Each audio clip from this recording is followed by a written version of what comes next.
Hello.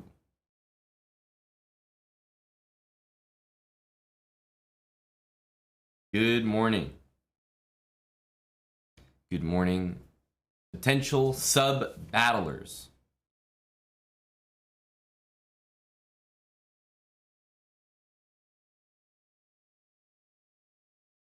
We got, maybe not a sleep, legally. A nap. We got a nap.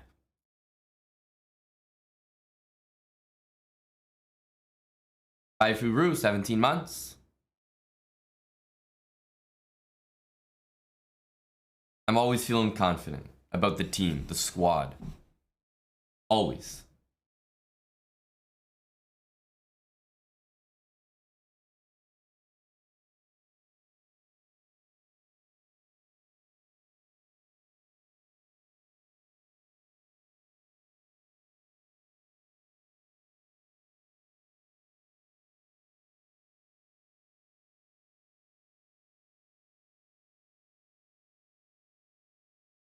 We also have a few of our time servers from last sub battle that are being released into the general public.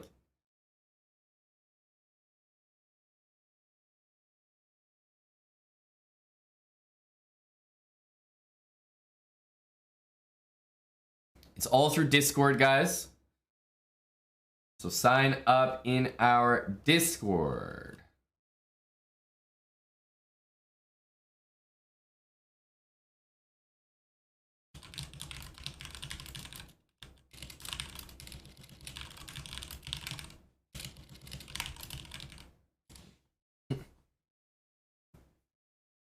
All right, we're taking signups in our Discord. There's a sub battle channel, chess.com, username and blitz rating. That's what we're doing. I know there was some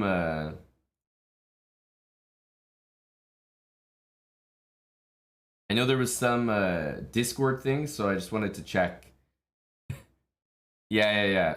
Oh, we got Eric here. Okay. I was gonna say we had a little Discord hiccup, so I wanted to make sure that people can see and use that channel.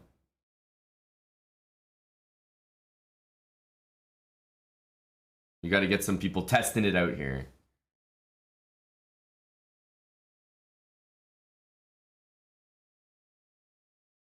There we go. We got some signups now.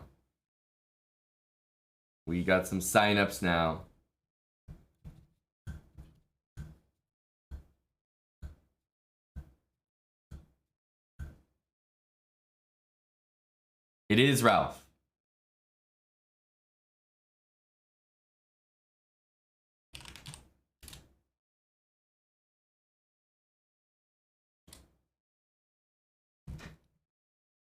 It is Amanda from the dead.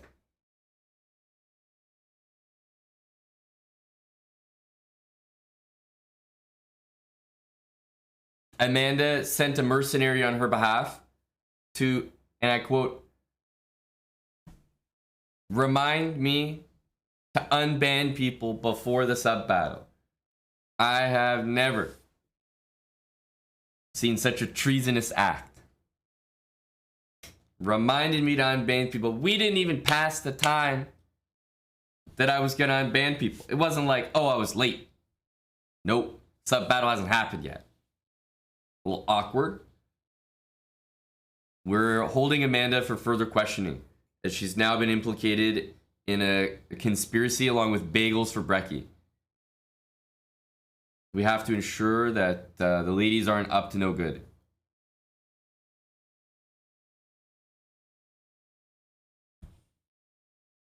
Just covering our bases.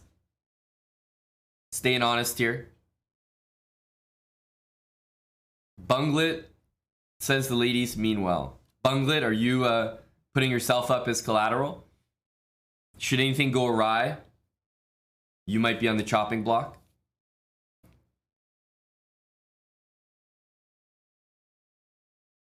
Absolutely not. Bunbia. Or Bunby, thanks for the Prime sub with us. Joe Root, 10 months with Prime. Amanda, with a $5 donation, will be released on temporary bail.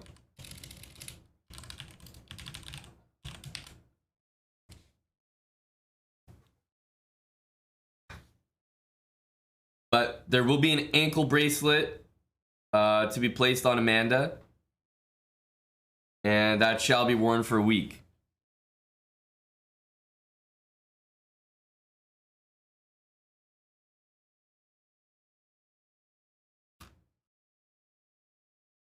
Also, Zeal, and anyone else who maybe has done this, just edit your message. Some people typed in the sub battle channel, it's on slow mode, so you can only type one message. If you type a message and you made a mistake or you didn't put your username or something, you can just edit your message in the Discord. Just so you guys know. But yeah, sign up in Discord, guys. There's some links, some you know, exclamation mark steps, exclamation mark Discord right here. In our stream, you can type in chat. We are gonna pick our squad here. All right, we're gonna pick a winning squad. Good morning, good afternoon, and good evening, everybody.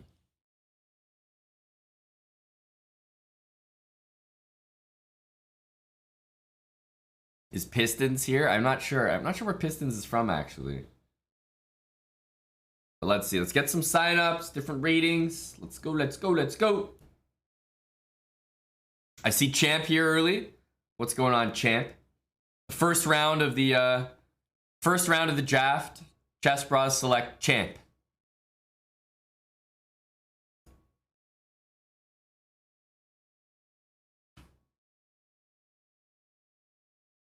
Champ is 1090.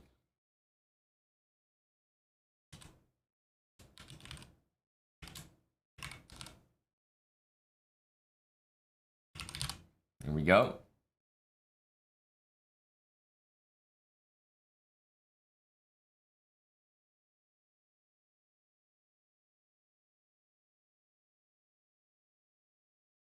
Go, Champ. I'm feeling sturdy. I'm feeling good about that pick. First overall in the draft.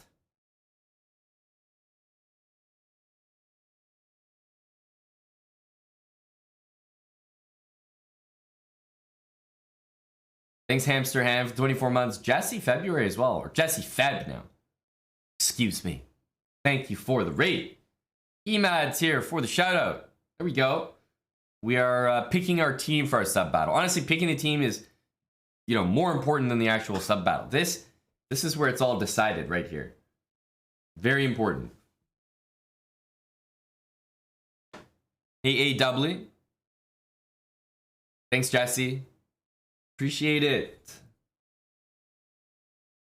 Yeah, if you guys just got here, this is the team picking phase. It'll be about 30 minutes, and then we'll start sub battle maybe in 30, 45 minutes, something like that.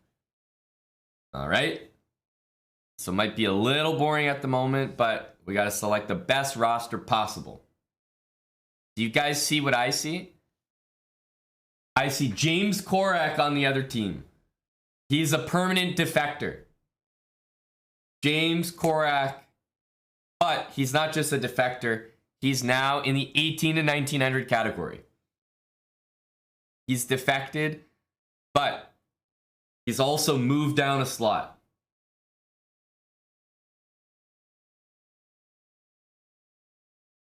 He made his choice. He made his choice. I will only be taking signups from our Discord, just so you guys know.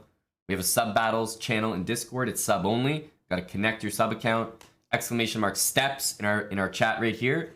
We'll give you a detailed step-by-step process about how to join our Discord, connect your subs, sign up, etc., etc. But just so you guys know, that is where I am picking the players from for today's battle.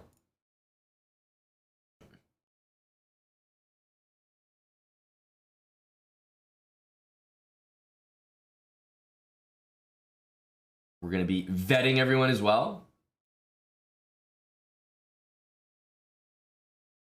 All right, we got Scribble Scrabble. Let's go, Drew. Scribble Scrabble, 1786. Here we go. Get in here, Big Drew.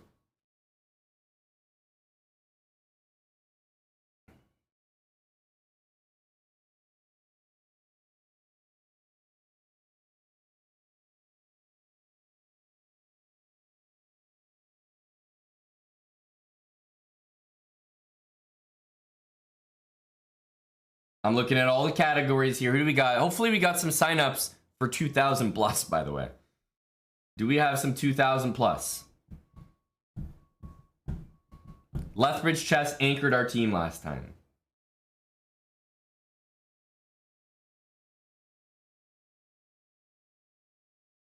Yep, we got Big Drew in here. Yeah, J Bell, you're of no use in this battle. Feels bad, man. Feels bad, man.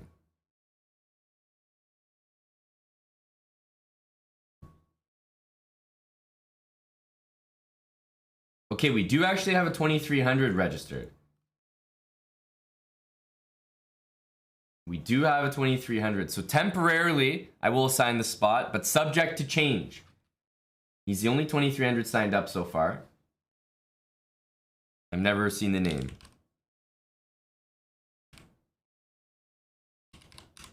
Actually, that's not true. I do recognize this name. I do recognize this name.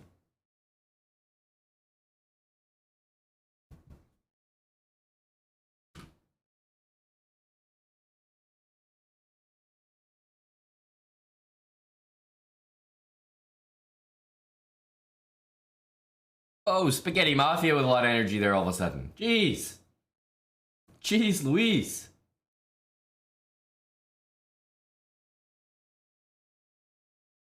That's right, champ. You're in there, bud. You are in there. You guys can still sign up. Please do still sign up in our Discord. All right, we got pancakes down here. Pancakes. A temporary selection. Again, subject to change. Let's have a look, see. Who do we have here?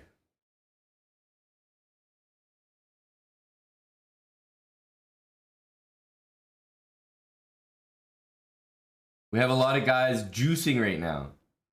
I tell you, as soon as you remind people that, oh yeah, we can do sub battles, all of a sudden everyone starts getting rated right around just underneath a rating category. I tell you, that's so interesting how that happens. Just random luck.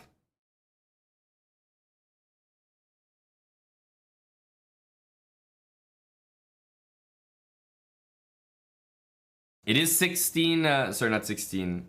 Just reading a 1600 rating comment from Let's Trade Queen. It is a 3-minute game. No increment. No increment. Is this you, Pancakes? It is, right? Or no? This is a different Pancakes? This should be you, right, buddy? You're in here. Here we go.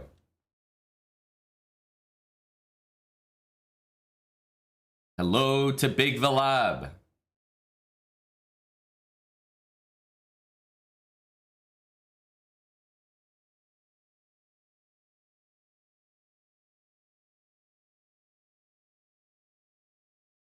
We got James Korak in here. Oh my goodness, he's a perma defector. He's looking to clap another one of our 1800s. Good God. Hello to Sender Neil.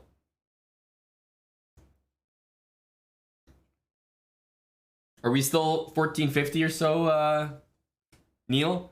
How are we feeling this morning, Gladiator Neil?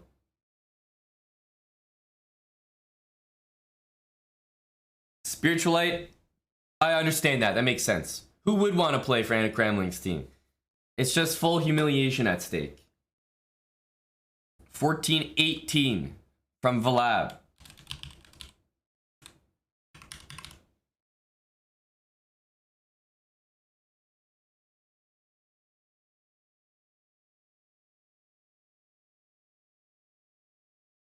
We're building out our roster here.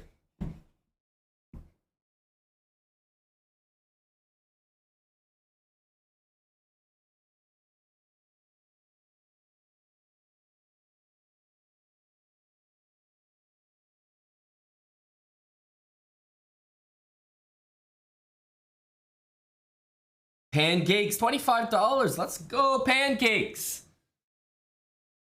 Big Dono, pancakes. You're gonna be anchoring the team, buddy. So get in shape. Practice the, do some suicides on the sideline. Grilled Peppers, next to 20 months with tier 3. Lest we forget, thank you, Grilled Pep. And Hamster Ham, that was a 2-year earlier. Fabe, thanks for the Prime for 7 months too.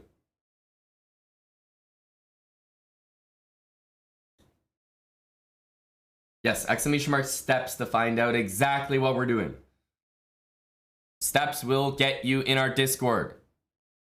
That's where you have to be to sign up for this battle.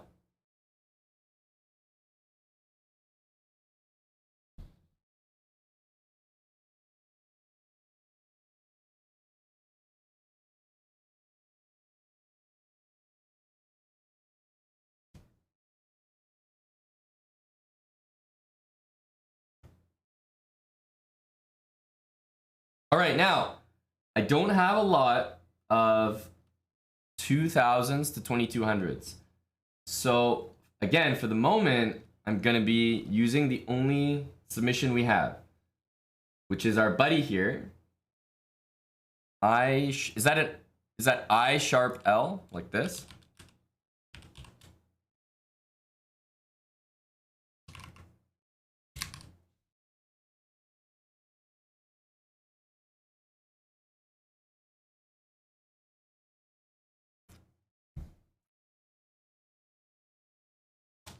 Hello, Desert Eagle. All right, we've got the top picked, slotted in. How do I decide who I want? I just look at them and I size them up. I'm a great judge of character. Good champ, you're running interference. That's what we like to hear. Add it in. 10 gifted subs. Not just added, but we had Ramen Roman getting involved. 2 gifted subs from Ramen Roman. 312. Irish Frank, 22 months at tier 3. Big Irish. And added in. 10 on top of that. Good afternoon. Added in.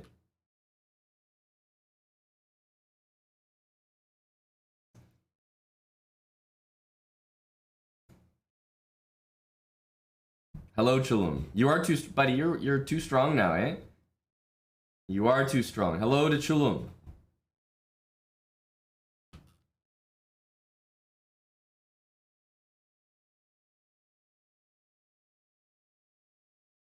All right, let's go for Irish Frank here.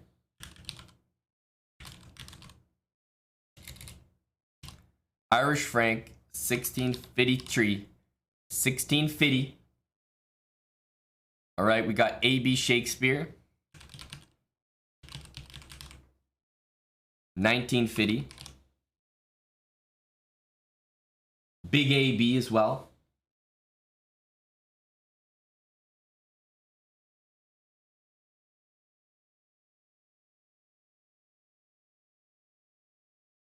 The roster's rounding out. The Cramlings are scared to put names up on that board. That's all I see.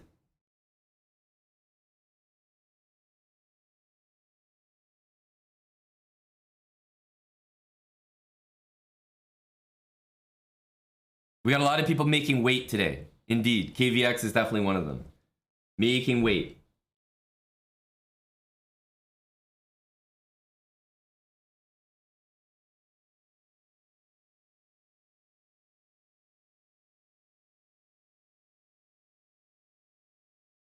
Who do we have here? 1800 to 1900. I have a few people that can fill that spot. I am secretly, I'm like that. I'm just waiting to see if I'm going to be left on red, Are we going to see Toph, or is the guy going to be boxing? He is in the 1800 category, I believe, so I'm just going to wait. Because you never know. But I have a feeling we'll need to fill it with someone else, which is fine. We got lots of 1800s in here. 15 to 1600 does not appear to be a super popular category. And what about our bottoms here? 800 to 1000. Let's get the bottoms picked.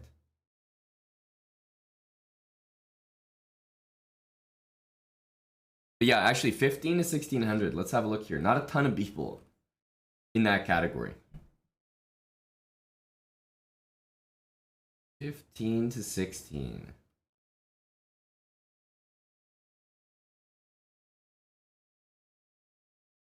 Actually, better question. Is there anyone in that category? I don't see a single person. We actually don't have a 1500 currently registering to play. I mean, that should be a calling to all 1500 subs. I mean, look, there's no 1500 signed up right now.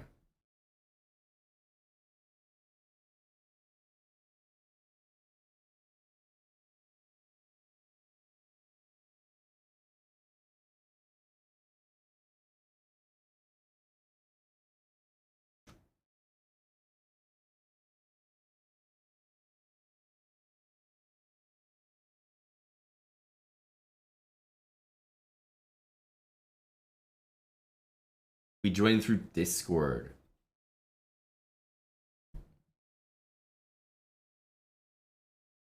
Joining through Discord. Hello, Eddie. It's good to know we got some guys willing to punch up. I'm still gonna wait. You know, we got some time. We got some time before this battle starts. So let's see if we can fill it naturally, so to speak. Hey, Joe.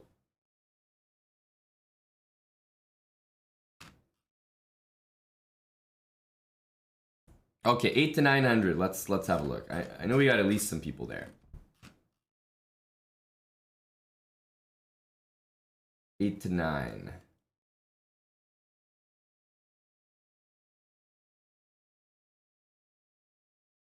I know we got Java Bandit.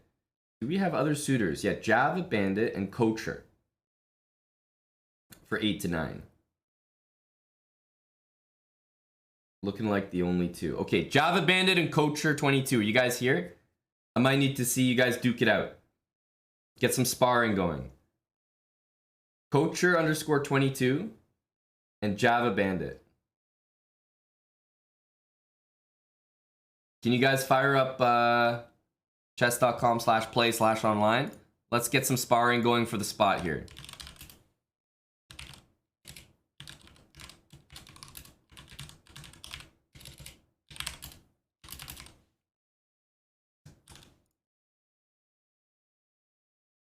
There we go. A very, very tight matchup, as you guys can see. 37 against 32. Very, very close here, guys. There we go. Start that again.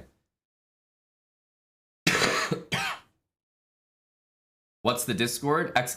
!Discord. We'll have the link.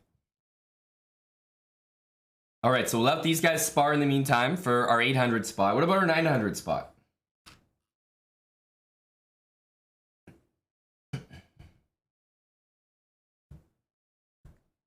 Yeah, Knights. I never saw that. I was scrolling up and down. I never saw that one. So there we go. We have our 1500, but we also have Ole Paulson.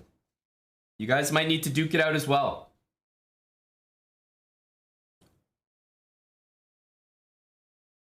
Wild Hacks. Look, if you came in natty at 1593, bud, I would pick you. You know I would. But I can't have a $500 sub battle match come down to an investigation of a rodent who weighed in at 1600 and weighed in 10 minutes later at 1590.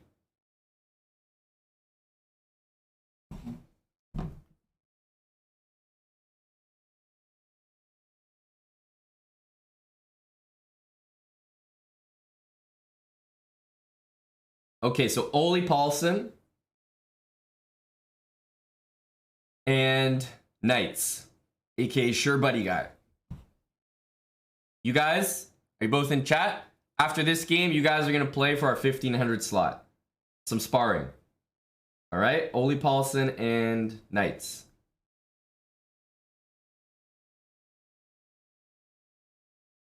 That'll be our 1500 slot. And then in the 900 category, who do we have? We have a few people, maybe. 900, the Kakooler.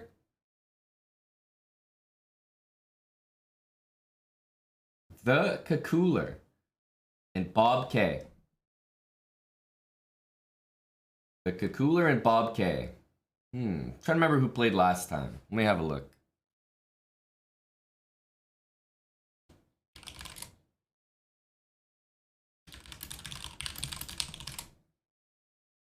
Who played in that sub battle? Any of these guys? I don't think so. Okay. I recall them both signing up though. I think we're gonna have to go with Bob K, who is weighing in strong right now. Weighing in very strong.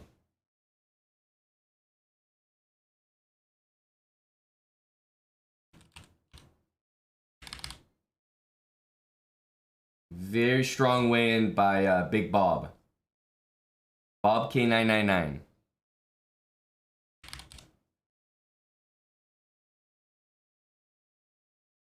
The guy really cut weight to perfection. He bulked, cut.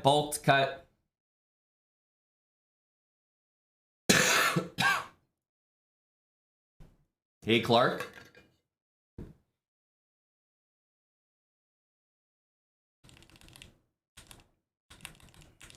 Okay, guys, what do we think of this game here? Hopefully you guys have been watching. I've been picking a few teams, so I haven't been able to catch the whole thing. It looked like Kocher played the better game at the start, but then the attack was launched. Some crazy stuff here.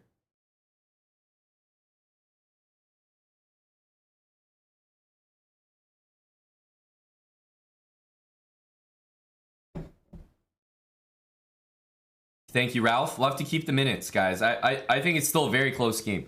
I'm curious who has the speed, who has that tenacity, who has the will to win.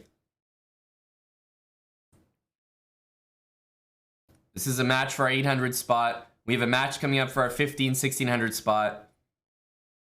11 to 1200 we need to select as well.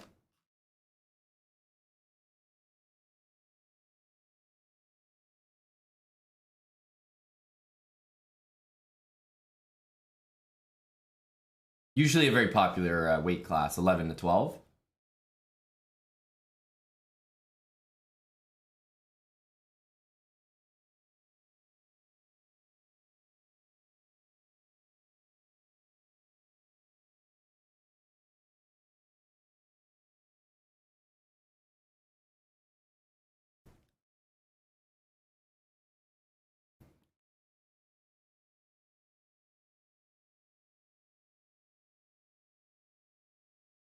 That's right, Adam Hartlover. That's why I recognize the name.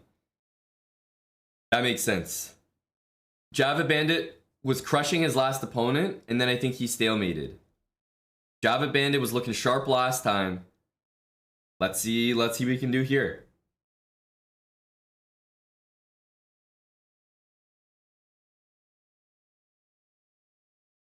Ooh, he's kind of almost got that mate, but not quite. Wow, rookie 7. He could get a really nasty KO here. Oh my goodness, I thought the whole point was that. I thought the whole point was mate in 1. Guys, Java Bandit consistently plays good games, but it's important to watch the entire game out because this is exactly what could happen in a sub battle. This is very volatile behavior. You gotta put Kocher in. At the end of the day, you put the guy in who's gonna keep his stick on the ice. Gotta put in Kocher. Gotta put in Kocher. That's why we do the sparring.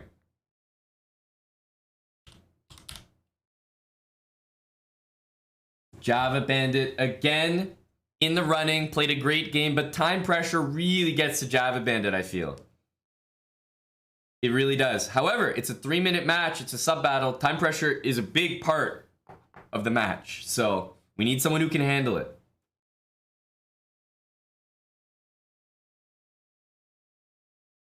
All right, so Kocher 22 is in.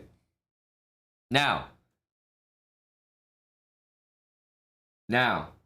let's get Not Knights, aka Sure Buddy Guy, against Ole Paulson. All right, can we get you guys online? We'll do a training. You guys are both fighting for the 1500 slot.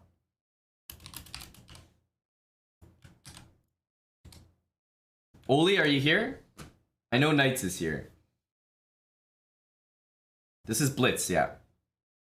Oli Pulse, let me know if you're here. I'll just get you to log on chess.com for me. There you are. Figured you're here. Yeah, can you log on chess.com live or play, sorry? /play/online.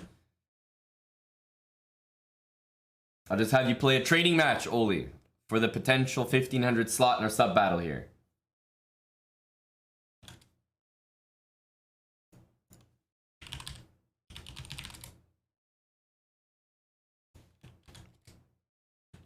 Interesting. Are you on mobile by any chance, Oli, or anything like that? Let me try one more thing, because I see you online, so I think you're good. I think you're good.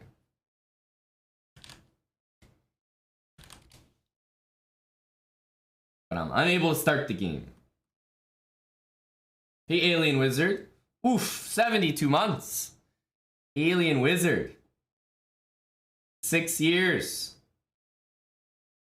Thank you to Alien Wizard. Oli Pauls, you're playing a guy named Sure Buddy Guy. If you want to send the challenge.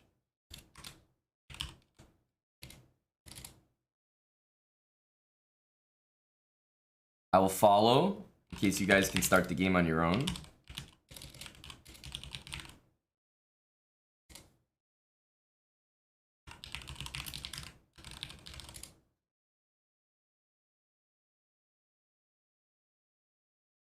So we'll have you guys duke it out. In the meantime, I don't think we're going to get our buddy Toph. So, we're going to come in with a pick for this 1800 category. 18 and 19.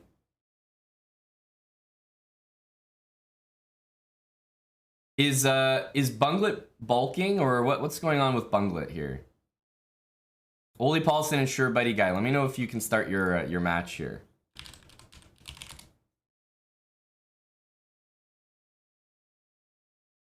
$18.96, but how did we get here? Okay, losing to Spenny in like 3 check chess or something, or Crazy House. Losing to Lethbridge chess, but I recall, yeah, some wins to get here. These are all unrated though. How did we get to 1896? That's what I'm wondering. There's a lot of unrated chess. Okay, it was a win to get there, so we're safe. This is legit. And it was some many days ago.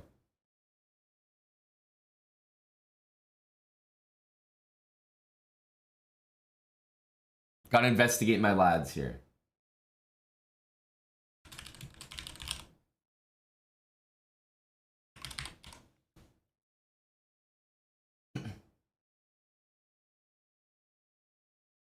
Big Bunglet. Bunglet, you're handling a known defector. Bunglet.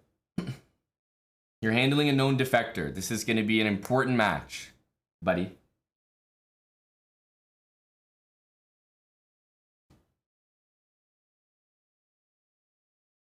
Started? Okay, appreciate you.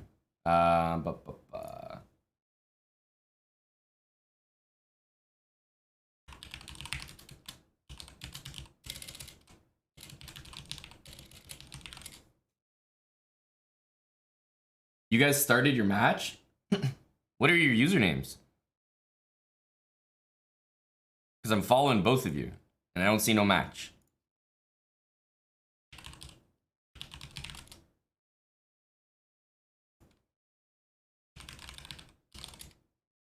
I don't see no match.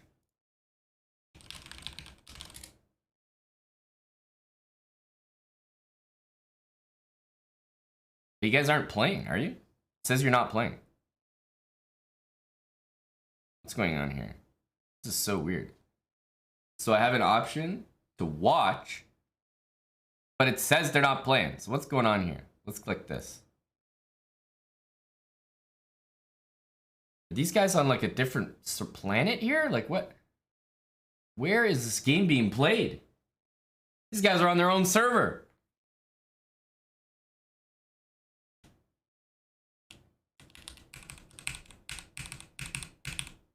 Ooh, Very good opening by Ole Paulsen. However, the guy who kept his stick on the ice so far does appear to be Sure Buddy Guy.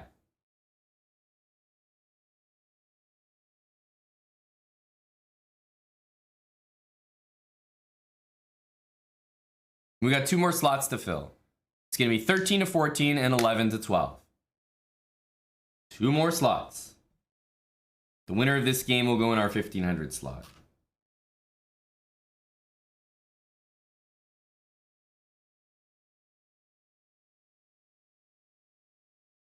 $13 to 14 and 11 to 12.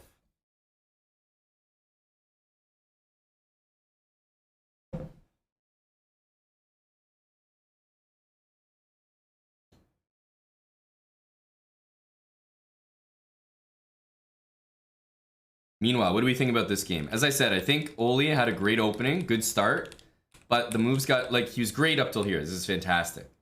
Big edge, I would say. But not playing knight d5, like not thrusting properly in the center. Some big chances missed. And Black's, generally until this move, Black has been very solid.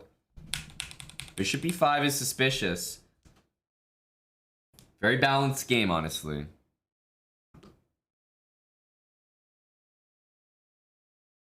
What is knight h7? Well, he had to move the thing. I mean, his bishop was on d7, so he couldn't go there. It made some sense at the time. That's a great resourceful move. Let's see if Black can be tricky here.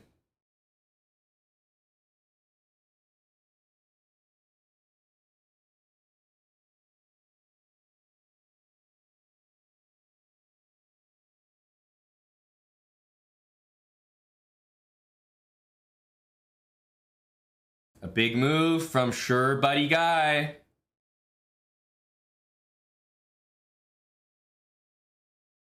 Queen takes pawn check, and then go back and take the rook, Kappa.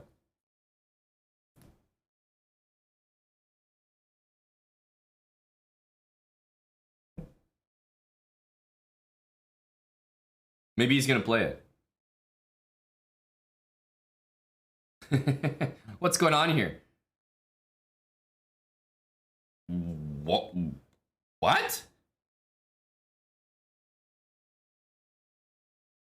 Why is this taking 20 seconds off Ole Paulsen's clock? Are these guys playing the slowest game known to man? What in the flying hell is going on here? I don't know what's worse. That move or taking 20 seconds against that move? Some speed here by Ole actually being shown.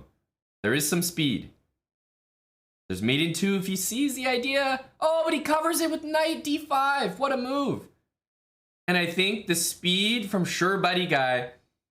Guys, you got to give that to Sure Buddy Guy. There were some stressful moments in that game, but ultimately, you want the guy that knows how to get the dub.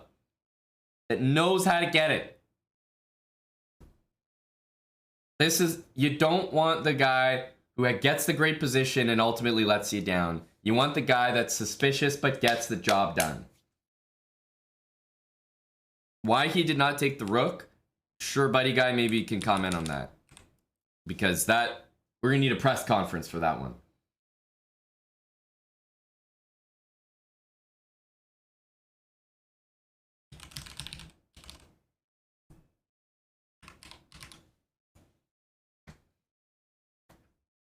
We definitely might need a press conference for that.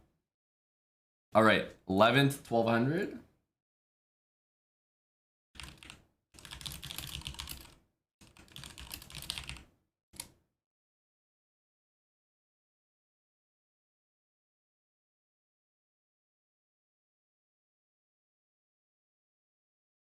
All right, we got 2 more slots to fill. 11 to 12 and 13 to 14. It's interesting. They also don't have 13 to 14. We're holding out for the final picks. We're holding out at the moment. Think still. No. Oh. Got my my balls in the morning. My booster balls. Oh, okay. Booster. Protein balls. Nothing like protein balls and a BJ in the morning. Nope. I'm good, thank you. Anyone else go for the morning BJs? That's it's a classic of mine. Always enjoy, always enjoy.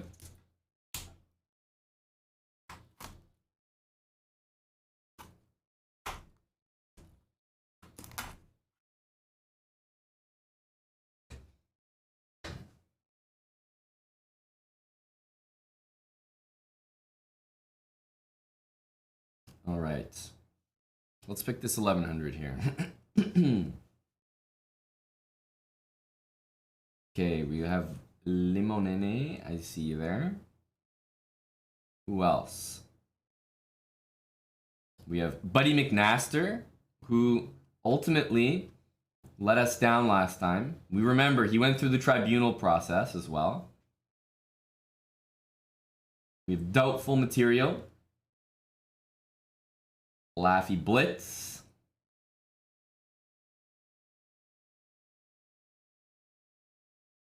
And a few guys at the end here, but that's a lot of people. So I don't think we're going to play match for this one. We just got to go with our gut. We got to go with our gut here.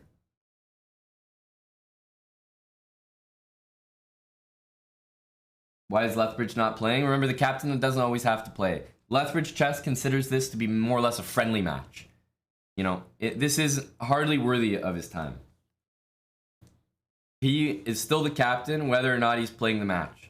You know, kind of like in the preseason, Austin Matthews doesn't always take the ice.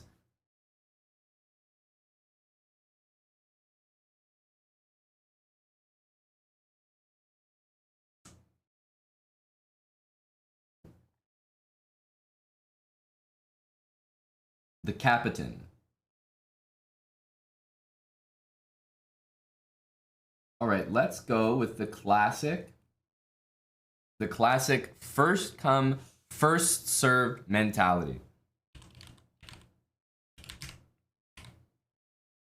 First come, first served mentality. He was one of the first guys in. 1143. Got to test out some new legs here. Jarred Carrots, there you go. And 1300 to 1400 is our last category.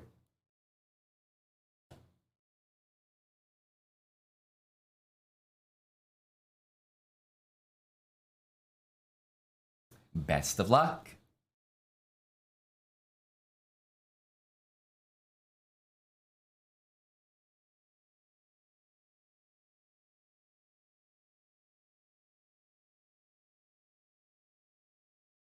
Oh, a girl. Let's go. We have some female representation. I can basically say that, I don't know, if you lost 20 moves in your game, you'll already have been outperforming some of the Chess Bra regular ladies from last time. If you win your game, damn near might be the best result in a couple weeks for ladies here on the channel. So I wish you the best of luck. I really do.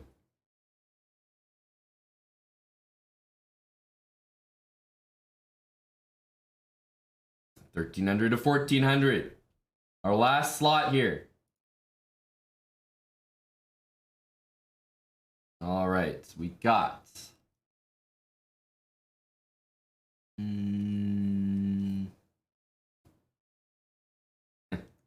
Bongo. Okay. Okay. I see you. We got the multi signups from Big Bone. Looks like maybe 8 times. All right, then it's a guarantee. Then it's a guarantee. We have to pick the guy who didn't sign up 10 times in the same Discord channel. I tell you, if there's one thing that doesn't get you signed up for these sub battles, it's signing yourself up 20 times. Spamming your name, it don't work around here. It don't work with me. You might think that increases your chances, but I like the guys who come in and they say, you know what? My rating speaks, my level, who I am speaks for itself. Right? They come in with Hans Niemann energy. They just let the chess do the talking. They come in, they drop their name. They're like, you know what? I'm here to get you a dub. I'm gonna drop my name for you. If you agree, then pick me. If not, it's your loss, man.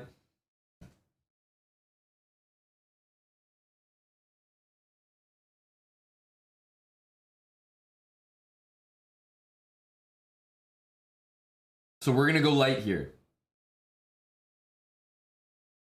Next sub battle to get the spot. Is that right, Ramen? You're sure about that, eh? Next sub battle is the charm. Because I would say that the 1300 to 1400 slot is actually very underrepresented. We pretty much had 2 signups, right? And one of them is just over 1300, so very, very underrepresented slot.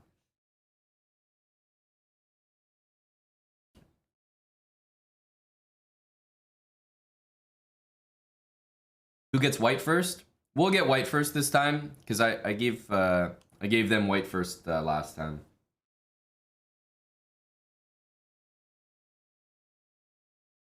Yeah, I don't think we have. At least I didn't see Pistons here. You know, Pistons was looking like a goddamn shoe-in for that.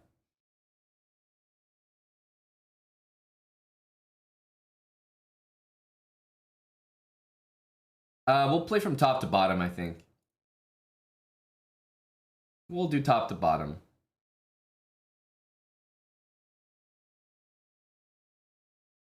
I think it's always more fun that way.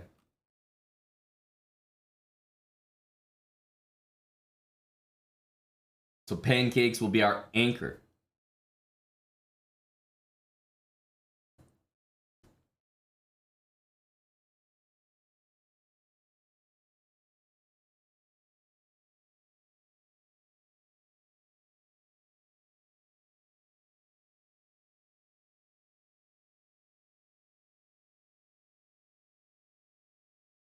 Yeah, Neil's dealing with the 14.99. This is correct.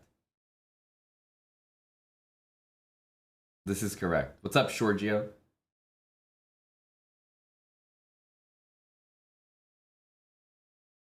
Ooh, don't like this. Don't like that song. This one's much better. Giorgio, 5 gifted subs. You want in. What's your rating, George? I mean, it's a pretty simple concept, buddy. Because if you're in this category, I'll put you in. Simple as that. Giorgio's a trader. You can't really be a trader if you've been in chess proc camp. You really can't.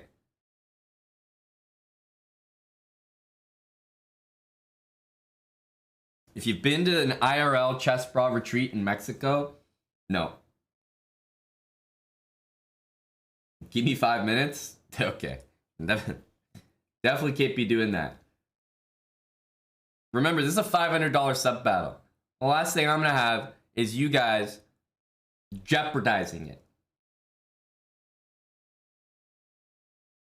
We got to win that money fair and square. We can't give the Cramlings anything. Do you remember last time?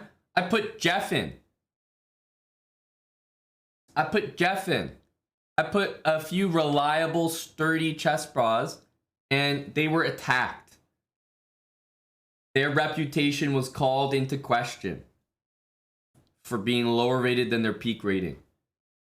Can you imagine if there was actual evidence, like losing a game right before a sub battle?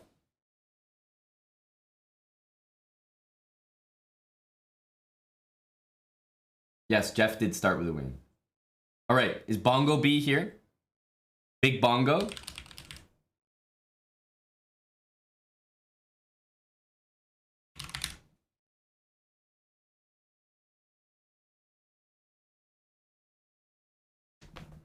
Big Bongo. I have a good song for that match as well.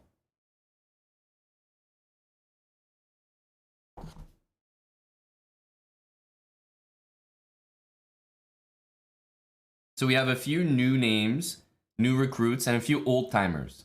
You know, it ranges all the way from Bongo B, maybe first sub battle, to Valab, a seasoned vet. Wait, KVX, you're bowing out? You're bowing out of your spot at 1290? What's going on here, KVX? What do you mean bowing out?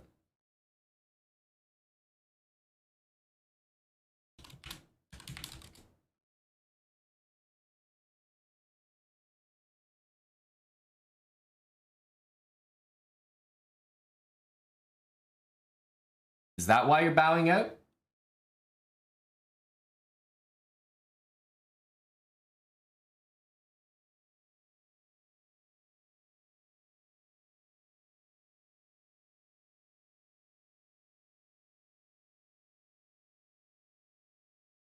Just I don't know, just kind of a random thought I had. But is that why?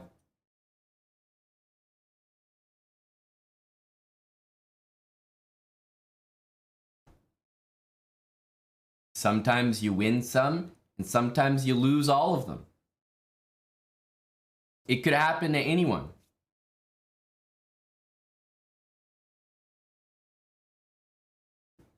It could happen to anyone.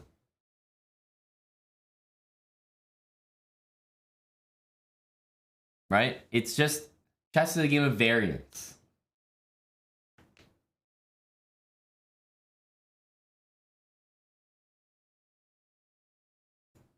So who's our actual 1200? Do we have a game for this one? I don't think so. No, we just picked. I see I see many 1200s that signed up earlier. So I don't think we're short on 1200s. Who's here? Milan FT. Hello to Pistons. Pistons 11.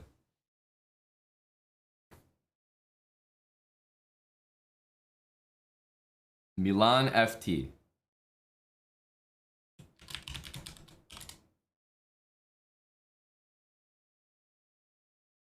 There we go. Solid, no? But now we got to check everyone.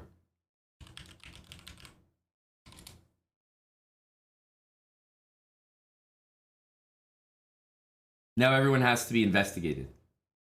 Some screening. We need a real screening. Okay. We know Champ is good. What about Bob K?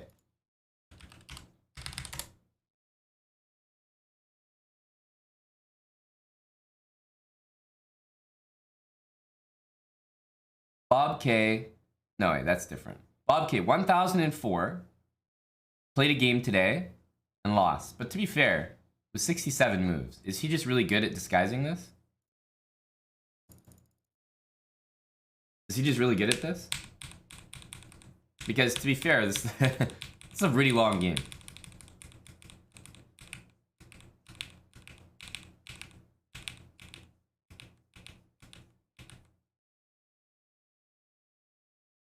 Okay, no rook g1.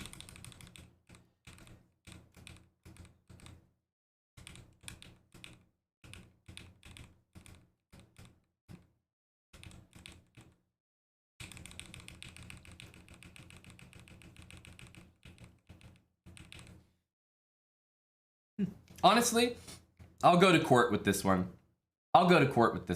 He played a warm-up game. Legit game. I'll take this to court. My guy played a 67 move game. Can't ban people from playing chess before sub battle. All right. Coacher 22. What about pancakes?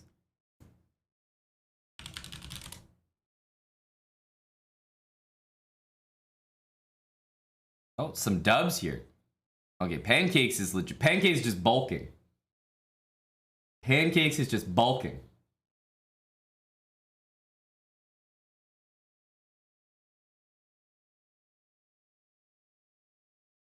Do we need to check anyone else? Who is Samuel? Well, Samuel, but Samu354. Who's that lad in chat? I don't feel like we've been acquainted properly. There you are, Sam Chess. Sam Chess is also an elite lurker in the channel. Just for like someone that's been subbed for almost 3 years, Sam is indeed an elite lurker and a strong player. You know, less than 300 messages lifetime.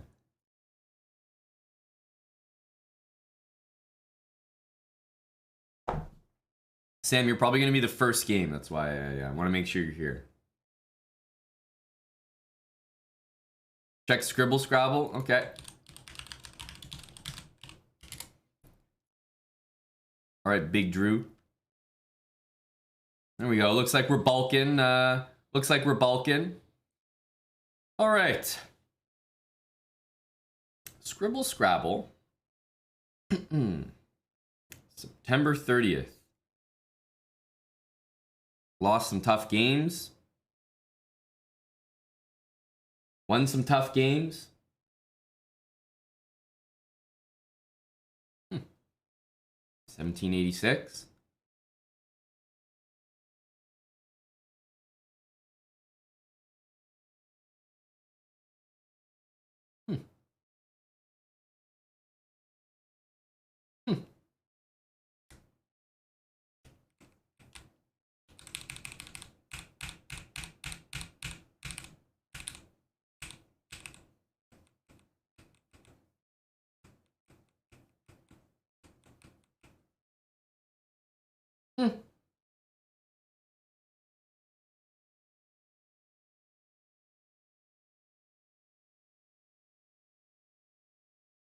Do we have the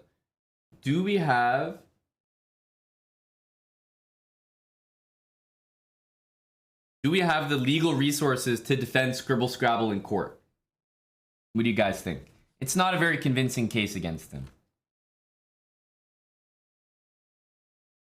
The question is whether we have the legal team available. Do we have some understudies, you know, some paralegals that can handle that?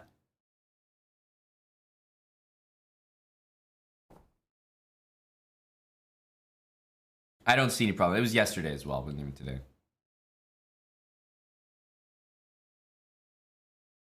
Giorgio does have energy, eh? Giorgio says he's bulking. He says he's higher rated and better than Vlad.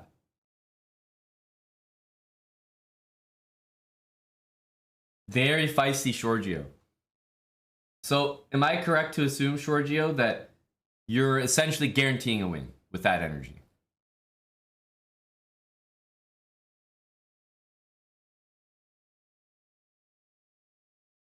Reacher 47, thanks for the 5 gifted.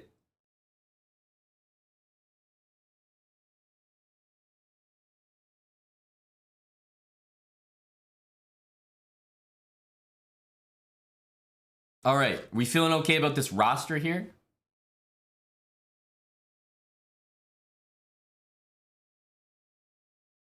Vlad, how do you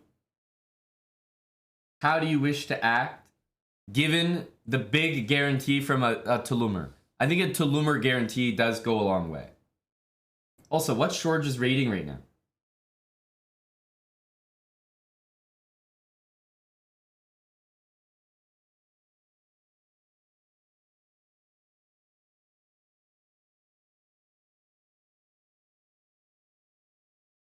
It does, Jameson. It absolutely does. When's the start of the battle? Well, I think we are basically done picking our teams. Indeed, Neil. Indeed. 1440. George, I believe Neil's willing to vacate the spot. Sort of like when when a big developer comes in and they have this big vision in mind, but then there's like a small rickety shack owned by a stubborn old guy and he won't sell. So we might need some relocation fees to put our dear friend Neil in a comfortable living environment. Set him up, with a 5-year plan. But big developer L. Giorgio is coming in hot with big business ideas in the 14 to 1500 range. 1440. I believe I have the username right. I think it's L. Giorgio, isn't it? L. Giorgio.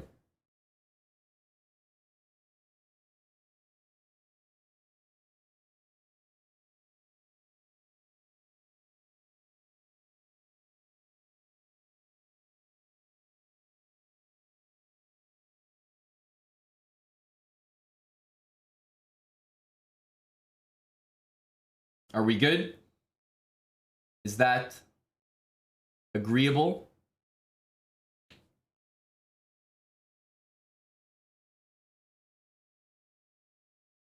I think that's our squad. I think Anna's ready to start as well.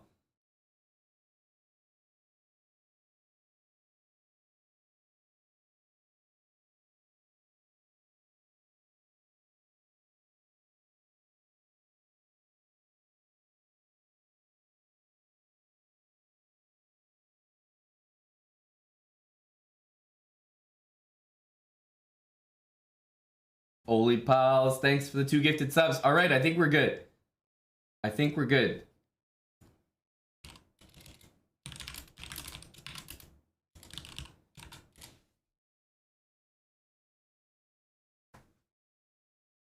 Just gonna maybe get on a quick call with Anna, make sure we're on the same page with the rules and everything. I think we're good to go, guys.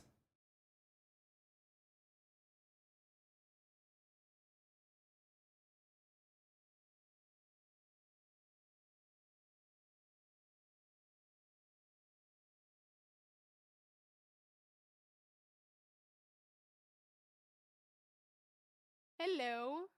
Hello, Anna. Hello, Amon. How are you?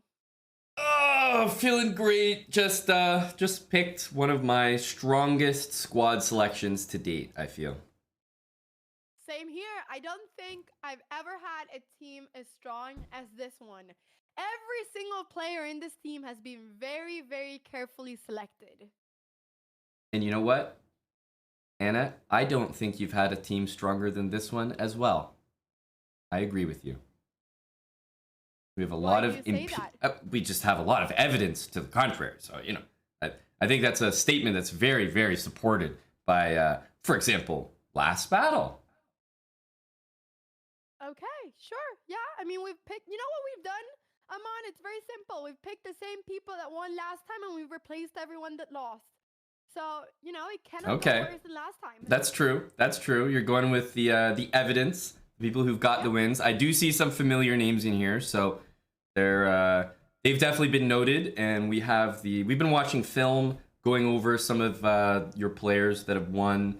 You know, there's a whole team behind this, so we're definitely prepared. All right. Well, I'm excited to see this. Now, I have some questions, Simon. Please.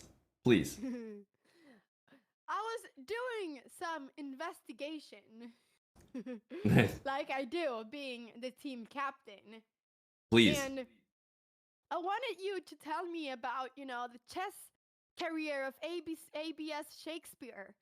Because, you know, I saw that he's been at 2350, and I just wondered how you go from 2350 to 1950. I'm just wondering, Amon. It's just a little question. Well, A.B. Shakespeare, I'll let you know, Anna, is he's actually based out of India. And what that means is that his rating is actually on a different time zone. So it's a little bit ahead of what it actually is. And because he's on a different time zone, while it might look like he's playing at 2300 level, he's actually 1900, 1950. So you're telling me that 2 hours of time zone is 400 points of rating? And a couple bottles of vodka. Do you know this person personally, Amon? Not as personally as Lethbridge Chess, as in A.B. Shakespeare is not playing beside me, so I don't have that type of vetting. But A.B. Shakespeare has been around the community. You know, he's also, I even know what the guy looks like. He's been on cam before, and he's also been on cam with the aforementioned bottle of vodka. So I would attribute a decent amount of that rating to what we would say is a cultural crutch around the Chessbrot community, which is alcohol. I understand. And does he have the same bottle today next to him? I hope not, but I will now ask him in my chat. Hey, B. You know what to do, Shakespeare. Okay, unfortunately, he says he does. Okay, which is all right. which is not great for me.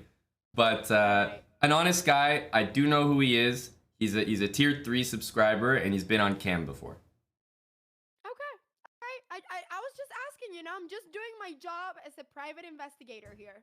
Yep. Oh, I always welcome the checks and the scrutiny because, in fact, there were a few of my own lads that nearly slipped my own radar, but I believe we rectified and chosen the best team that is also the most fair team. Sounds good. Fair and honest chess teams. There's nothing better than that, is there? Absolutely not, which is why last time we had a match that finished 8-7. So, you know, I'm hoping we have another close one today. Yeah, me too. I'm hoping we have a close one that tips in our favor instead. That's right. Well, you're going to need that because if it doesn't tip in your favor today, Anna, then that's actually a match victory for the Chess Bros. So you are going to need that if you want to keep this going. I know.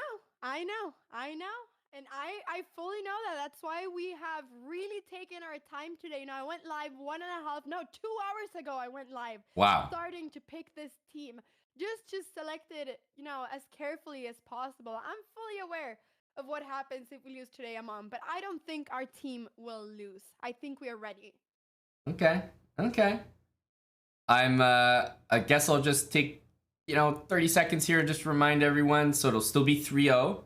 No increment on the games. And the first game, we'll start with the white pieces. It's an odd number. I gave you guys the white pieces last time, so Samu 354 against AnnaCramling will be the first game, if you're cool with that, and then we'll leave the low rated to be our last game. Sounds good. I love that. Yeah. Okay, and yeah, if people draw, you guys can just hit rematch. But as for the first game, I should be able to start all the games as long as everybody's in chess.com/play/online, the play server, and the game should start automatically. So awesome. All right, we are very ready. I'm on. We okay. wish good games to your team. Thank you. Yeah, of course, in all seriousness, I wish the same to your players as well, Anna. We can connect at the end, win or lose, and good luck. Yep, good luck to you too. Let's have the most epic sub battle ever. All right, deal. See you after. See you. Bye-bye. Bye. All right, guys, what's going to be our walkout song? What's going to be the walkout song? How are we going to start this thing off with the right energy?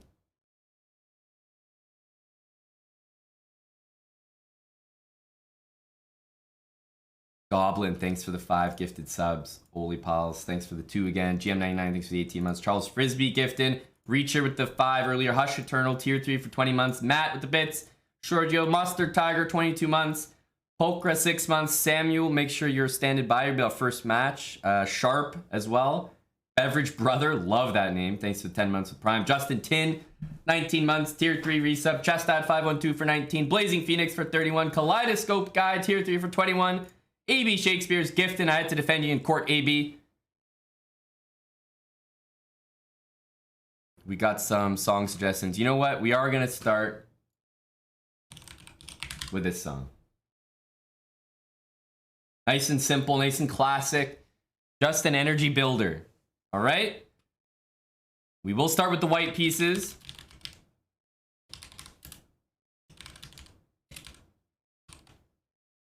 All 3-minute games.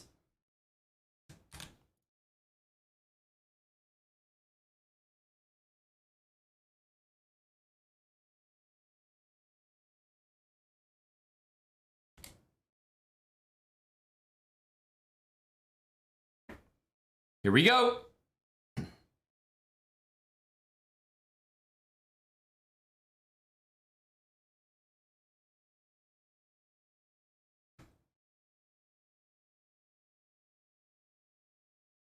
Start this thing off.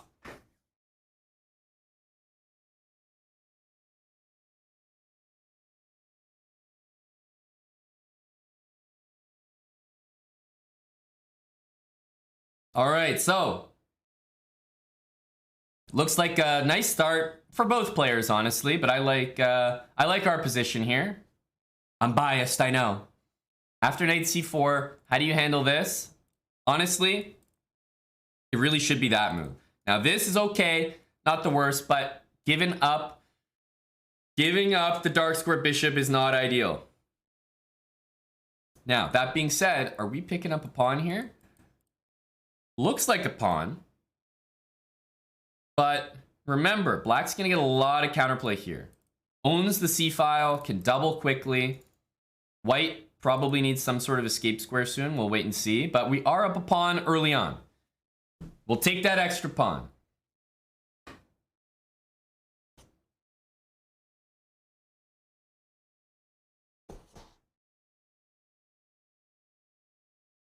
All I'm saying is don't underestimate the position. Black has good control of the dark squares. That does not look like the right move, though.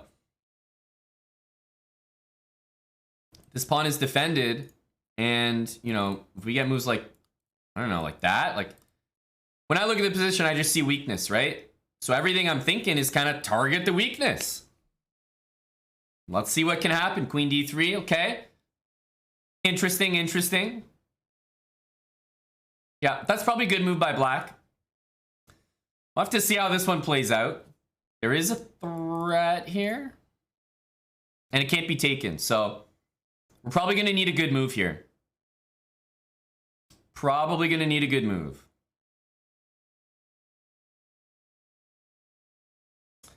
That does look like a good move. That feels correct. I must say. That looks like a big time play.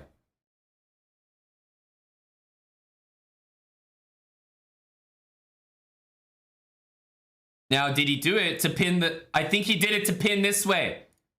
He only saw this. He wasn't looking forward. You gotta keep your eyes front. That's okay, guys. Relax, relax, relax. He made a good move. That's a fine move. We can't hate on that. Rookie one is solid. He hasn't made a mistake. He's missed a chance, but he hasn't made a mistake. How are you going to hate on a guy for being up 2 pawns to start off the sub battle? Relax, relax, relax. Let's give him a chance to work. Let's let him work here.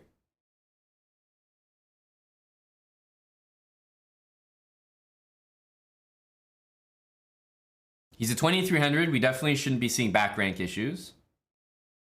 But we should be seeing, there we go. We should be seeing moves like that. That is absolutely the best move.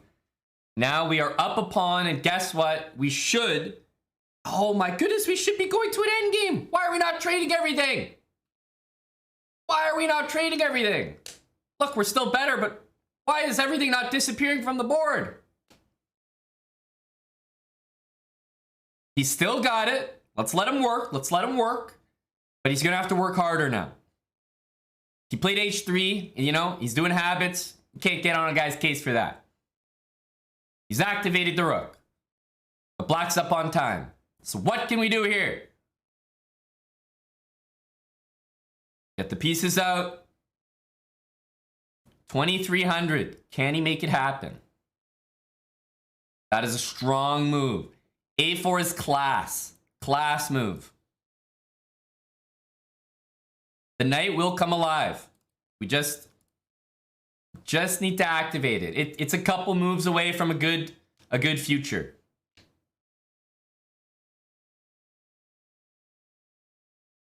But we do need that knight rerouted. As soon as this knight reroutes, we could be seeing some very good stuff. But it all depends on that guy.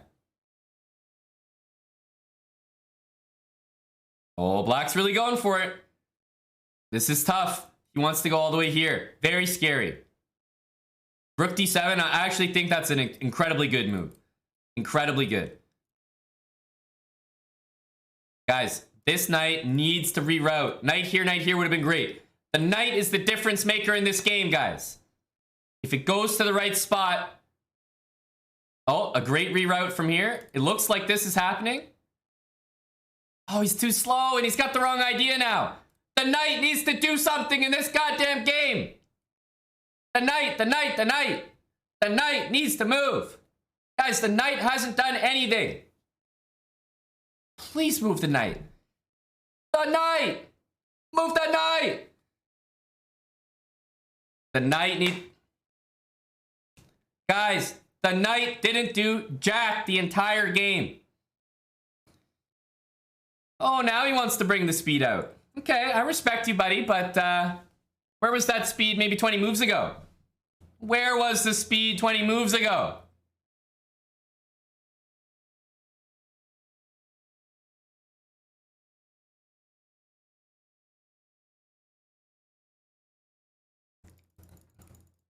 Okay. Offense number 1, clear. Clear. A hanging bishop, threatening mate. Threatening mate. That's the end of the game. Literally the end of the game. Right there. And on top of that, why are we not trading every piece on the board and playing an endgame with an extra pawn? Oh my goodness. And then look, you want to talk about technique, sure. But if that knight doesn't reroute, it's going to be brutal. That is a win for the Cramlings in game number 1. They start with a win. We're going down to sharp against HBM. White pieces for HBM. Make sure you guys are logged in ahead of your game, please and thank you. That game was brutal. Just brutal, I tell you. Where is I sharp L? I need you online, please and thank you. That was a tough game to look at.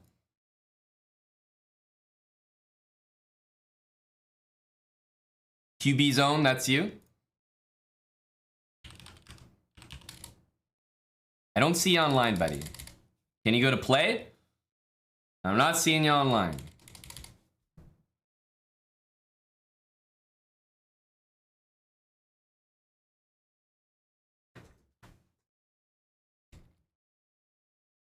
Maybe you're on, like, I don't know, another server? Play? I don't know. Can you go to play? Well, first of all, what's your username? I've been asking this for a while. Is that L sharp L? Is that an I? Like, do I even have the username right?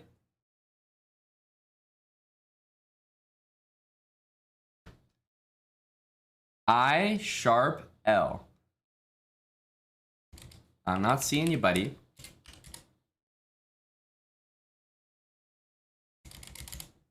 I'm not seeing you.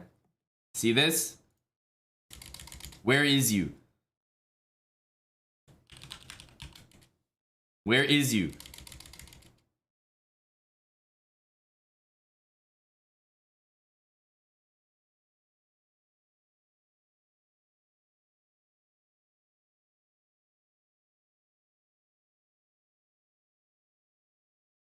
I sharp L. I don't see you, bud. What is going on here? Lowercase I? This stuff doesn't matter. We've already found the guy's account.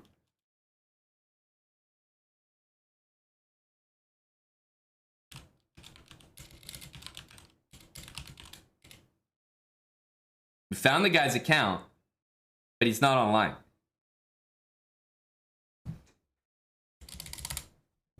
I don't know where you're online, but you're not online in play. You can't be. Because I'm looking for you, and you're not here.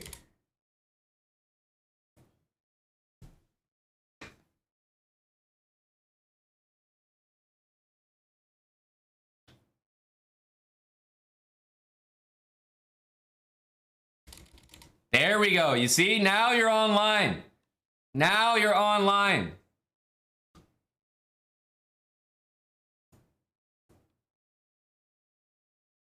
There is a difference from being on the home page and being online. Oh, is he back offline? Oh my goodness. This is brutal. We can't start the game for some reason or another. I don't, he might be on mobile now or something. Oh my goodness. Ah! The game can't start. Are we on mobile? I don't know.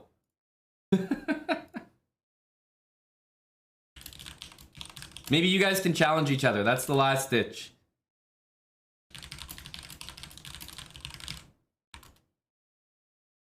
We can try to follow. I sharp L.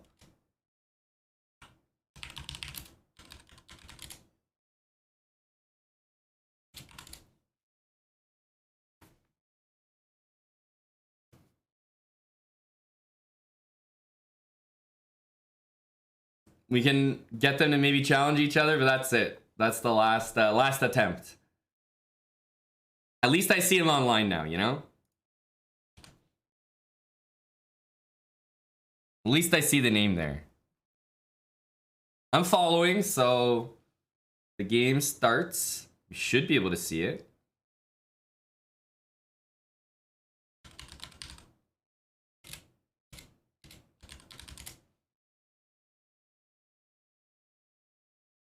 I can switch to like live chess, you know, just in case. Just in case, you know. Switch it up on chess.com, they won't expect it.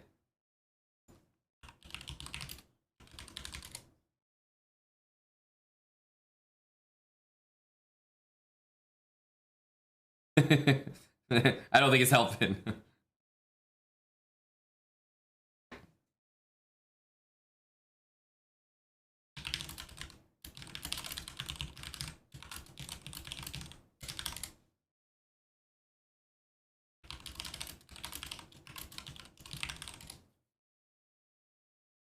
We are here. We are here. The game has started. And QB zone, aka sharp. All I can hope is that the resources that should have been put in to tech development have been put into chess. While other kids were learning mouse speed, while other kids were making multi-accounting with names like Demon Lord XXX69 420 Blaze It, this guy his nose was in the book. He was learning chess when others were learning how to log into chess.com. We can only hope that's the case. I'm going to need that kind of luck right now. Now, he's covered the pawn. It's a good sign. Wait, I just realized I'm on live chess. There we go. This feels a little cleaner.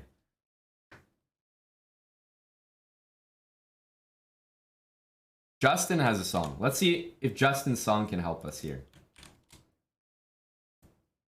Oh, it certainly will. Yeah, we got Omizi, the walkout song for I sharp L.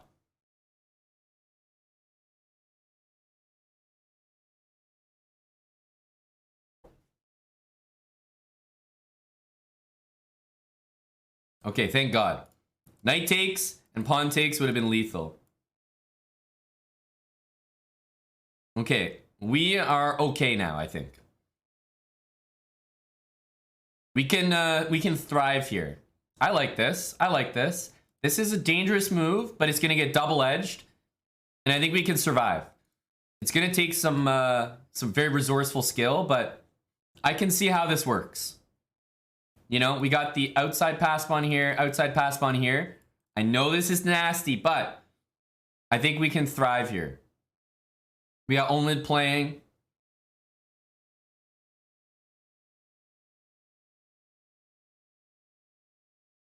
I wouldn't mind seeing that, honestly. This looks dangerous. That's a KO. He is up on time. He's got a tough position. Okay, he does play h5. I think it's a reasonable attempt here. That pawn was like hanging a lot of the time. I know this sucks, but look. Look. We got targets here. And yes, the pawn can get here, but after we go like that, I don't know what's next. In the meantime, maybe we send it over here. This is what I was saying. It looks good for white, but it could be artificial. It could be artificial. Let's get up. Are we hitting him with the drippy G? Drippy G. That's the place to be. Every move I see from black is an improvement. Queen c7, I like it, respect. Guys, he's hunting down this pawn. This is exactly what I was saying earlier. I think there's a chance that this actually works for black. He's hunting down that pawn. He's ruthless with it. All right. I think he can make the right decision here because remember, that's a scary idea. It truly is. That's scary. But it's just not quite possible. Yep. He's going here because guess what? That's his next move. So I wonder how he's going to handle this. This would be how not to do it.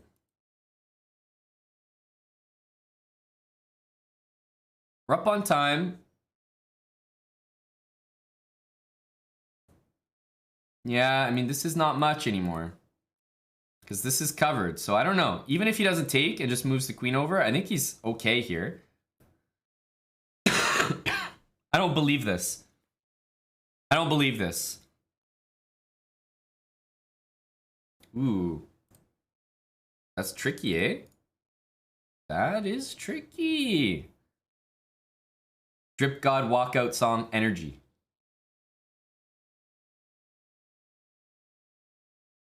Okay, I mean, maybe. Yeah, I don't even think that's necessarily good, honestly. Because actually, if white gives you a check now, we can't defend that properly. You know what I mean? Like queen back, takes, and there. So after this, do we have to move the king? This could get very dicey because I don't think we want to go that way. 40 seconds to 20 seconds, guys. I think that might have been the wrong move. Queen takes pawn on d4. 30 seconds to 20. We want to get white wasting a bit of time. I would at least shuffle to these squares. No, this is the worst. You don't want to take a ton of time. If it's going to be a draw, it's going to be a draw. You get another game. But if you're going to play on, make that decision and go for it. But now you've taken so much time, you're lower on time than your opponent. So now you should probably take the draw.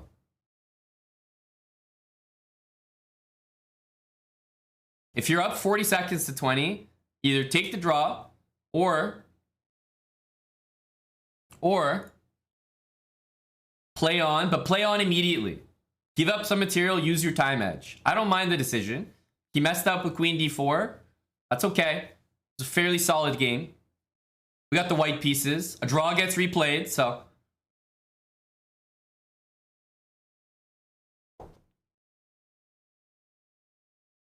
He's a solid player. He's a solid player.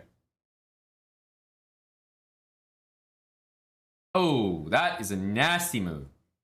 I think white has a commanding edge here. Yeah, it's an okay move, not a mistake. But yeah, white's position looks amazing right now. Bibaman, thanks for the 30 months with Prime. Zdravstvuyte, thanks for the Prime for 3 months. Grimble, Crumble, thanks for the Prime. Brand new, Sir Velsh Prime for 3 months. Zugzwang Ninja Prime for 13 months. Welcome, boys. Welcome, ladies and gentlemen. Repeat because draw, Super Scrub. That's why we're repeating. Yeah, he's got a great position. Even playing this is okay, playing that, whatever. This, I don't know. Yeah, this move is going to be very hurtful.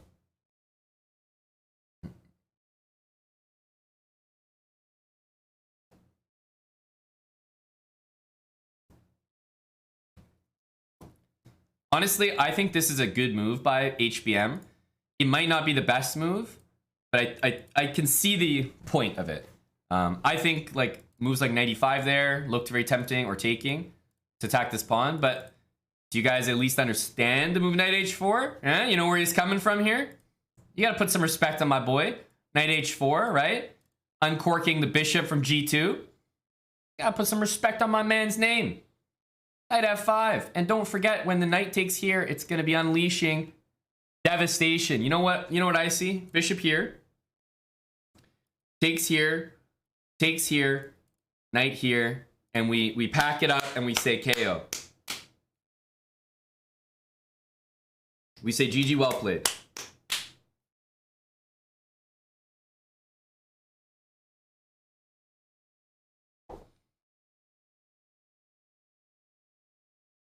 Guys, his name's Sharp. The position's getting sharp. I think he's got it. He is dominating this game out of the opening.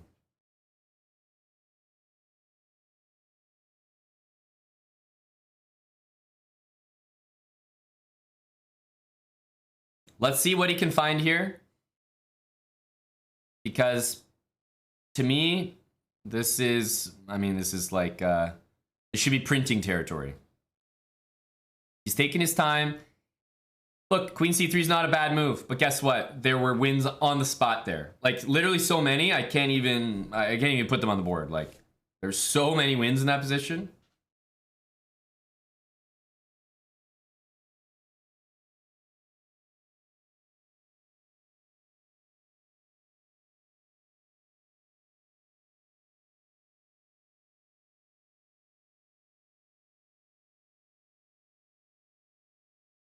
He's still winning here, but the thing is, he's winning based on something that I'm not sure that he sees. And it is definitely not looking like he sees the more moves I see from him. And it's also not even really that winning anymore. It is, but okay, credit to him. He found the move. But the reason it's not that winning anymore is because after you take, you know, black can still take here. So it's a great move, knight h6, a great move. But like, I'm just saying, there were some crushes earlier. So look, give it to the guy. He repeated. He found the move when he needed to. He took the queen, he took the knight. I think he found the best continuation. And he is up on time by a minute. So we got some stuff going for us here. There were some real simple ways to take care of things, but yeah, rook e7's good. Bishop a3, I also didn't mind trading by force. And oh, no. Get the windmills out, boys. Woo-hoo. Let's go. Get him out of here.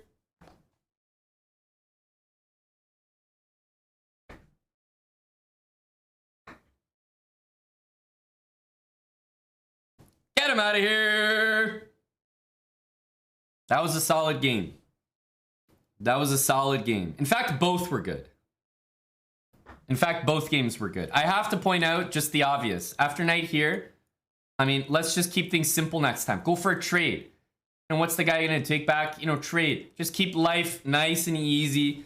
You don't need to stress keeping the queens on the board. But to his credit, he did find the main idea that we were looking for the whole time, which was knight h6. We needed that. We needed that. That was a great game. Like I said, I think both games were good. So we do come out with the dub and even things up at 1-1, and AB Shakespeare is up against Mango Carlson. That's a frightening name as well.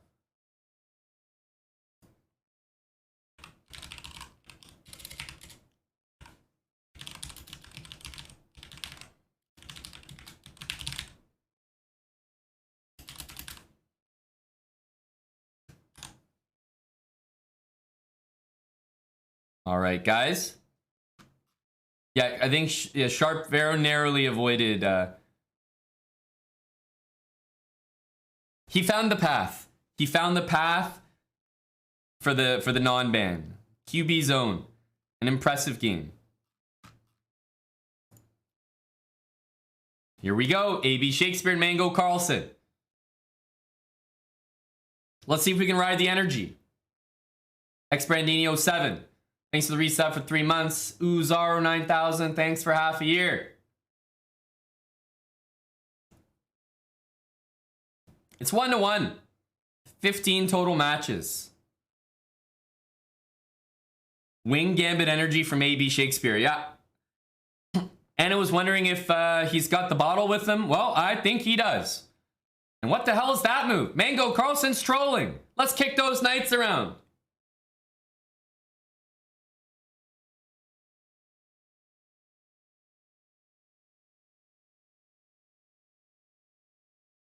Guys, this is a really bad opening for black already. really, really bad. There are issues here.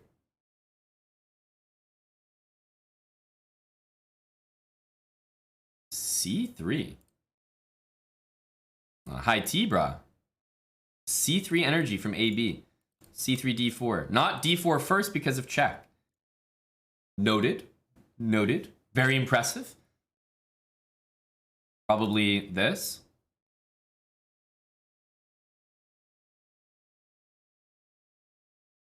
Whoa! Talk about high T, and there you go, H4. We confirmed the bottle is in sight. Well, send it, right? Isn't that the idea or no? Yeah, send it. Let's go. Let's go. Let's get that mate. Let's go. Let's go. Let's go. Open her up, bud. Oh, yeah, bud. Send it. Let's go. Let's go. What the hell is that move? Buddy, you're not getting any closer. That's not how this works. That's not how this... What is this? Send the queen in, bud. What the hell is that? I tell you, these guys are sending pawns. They've already got a pawn here. This type of attack is what we call we call this one the heir to the throne. When the G pawn dies, there'll be a G pawn to take its place. Right there behind you.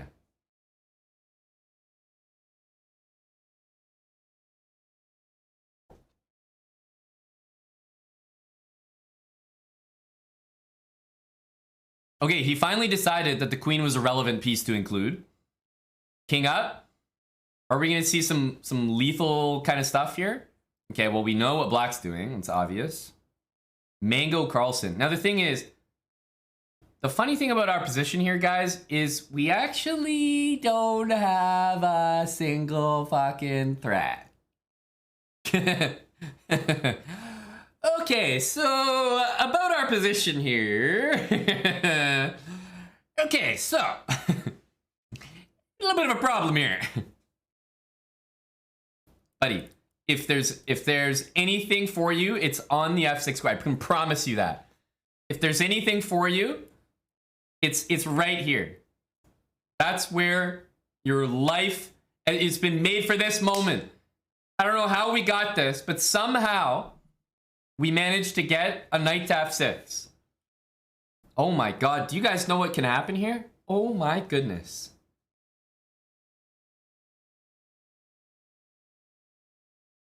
Oh, are we gonna see it, guys? No. Oh, no. Oh, no. We could really see it. Oh, it could really happen. Oh, no. I don't even want to speak about it. No. No, I can't even say it out loud. No, oh no, that's disgusting. Good Lord. Oh.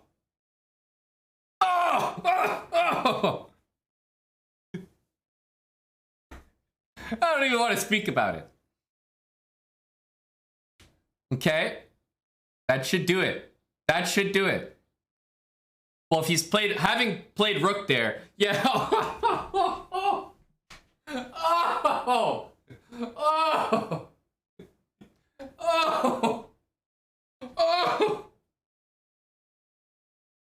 Oh my goodness, that's disgusting. Disgusting.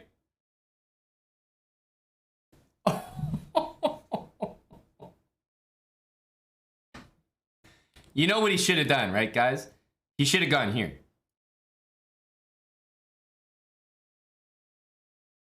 He should have gone here. The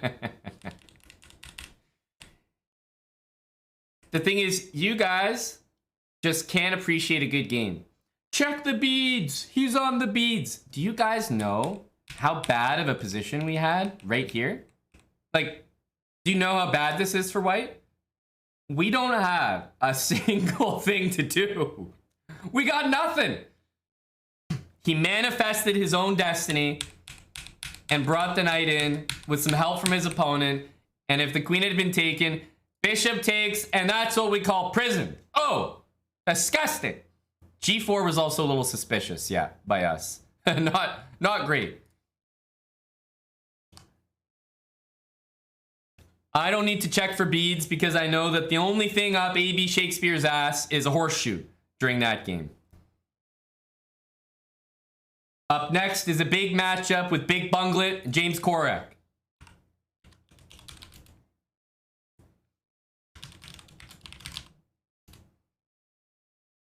All right. James Korek gets the white pieces against Big Bunglet. Here we go. Big matchup.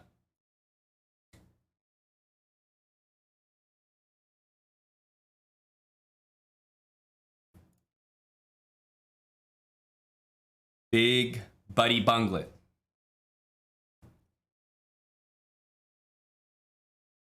Let's see what he can do here. They're both so close to 1900. They both got the chest bra flair. Can Big Bunglet handle the defector, James Korek?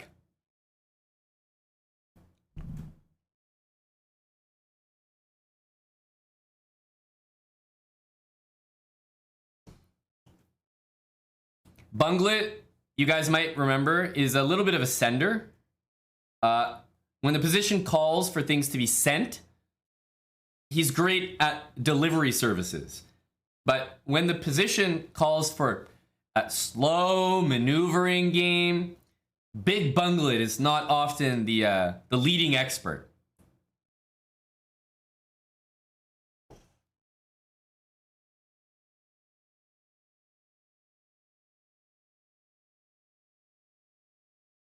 All right, as you can see, we are approaching full send. We are approaching full send levels over here. Bunglet, like my man Bunglet, the type to just power send on the king side here. You could play this game in a very reserved, clinical way, but Bunglet's the type to just send. Just power send.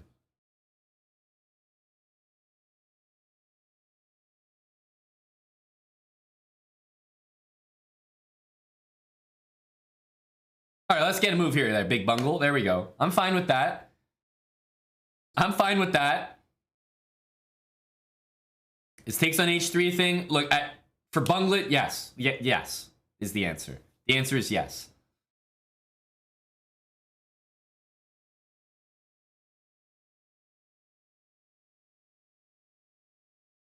Okay, there we go. Now, I would have liked to see this one to bring the knight here to try to get the queen out. I like that, but maybe he's like getting ready to turbo send here. I don't know. I just don't quite think it works. White has done a pretty good job here. And we have to be careful because the moment that this turns into a real chess game, that might be it for Bunglet. You know? That might be it. So I love the energy so far. We have to keep this to a dogfight right now. It's got to be a dogfight. Okay, guys. Bunglet's a sender. This is literally cake for Big Bungle. This is cake for my man.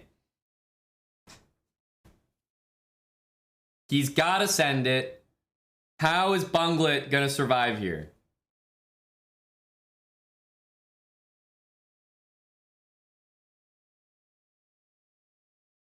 I don't think, like, his next move, he has many options, but I think in general, he's gonna land on a decent choice no matter what. There we go. That's fine. Oh my god, what the hell is that? That can't be right. I thought the king was gonna hide somewhere. No, that can't be right. Queen h5, I mean, this is what I'm talking about. Bunglet thrives when he sends. This is the game I want Bunglet to play. Like, I don't care about, doesn't matter. Bunglet playing this. If he doesn't win it, I mean, he can only blame himself. White just offered a draw. Oh my goodness. The draw offer is enraging Bunglet right now. The veins are throbbing in his forehead.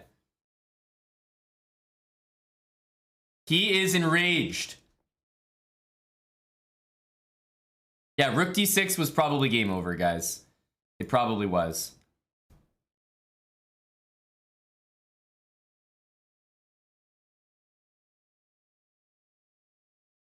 Rook D3? Okay. Big bungle.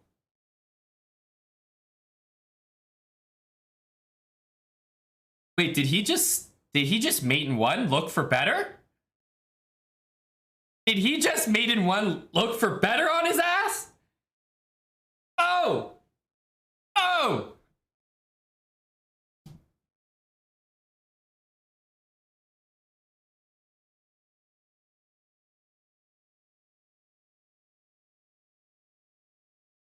Oh! Oh! These are nasty. The defector. The defector has been taken out. The defector.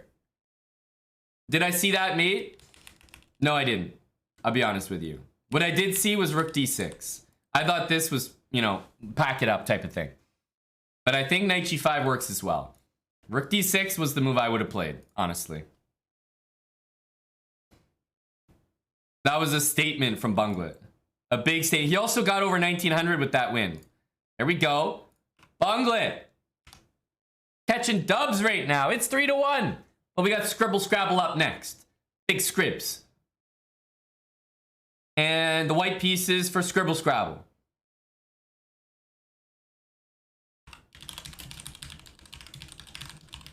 Scribble Scrabble and Estoni plays? Oh, play. Reminder, if your game's coming up, to please get online. So that's Irish Frank, Sure Buddy Guy, El Shorgio, Bongo B. Make sure you guys are ready and on the line.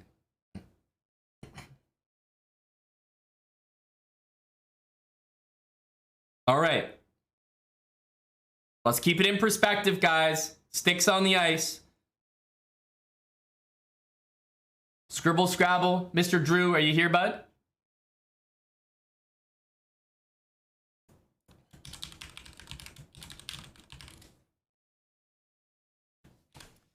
Scribble Scrabble.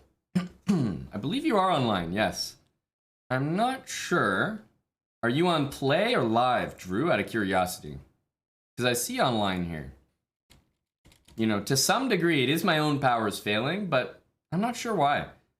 Because they work seamlessly for most people. But then there's always like 1 or 2 games that just don't start. Oh, Drew. How many times do we have to do? I'm literally gonna just have to ban people that try to play for mobile. I'm gonna have to start just banning people straight up. You try to play for mobile, then you're just banned. The mobile stuff is crazy. Why does everyone want to play for mobile? Guys, stop this mobile stuff. Drew, get on a damn computer.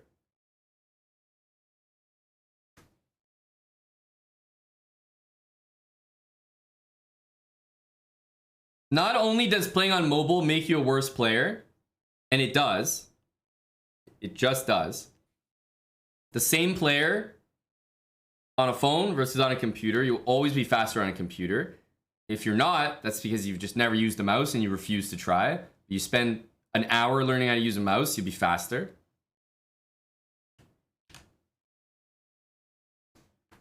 Drew Scribbly. Can we get you on a computer? What's going on, Drew? Otherwise, you got to send a challenge to your opponent or something. Because I can't start the game when you're on mobile, bud.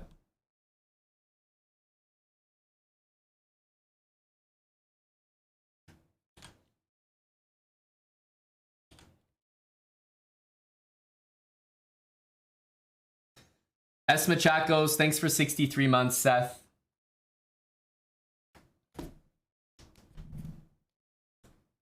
Welcome back, Seth Machakos, 58 months from Alex 14. There you go. We got some long timers here. Scribble Scrabble, buddy. We can't wait around forever. What's going on, dude? Can you send a challenge to your opponent?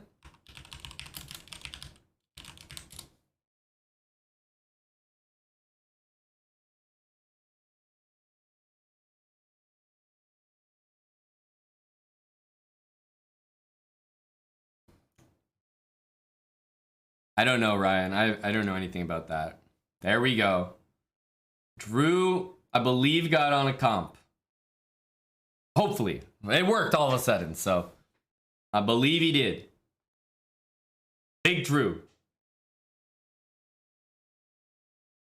Guys, this mobile stuff. This is like PSA to everybody in this sub battle. For the rest of the sub battle, don't be on mobile. It's very simple. I'm going to know if you're on mobile because I won't be able to start your damn game. Don't play on mobile. It's simple. You're going to play worse. So you're actively sabotaging the sub battle. Right? We're looking for dubs. We got people trying to play from their phones. Also, what the flying hell is Drew doing? Guy's probably never seen a chessboard this big in his life. That's the one thing about playing on mobile. The blunders are smaller on mobile. It's hard to have a big blunder on a small screen.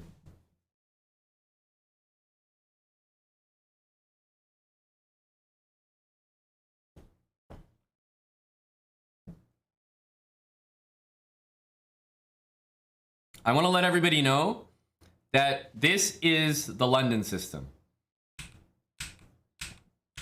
This looks like London after the Queen died. I don't know what the hell this is. Like, nobody's in charge of this position. Complete disarray. No. This is brutal. This is brutal. I don't want anyone replicating this London. Nobody take notes. All right? This is you get to observe. This is like a museum. Look but don't touch. No cameras, no photography.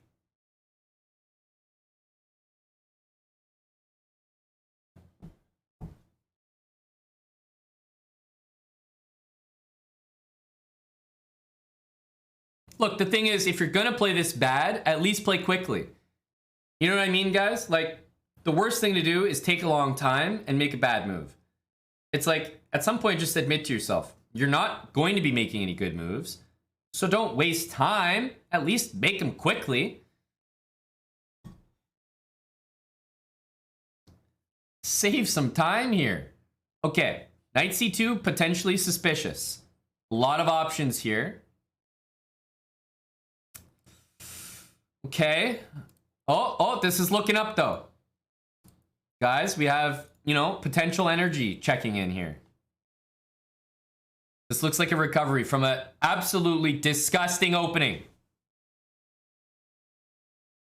I like the energy now. Guys, we're picking it up here. We're picking it up. Drew's stick is firmly on the ice here.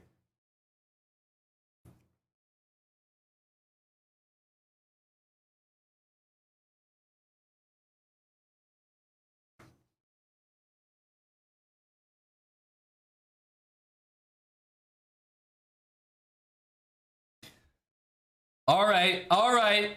We take a free piece. We take a free piece. I don't know how the hell we got this position from that opening. How the hell? No. Don't take notes. We are not result oriented here. It's about the journey. I'm just kidding. Everybody copy this. This is how you win with the London. If it gets a win in a sub battle, fuck it. Everybody do this tomorrow.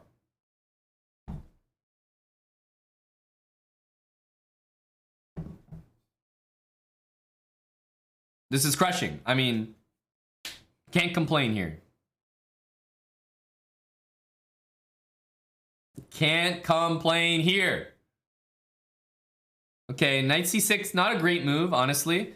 This is hanging. So we got to be a little careful here. We really do. This is not completely simple.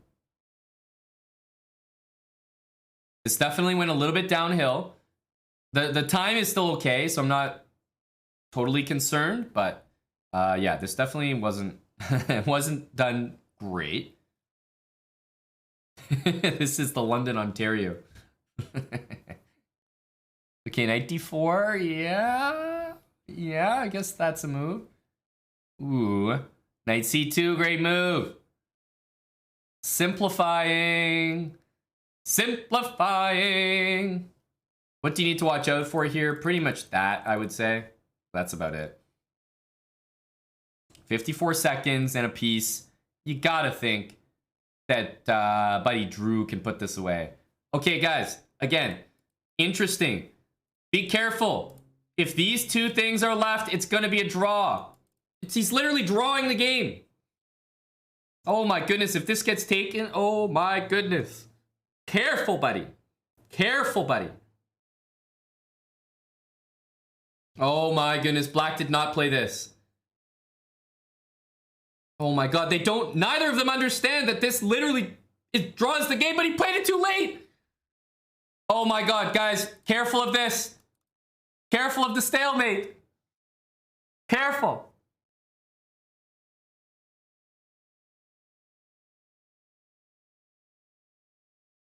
How can you be that fucking bad?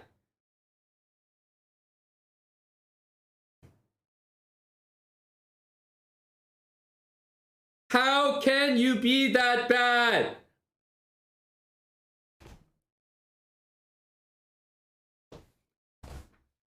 Wait a minute, what? Sorry, I was wondering what was going on. The position actually looked like a London system. There we go, I had to flip it around. This looks like the shit opening I'm used to seeing. There we go. That's more like it.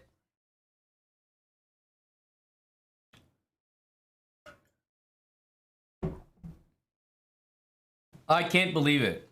I can't believe that.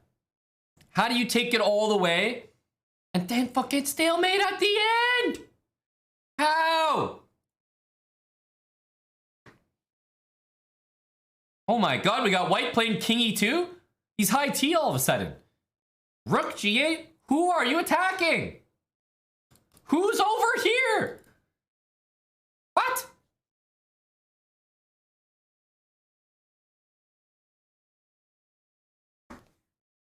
What is this? There's nothing there.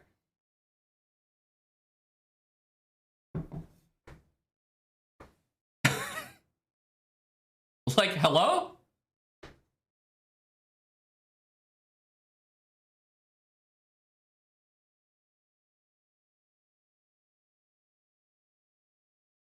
Okay, c4. Honestly, everything that white is doing right now looks very, very, very scary.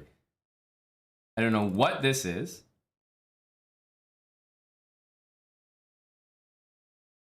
Oh my god. Do you think it's possible after 17 moves to have worse pieces than this? Oh, I honestly mean that. After 17 moves of play, is it possible to have 5 pieces on worse squares? Genuine question. 3 of those pieces are basically trapped. 3 pieces are trapped. How can you do this? How is this a thing? Like, we're in a position where literally this move will trap our knight.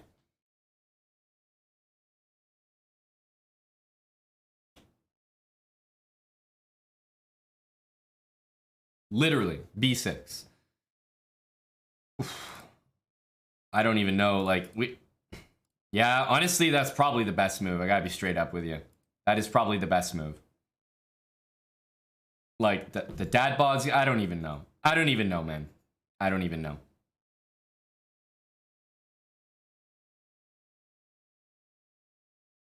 We need to literally flag our opponent. This is such a bad game of chess. We need this guy just literally sprinting as fast as it can. I don't know. I don't know. Bishop here. Like, what's going on here? What is white thinking about? Is there not one square on the board? No. He took. What's going on here? He's trolling. What? What? You're not even doing anything. He's throwing so hard. He's throwing so hard. That's awful. Oh my god. Okay, that's tricky. I'll give you that. That was tricky. Maybe rook here for the boys. Just help us out here, bud. We've had a tough game, you know? Just one more blunder for the boys. Thank you. Appreciate it. Appreciate it. PayPal's on the way.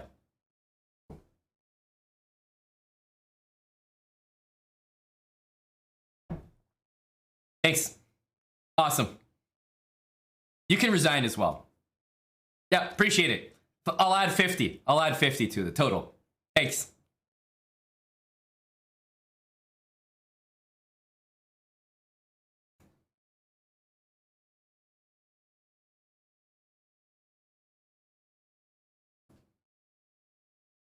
That was such a throw. Can you believe what we just witnessed? I would like to point out Exhibit A. Everybody have a look at this position and just know that this game ended. I kid you not, this game ended in less than 10 moves with a black win. Less than 10 moves, black won this game.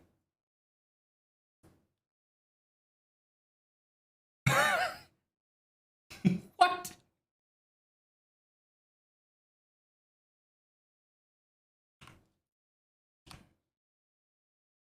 That's a win for Scribble Scrabble. Black pieces for Irish Frank now.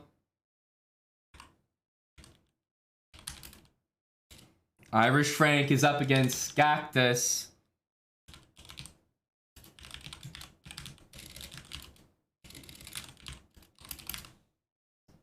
Crazy stuff in this sub battle.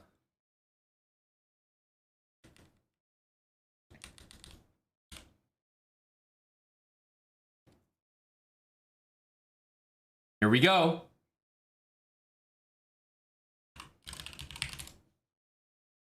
Guys, I don't know what just happened, but Drew somehow got it done. We got to give it up for Drew Scribbly.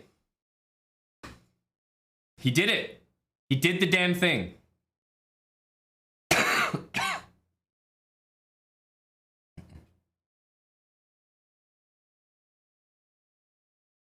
All right, guys, PSA. Everybody get the notepads out for real this time. Anytime you play an E45 opening, if white gets to play D5 before black plays D5, there's usually something wrong with your damn position. Black needs to play D5. Black needs to play D5. D5 is needed at many junctions here. Or, if you're going to take this, better know what the hell you're doing. D5 is needed. If you want to play this, believe me, you're going to have to deal with the move D5. It's this, like, ridiculous thing. Knight takes C3. You know, you're going to have to deal with this. You're going to have to put up with it. All right, some theory, some nasty stuff. White can castle here. And guess what? If white castles, what should you do? Takes, and should you castle and allow D5? No, you should play D5. D5 yourself. Don't let white play D5. You'll often get a rough position. Now, that being said, this position looks very, very good for white. Very, very good for white. I am concerned here, guys. I will be honest with you. Quite concerned.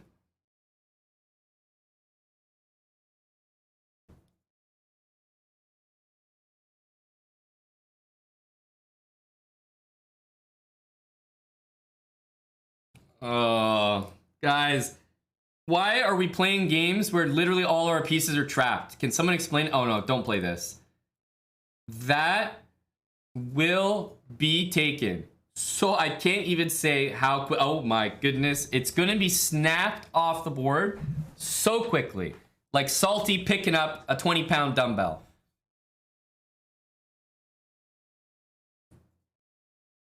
No, this is... No, there's... what is he thinking about? What is he thinking about? We're dead here. We're actually dead. There's no coming back from this. This is a coffin position. We're also playing a German who is gonna put this away with ease.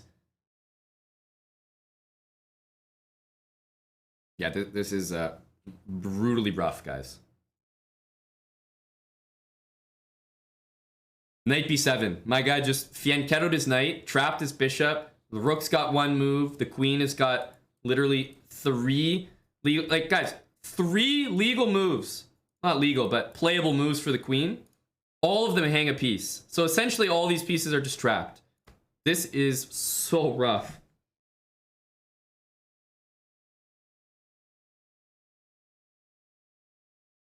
Oh my goodness.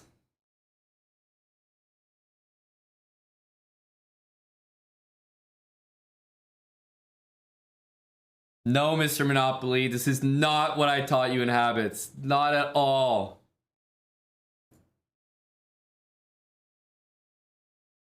I mean, gotta try this, maybe? Yeah.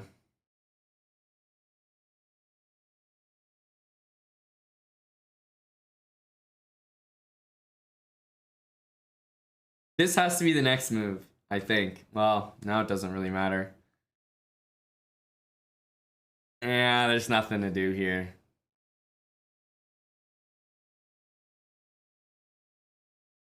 But this has been over for a very long time. And why did this happen? Because white played d5. I was talking about this. It is actually because white played d5.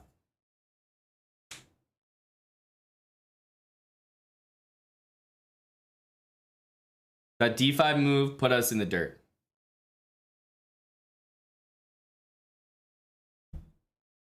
You know what we need by white? We need some ambition, like this. Okay, take it. Rook takes, d5. We gotta try it. At least it would be ironic to play d... Well, at least hit the rook, man. At least hit the rook, my dog. I think we gotta do this, literally. At least do it. Make me happy. And at least fight for this point. At least fight for it. At least fight. He's in this game. He's still here. He's fighting. And he's made it.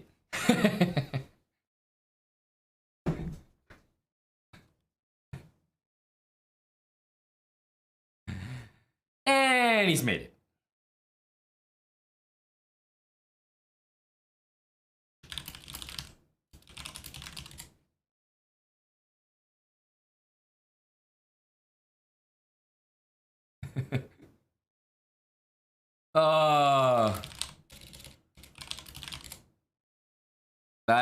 That's a brutal loss. Like, that's just pure deflation. All right, Skactus came back and just put a damper on it.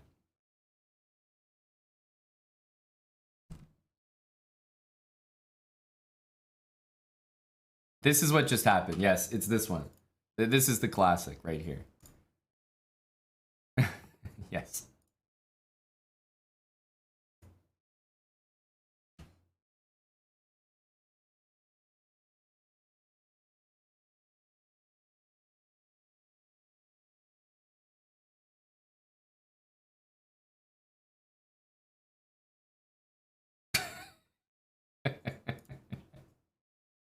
That's pretty much how that game went. Pretty much how that game went. Yeah, it's not. A little rough there. A little rough. And it's gone. But we get the white pieces next. It's Sure Buddy Guy against Kimel Raoul. All right, here we go. Sure Buddy Guy against Kemal Raoul.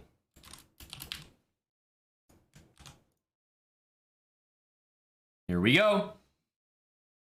El Giorgio, Bongo B, Milan. Make sure you guys are on deck and ready to go. Your games are coming up next.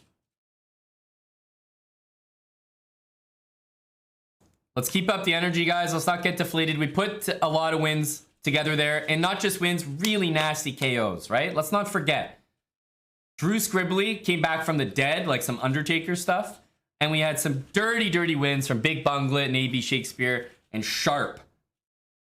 So let's focus on the good. We've done some good today. All right, we are going to take some losses. We just took a nasty one. We got to bounce back here. Irish Frank did not enjoy himself in that position.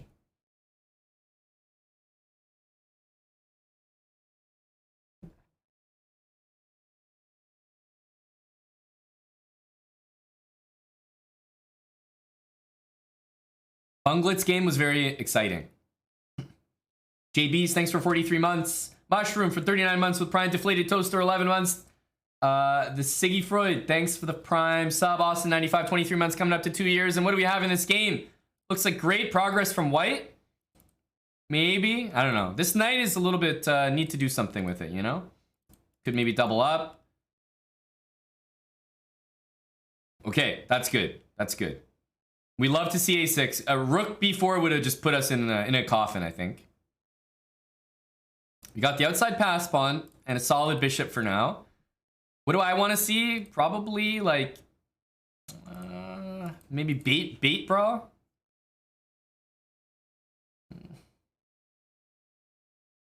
This has a, well, I mean, there's a potential that this works, but there's also a potential that we end up in the graveyard here. So guys, this is just the brains of two 1500s have to guide us here. Because I'll tell you one thing. We could end up being carted off here. Okay, that's a fair move by black. It's a savior move, but I was a little more scared of e5 because we would have been literally KO'd there. I mean, this is a good move by black, but I'm okay with it. I'm okay with it. Kudo, thanks for the 6 months with Prime. And Vesta Sarah's tier 3, 17 months. Vesta's back with us, tier 3. Thanks so much, Vesta. So black is doing well here. You can even see the path the knight wants to take to get back into action. And like, could we pick a worse move? I don't know.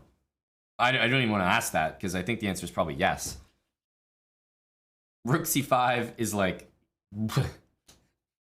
real bad. Now, we're gonna have to somehow, like, we can't even do this, you know? Like, somehow we have to invent, there's nothing, you know, what do we invent here?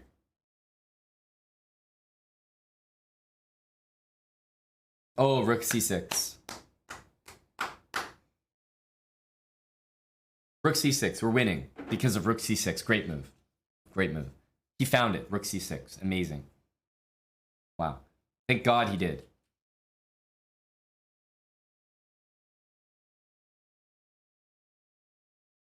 These have been very one-sided games. Very one-sided.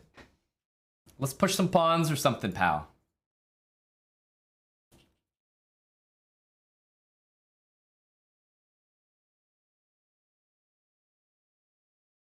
Oli Pals from the chat says your pick at Chessbra. Oli Pals, you're telling me that I picked this guy and I should feel bad? Buddy, you lost to this guy. You shouldn't even be in the chat right now. You actually lost to this guy. Really, really brutal stuff from the chat here. You actually lost to him. And in fact, we all watched it. Oof. Oof. I don't even want to know what you'd have to do to lose this game. We need this. We need this, and we need that. You guys know. It's required. We need some big stalemate energy. I'm trying to concoct a stalemate here. Where is it? Yeah. And how do we do it? It's very difficult. There's, you know, here. I'm trying to get the stalemate happening, but I can't seem to do it. Yeah, it's a good try, but like, it's all with check. It's unfortunate. Good try, buddy. Good try. I don't think there were any stalemate opportunities, but that was a disgusting game where I didn't really feel like we had any chances to win, you know? It looked okay at the start. Fine. But A4 was like, okay, a little sketch. And then here, we were actually fine, but rook c5. I mean, I don't even know what this move is. What does it do? Like, what's going on here, bud? You know, rook c5 is truly awful. This move is a self-KO. Unacceptable. So unacceptable. And the Cramlings are eking back. 4-3 right now, guys. We got Giorgio, Bongo B, Milan on deck. George, what's it gonna be? You bringing us back here, bud? That was really, really brutal. It was. Oof. Now, Shorgio's up next. Gonna get the black pieces. Who's he up against? Adyan Sru.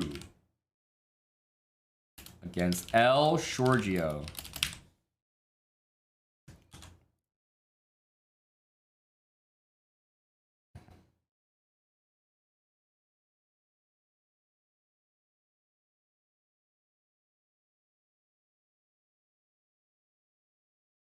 Yep, get online, Shorge. Are you on your phone, by the way, Shorgio, or are you online? Because I don't see you there.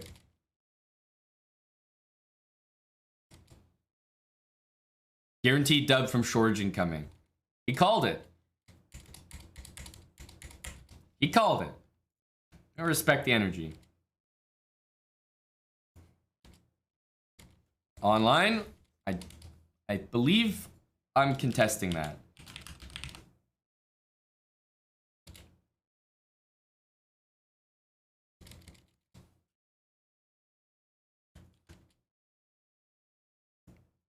I don't know if you're on your phone. There we go. Now we got El Shorgio. All right, Shorgio, good luck, bud. Fast moves. Good moves. Remember, play fast, eat ass.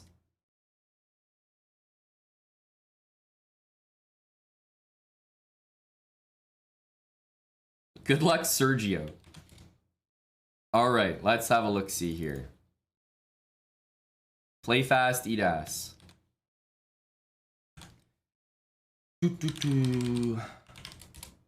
What I'm wondering is... Wait a minute. Wait a minute.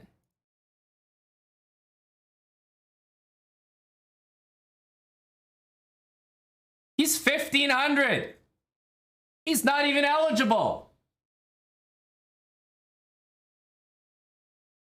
First of all, he weighed in at 14.99, but he's not even eligible. He's 1,500. And Anna has the nerve to talk to me about us, about AB Shakespeare on the bottle.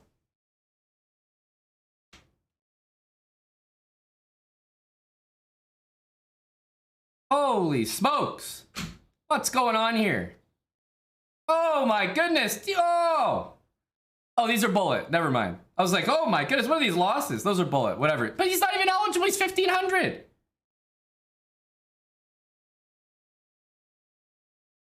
Anna talks to me about my guys, and they're not even eligible. What's going on here? This is a huge... No. This is void. This is void. Get this guy the hell out of here. Get this guy out of here.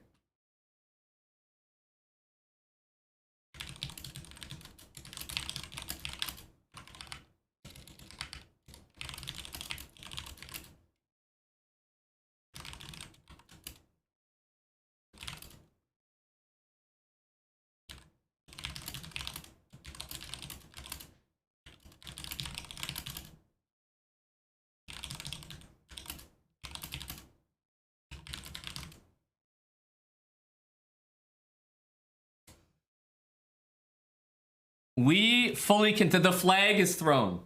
The flag is thrown. Yeah, I'm not talking about this 99.7. You guys are like, guys, it's a 10-move game. This is why low-rated players shouldn't be talking about cheating. Well, actually, it's a 10-move game. How did he play 10 moves well? Hi, Amon. Well, yes, hello. Hey, so I saw your little issue about my player being 5 points too high rated. Well, it's a little issue, of course. Very small issue. But what do you think is worse, to have someone that is just 5 points higher rated who hasn't had a peak over, 1540, or to have someone that has had a peak 500 points higher than their rating right now? I think that you have inquired over multiple sub battles about probably 5 to 10 of my players, and I've inquired about none of yours. And Yeah, you're fine to inquire, and I'm just telling you. I've inquired about none, and you have somebody who joined the sub battle at $14.99. That's fine, but they're $1,500 now. They're not eligible. But do you really think, Amon? I have not said anything. I've led all the games where you've had players that are clearly a lot, have had a peak that's a lot higher than their rating. I haven't said anything about it. I've inquired about it and I've listened to what you've said and I said that that's fine. But here we have someone who has a peak 40 points higher than the rating group that they want to be in, and I feel like it's only fair to allow that when it's just 5 more points when I haven't had anyone that's had 300 points higher peak. I haven't investigated your players. I don't know about your peak thing. I think it's normal for chess players to not always be sitting within a 100 rating range. I think that's probably true for most chess players.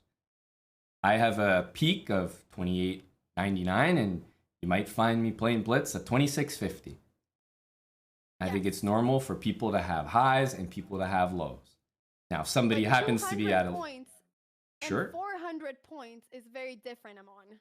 And if someone happens to be at a low, then I consider them good value. Now, if they went and they lost their rating intentionally to get to that low, then I think that's just, well, I mean, they have no place in anybody's sub battle. But that's not the case. That's not the case for any of my players. Okay. Are we sure about that, though? Are we?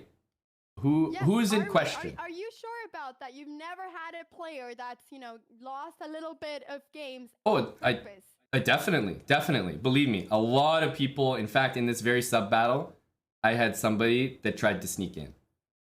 And I actually removed him from the sub battle because I looked at his profile. He had just strings of losses. I had people that were 1601 who were like, oh, dude, let me lose because you need a 1500. Let me lose, jump in. And I rejected them. So if you're wondering whether people try, you're absolutely correct. People will always try. Now, have I included them? To my knowledge, no. If there exists an account which truly did, in the last couple, like they just like intentionally lost or something and they are in the sub battle, then, I don't know about it. And if that exists, I'll definitely remove them. No question about it. But the ones that I do have, I believe I've checked and I don't see anything suspicious. If you see something suspicious, let me know. But I don't see anything weird about somebody having a peak that's higher, much higher than their current rating. The way I see it, that person's good value. These are mostly people that have been around my community. I'm just saying, I haven't raised any concern about any of your players, and I see someone that's outside the bracket range. For what it's worth, the bracket ranges are there to keep people within a certain range of one another. For sure, but we're talking about a 4-point difference, or 5 points to be exact. We're talking about 5 rating points. I mean, that is really like nothing. Agreed. This is more of a raising a challenge flag out of principle, right? If you had before the sub battle been like, you know what, I have a guy who's 1505. Can he play in the 50? I'd be like, oh yeah, whatever, right? But now it's to the point where you've challenged some of my players, so of course I got people going, hey, wait a minute, we're playing guys that aren't even in their bracket. So as a coach, I have to bring it up. I have to raise some concern. Okay. Can I go ahead and talk to my team and regroup, Amon? Yep, you can regroup. I will even say that the player in question, overall, like I said, if it was at the beginning, I don't have an issue with him playing. This isn't about 6 points. It's that people should be within their brackets. And I think sometimes I even said to you in a previous battle, I was like, I don't even have someone who's registering for my bracket, so I'm going to use someone who's like not the actual rating. I think they were actually lower than the bracket last time, but the point being, you're not always going to have someone that signs up. So I'm not worried about 6 points, but hey, I got people that are like, look, if we're going to be held accountable for us, then your players should be as well.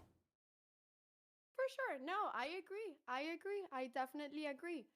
I just really thought that considering a lot of the other players that I thought, you know, even if they are in the right rating group, I've just been feeling in both battles that, you know, they've had a really high peak. I thought that 5 points was okay.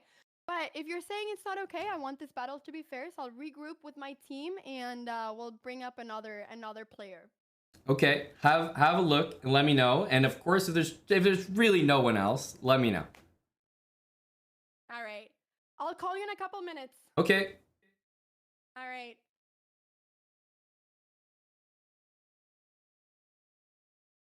I think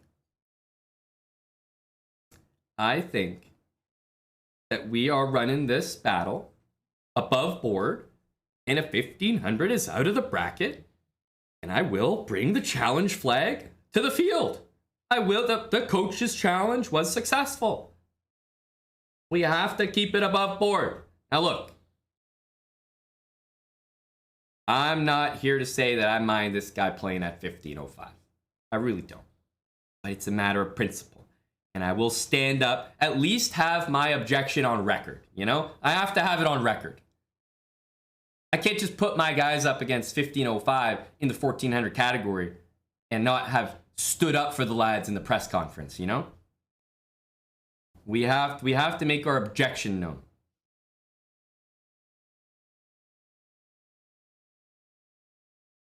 Matter of principle.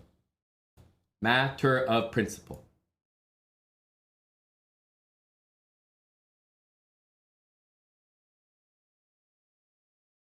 Review his game against Anna? No, that's fueling a much different thing than what I'm talking about. You guys are talking about like 99.7. How did he beat Anna? Like, you guys are on a whole different thing. I'm saying the guy's not in the rating bracket. That's it. I'm just saying he's not a 1400.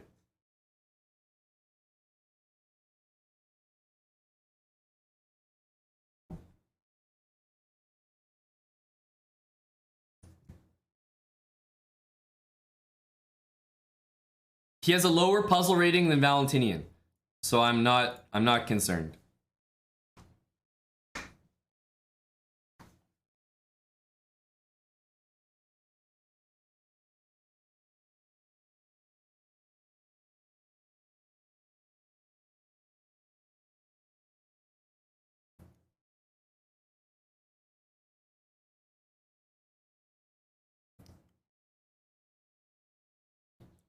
But here's what I'm wondering.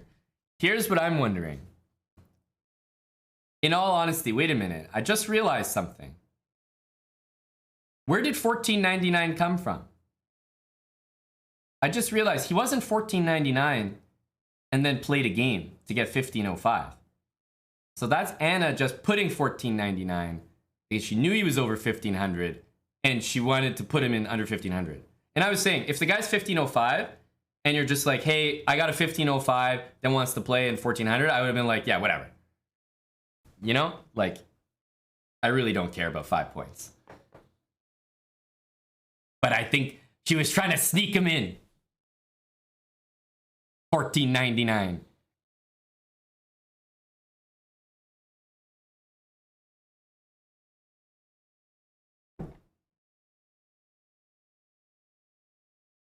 You guys are talking about Blitz chart. Look at the dates. You guys are on a much different wavelength than me. I'm just saying the guy's not 1400. That's it. You guys are like Okay, on a wild tangent. And I have two different options for you. Oh, one sec. Hi, Anna. Hello. Hi, you've regrouped. You have different options, you said? I have two different options. So the first option that I have is that we do exchange Chaxi and put a 1400. All right, that's the first one.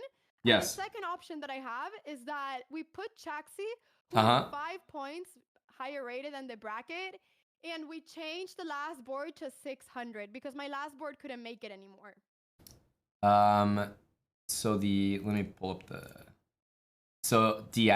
Diasmo guy? Exactly. So we put a 600 in the last board, who is lower than the bracket. So like 600 to 700? Exactly. So yeah. So he'll be like 150 points lower rated than Pancakes. Oh, well, I was going to say, I can also just pick a 600. Like, I can also change my guys, you know what I mean? Like... Oh, Okay, sure. Yeah, we can do that too, and then I can put in a 1400 now.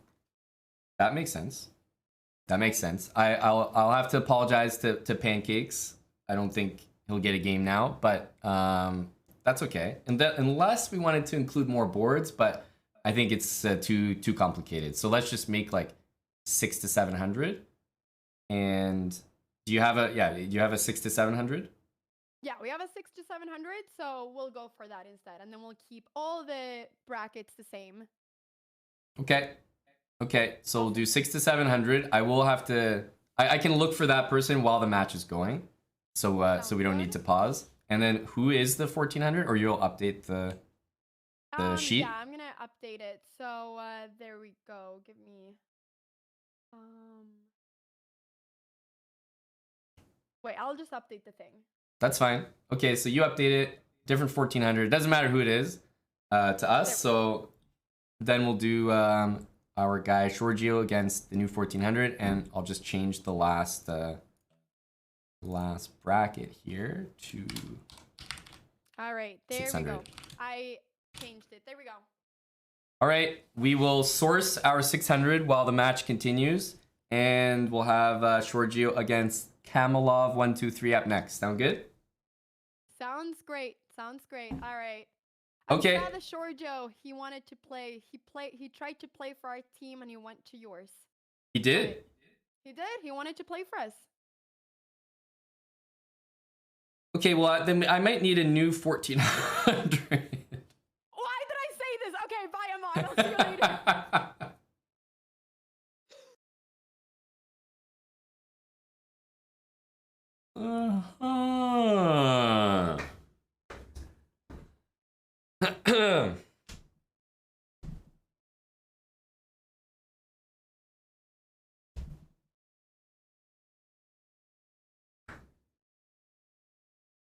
So we have Giorgio coming in, really high energy, wanted to play. Our soldier Neil stepped aside. And and in fact, he was registering for the other side the whole time.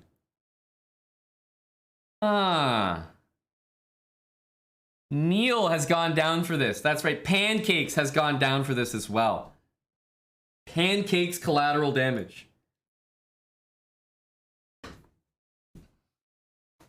Very suspicious stuff. Pancakes caught a big stray. That he was even donating. He was hyped to play.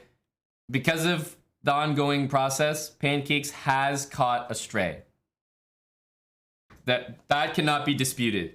We'll have to assign him a piece of land and start reparations immediately. Now, I believe that in this, Adam Hartlever gifted sub to Czechs. Is that who we're playing against? This is brutal. But you know what? As much as the evidence mounts against Giorgio, we have to remember something. Giorgio did take up arms with the chess bras during the Battle of Toulon. One cannot forget time served in the chess bra ranks. So we'll give him a chance to prove his fidelity.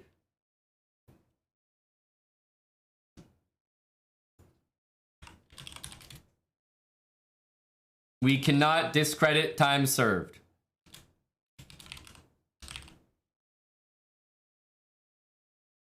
Okay. Giorgio against Kamalov 123. Do we have Giorgio online again? I was having some issues starting the match, by the way. And I think Giorgio gets the black pieces here.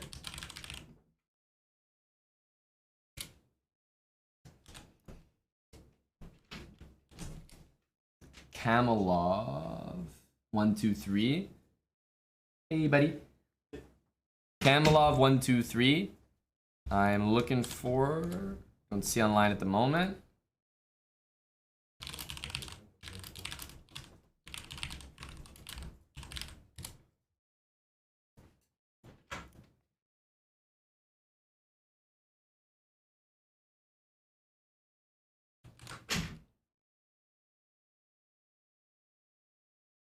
Make sure it's spelled right. Kamolov. Yeah, should be right.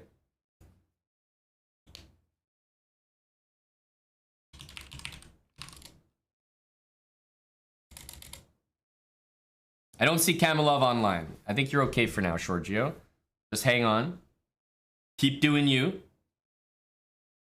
Get this godforsaken position off the screen. Yeah. I tell you, sure, buddy, guys, really getting some airtime here.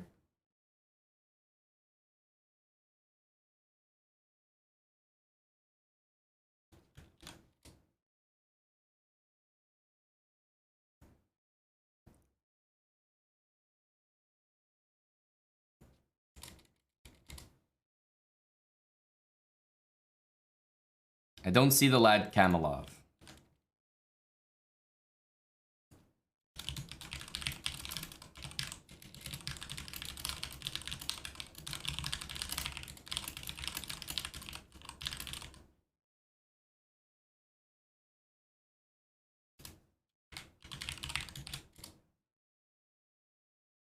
If you get a challenge, Giorgio, you can accept it.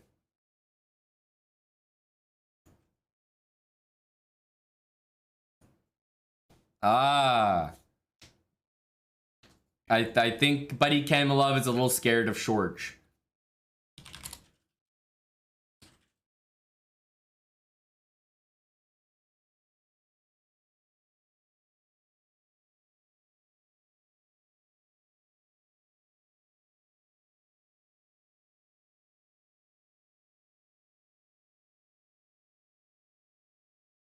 Yeah, that's okay, Shorgio. I don't think your opponent's here anymore. You've frightened him away.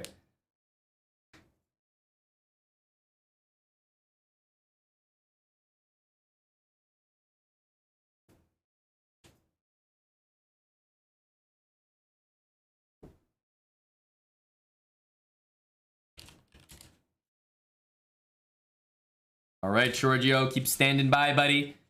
Giorgio is like that guy at, you know, he's like the last guy in the family that's unmarried, and the parents are just like frantic. Try this one. She's a beautiful, beautiful girl. Try this one. But mom, she's not here anymore. She left.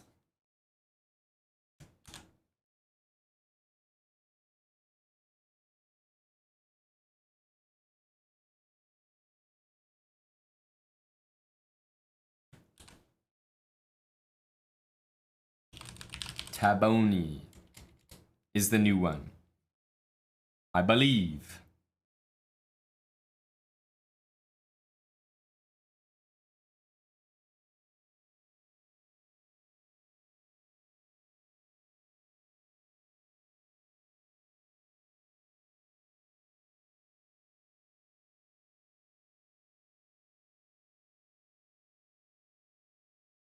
That's right. We can all lead the dance. Waiting for the new challenger for El Shorgio, a new date for our single and eligible bachelor.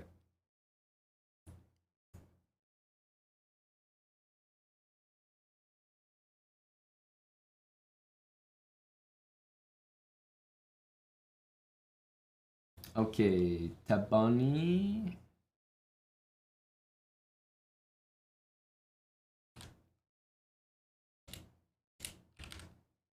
All right, let's give it a go here. There we go. Look at that. We got the match on.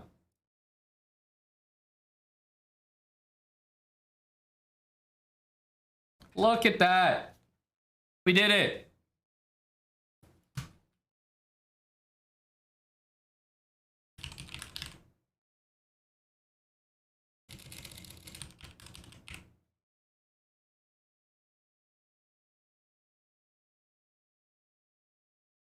All right.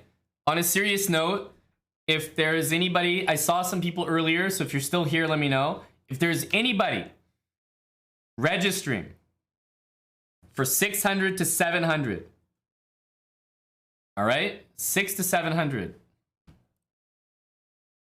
What? Sorry, never mind, guys.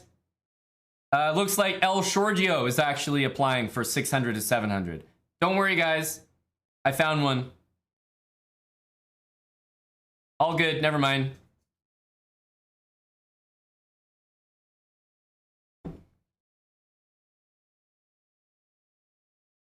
Brutal stuff, honestly. Maybe go for this one. Yeah, that might be the best pawn here. We could try taking. Okay. Maybe a little... nah, I mean, this is too hopeful. Rook here. Rook here. Okay, let's go bishop back. Little hope for b4. Oh, taking. Oh. That's brutal. We need the rook over. Taking is tough. That's a tough spot. Because I don't know how to make a threat here as black. I really don't know how to make a threat. Yeah, b5 is trying to get something going, but optimistic. Optimistic. In fact, this move is a KO style move as well. I think this is a... I mean, we're going to need to see something like this from El Shorgio, which is a tough spot to be in.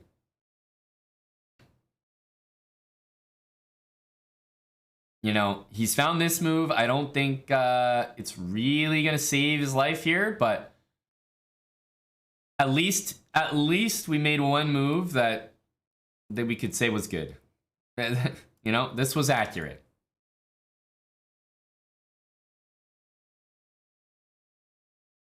Guys, this is maybe the most one-sided game in the battle.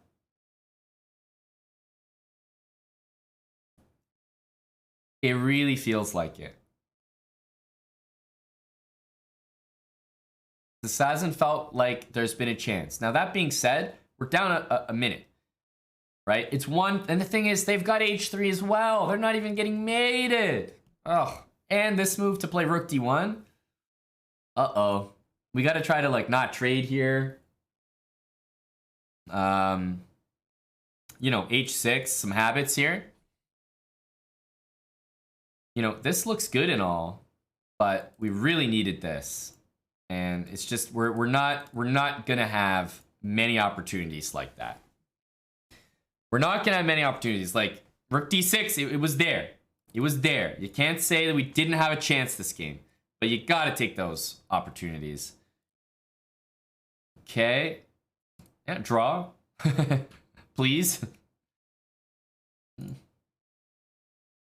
Yeah. I mean, honestly, maybe it's a good thing we're down a piece here, because Shorgio has played reasonably well, down a full piece. We need this rook to move for the old Trickarooski. Okay. Yes. Oh my goodness. Guys, there's queen takes rook. There's rook here with mate. We've actually really had some chances here. There's literally a free rook. There's actual checkmate threats. Like, for being as dead as we are, there's actually been chances. There's really been chances here. I know we've been down and out for most of the game, but I swear. Well, that's easy to miss. Okay, good, but not gonna help. Not gonna help. Guys, I don't know. There's been a free rook here twice in this game, and some checkmate ideas. Not only did we just hang a piece on, like, move, I don't know what it was, 5, 6, whatever, but we're also down and out here. This is the roughest. This is the roughest perf. Now that's even a solid move. Simplifying. That is... We are down horrendous after that. We are down horrendous after that.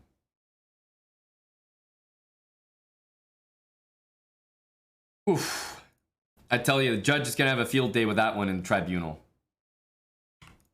So the run that we went on has actually been matched by the Cramlings now. It's 4-4, guys.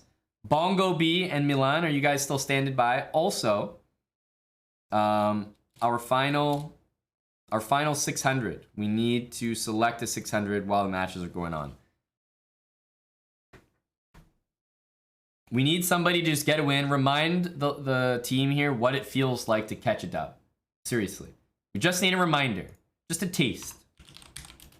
Bongo B against Bluebarian.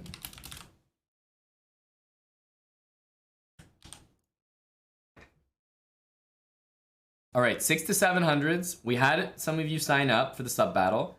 I saw the names in Discord. If you can go back in Discord, if you're 6 to 700 blitz on chess.com, submit your name again, and we need to put one of you in. I know there's been some people registering, and I saw some 600s there, even though our lowest bracket was 700. So now's your chance. Now's your chance. Here we go. Bongo B. Let's see it.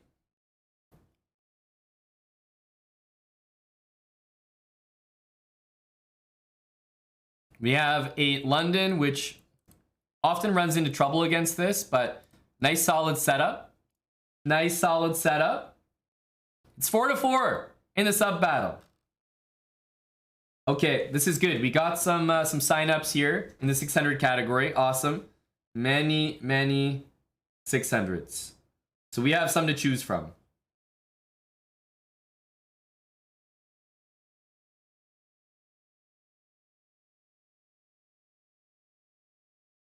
Wow. Long castle energy from Bongo B. You know what, guys? I'm about it. I'm about that energy, about that life. I could see it working. I mean, this is a blatant threat. Let's save the bishop.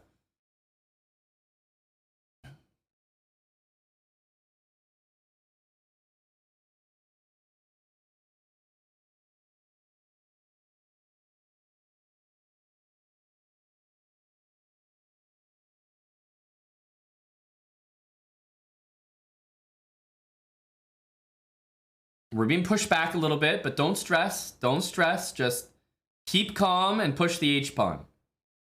Keep calm and push the H-pawn. We're very solid here now.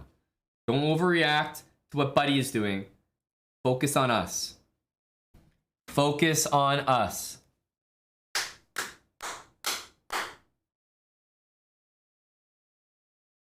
Remember, fellas, focus on yourself. You see this?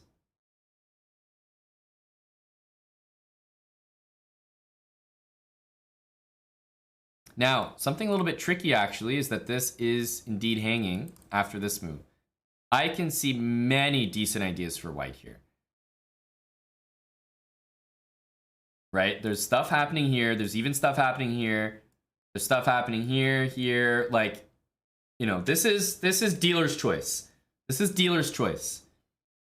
There are obviously some that are better than others, but that is the worst of them all. That is the worst of them all. That is the worst move. That one is the worst.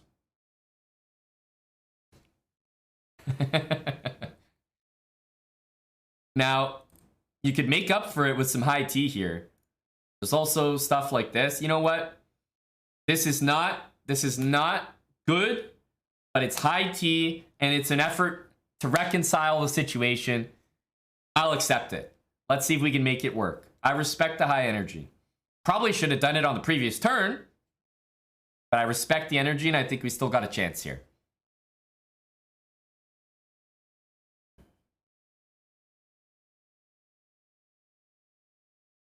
I respect that we still have a chance. Don't sleep on these moves. You know, we got a rook to the F file, G5.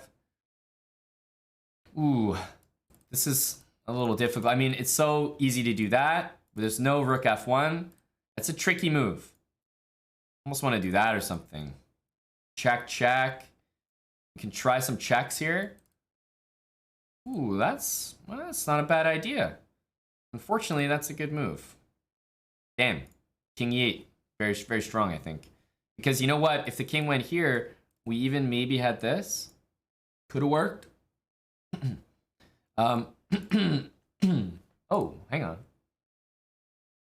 Oh, hang on. Yeah, tough though, because, you know, you don't want to trade. Ooh. Ooh. Ooh. Irm. Oh, Rookie Cheat, hello. Hello. What was that? Remember, when the queens are on the board, we still have big drawing chances. Huge drawing chances. Why are we going back? Guys, it's a simple concept, right? When you're down 20,000 pieces and your opponent repeats, you repeat. Right? Like, you don't play for a win, you just repeat. You just repeat the position. You don't need to play for a win. Move your pawns. Let's get a stalemate. Let's try.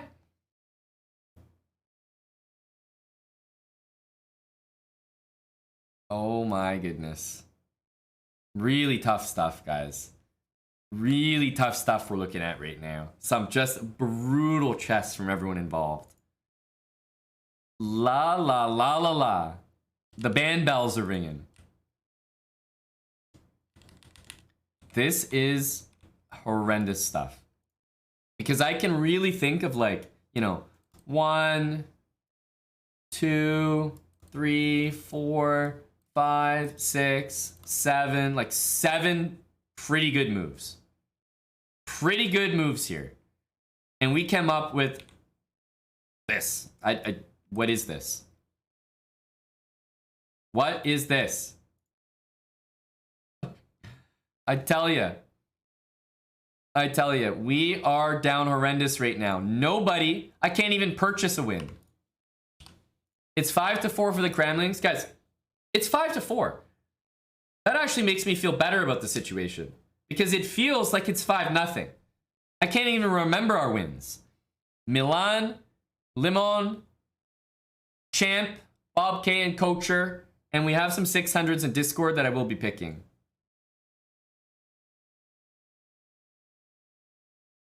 We got to steady the ship. Seriously, once we remind the team what a win actually feels like, we might have a chance.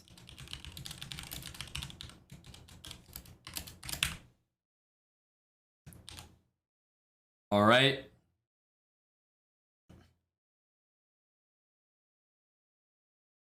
Ooh.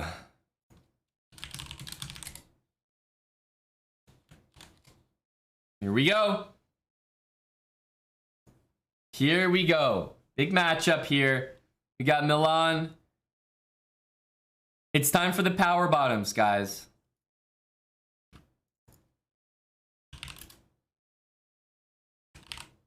We need to play the anthem of the bottoms here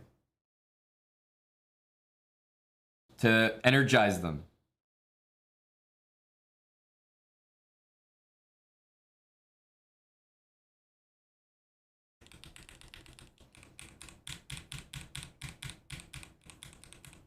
Good stuff so far.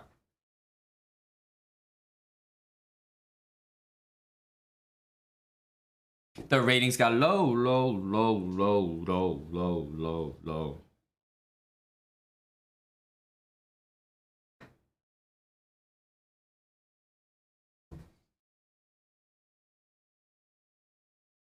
Low, low, low, low, low. Yep, we got a chance.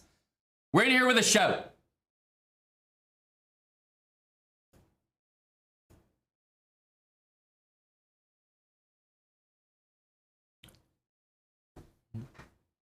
When I think of whoa, low. It ain't the same when it's up that close. When you actually have to watch the game. It ain't the same, I'm telling you. You think 1200, you think good at chess, but it ain't the same when it's up that close.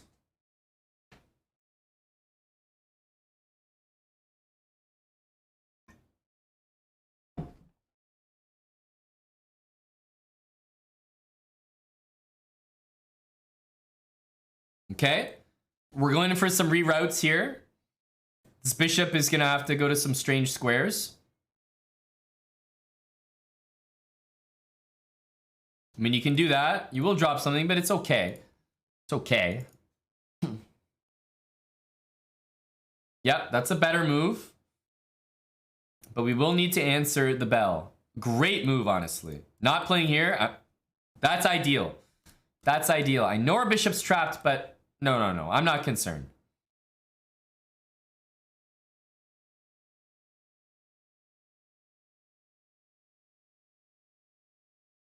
Nice. Acceptable. This one is going to hurt for a moment. We're going to need to be vigilant there. Maybe thrust? I don't know. Or thrust? Small thrust? Yeah, this move probably going to hurt. It's not the end of the world, but it looks tough to handle. It looks like a good move. So how are we going to handle this? Knight c5 has been played. After takes, we do hit the bishop, which is a nice thing. Maybe we hunt this guy. This is obviously good, but like I said, I knew this move would freeze him a little bit because it's quite strong, losing our bishop by force, right? So that's fine. That's fine. We're just gonna be probably rocking the old trip skis here. Yep.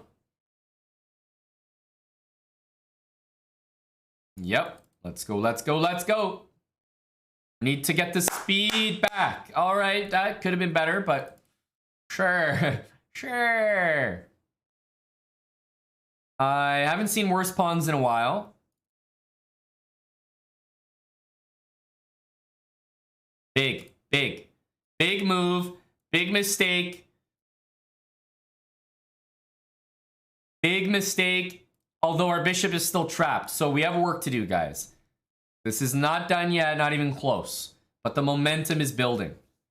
That's a piece. Honestly, still super difficult to play.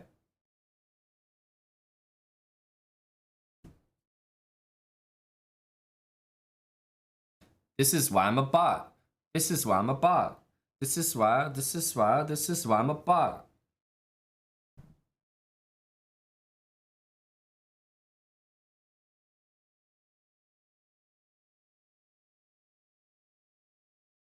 We extracted our bishop. There we go. Get him out of there. Love it.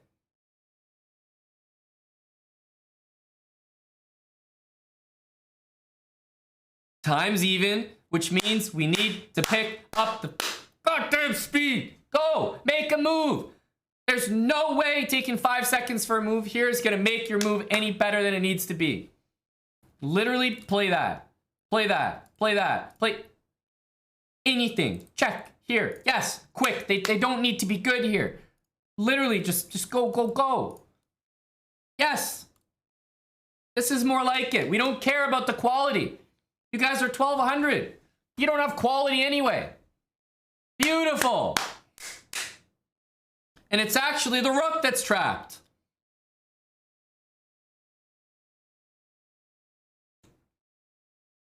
The speed is coming in. The opponent is weighed down and is too slow due to that yellow hat on their head. We are more aerodynamic as a chess bra bottom.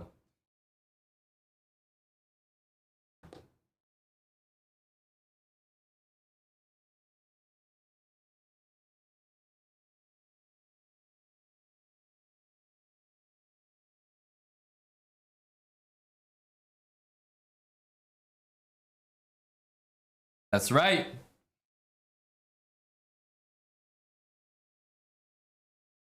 This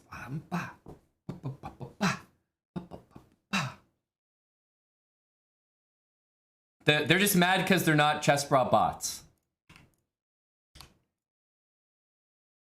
Big win. Down to Limonen 5. And we get the white pieces. Great win from Milan. Can't understate it. The boys needed that.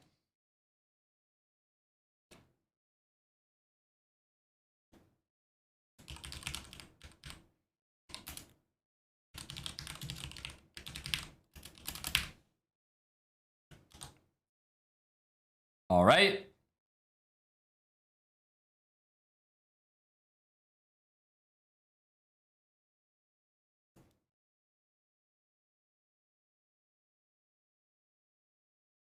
So, Limonen5. Can you go to chess.com/play/online? Basically, just click this and click play. I need you in there.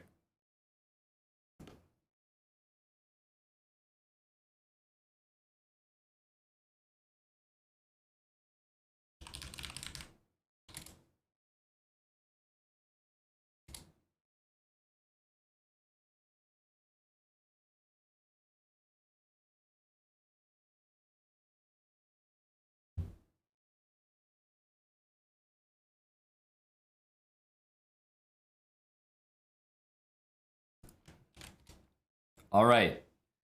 I am unable to start the match for I'm not sure what reason, because you know what? I see online. I do see online.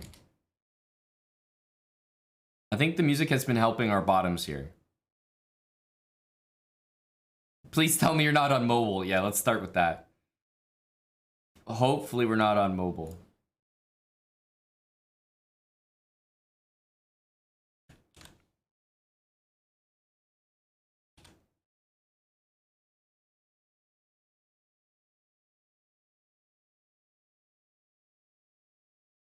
Yeah, go. Believe me, guys, I'm trying. Can't just go. Can't start the game.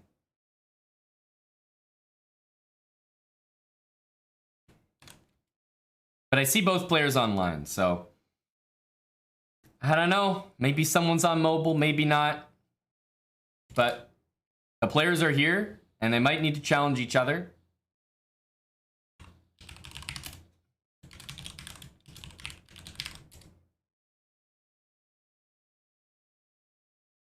Make sure we're not spelling anything wrong. No, don't think so.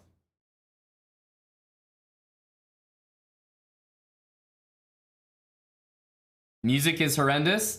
We were losing 4 games in a row. I switched the music and we won. So you can suck it up. Master Almagaver and Limon, you might need to send a challenge to one another. And it should be... The thing about that is we can't really get the colors right. There we go. Okay, they did something. I don't know. Someone was offline, maybe. We got it to work. Awesome.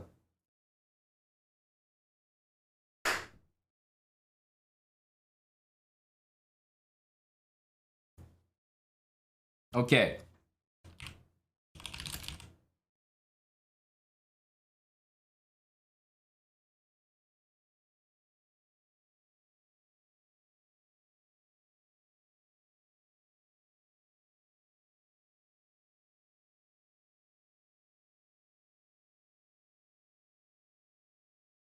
I like the energy.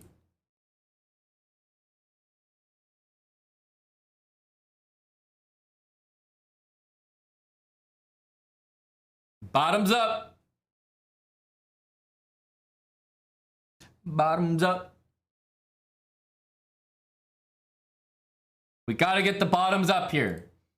I like the energy. Great bishop. Even this is fine. He might go there, though. It's not a great move, but... Yeah, I had a feeling. It's okay, though. It's okay.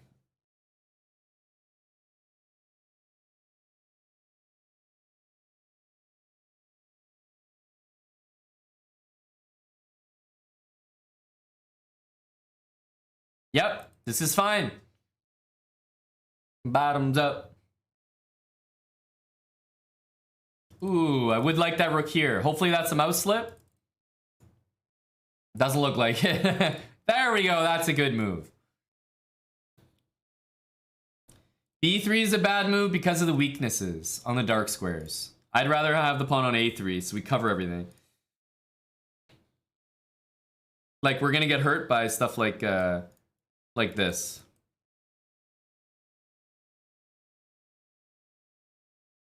Are we a take bra or are we a bishop pair bra? I'd rather take. I don't trust an 1100 with the bishop pair.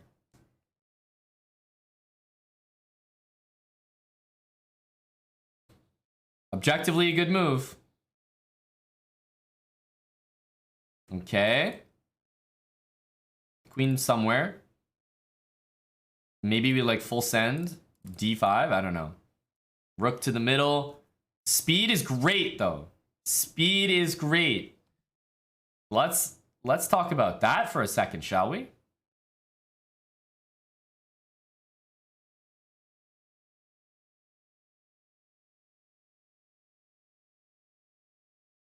Yep. Oh. Tell him, Nikki.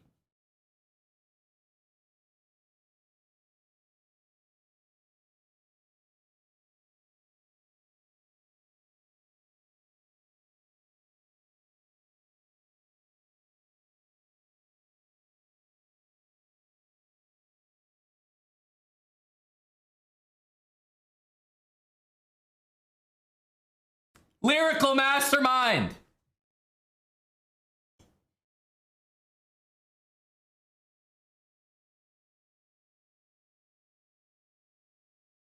Do you hear me? Yep.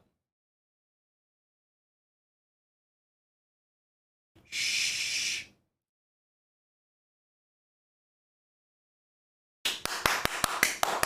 There we go. We survived. I don't care if we didn't take it. Doesn't matter. We survived.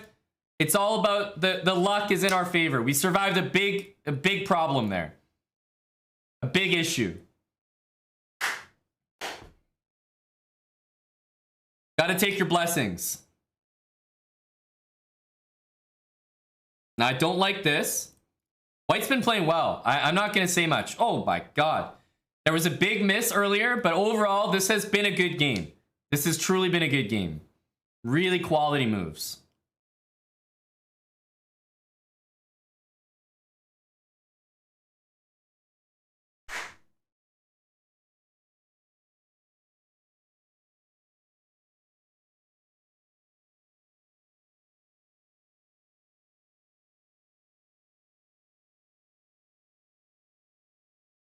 Up on time, up a piece.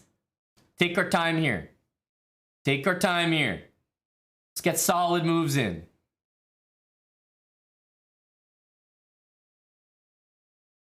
And we have a built-in escape square, so it won't be possible to get mated. Hey, cute move, but you know what? I don't like it. I don't like it because there's no follow-up, and I'm goddamn scared of that. Get the hell out of there. This is that you're being too fancy. Let's go back to basics. Back to basics. Let's chill out. Let's chill out. Let's chill.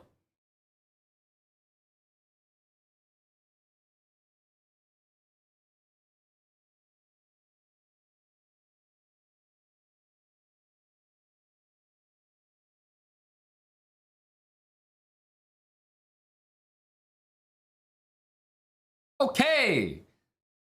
The music is getting dubs. It's the only difference. Off?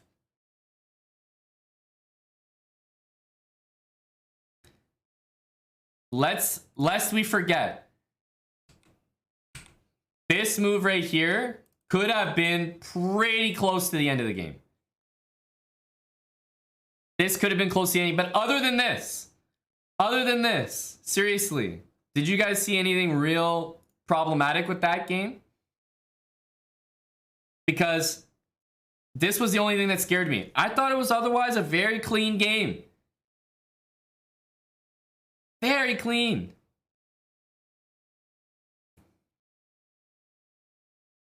That's a dub. We take the lead.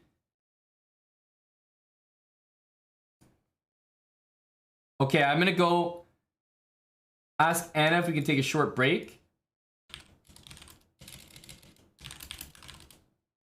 And I'm gonna pick our 600.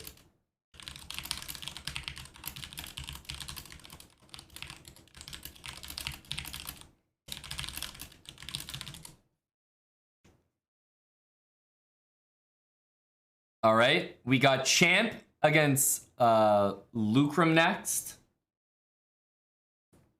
Great energy so far, but Champ, you ready? You on deck, buddy Champ? This is the last chance. I will pick the 600. So last chance in the Discord to submit your name if you are 600 elo. 600 to 700. All right? I'll be 1 sec. Bathroom, pick a 600 and continue. Go team.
Okay.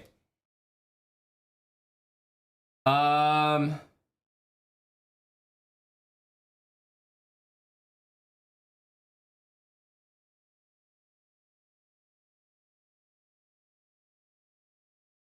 right, Matt Amoroso, you ready to go into battle, Matt?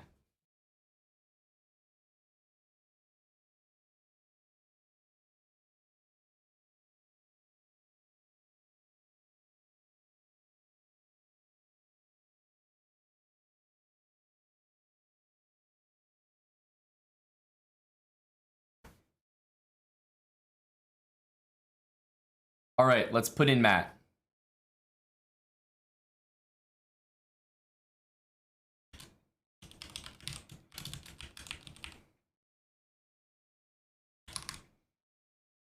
And because we know they're going to do this anyway.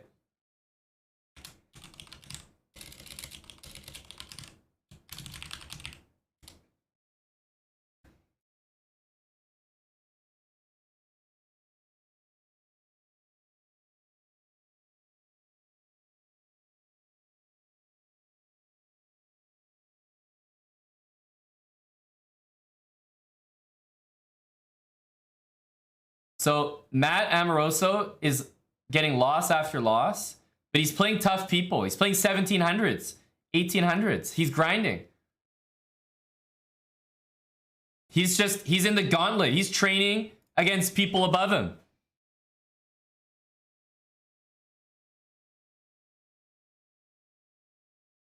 All right. He played Warshep. And if there's one thing I know, it's that I think Warshep might have passed on some tricks to the trade. Back in April, they were training for this match. He beat Jimmy Bot.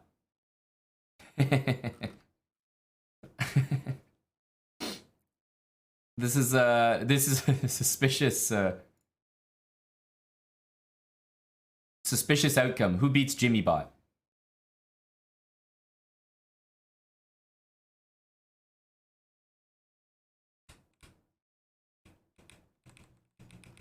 All my homies beat Jimmy Bot.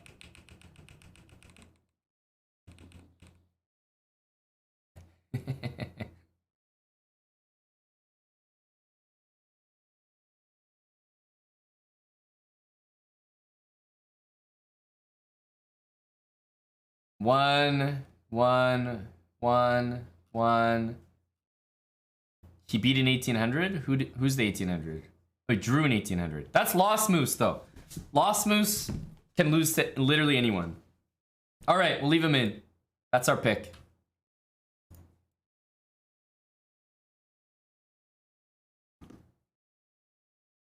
You're right, Sleazy. You're right. All right. Let's continue with Champ against Lucrum.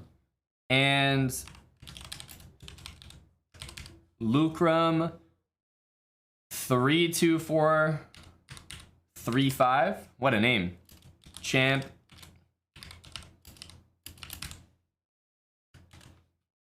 All right, Champ is playing, which means we need some classic songs for Champ.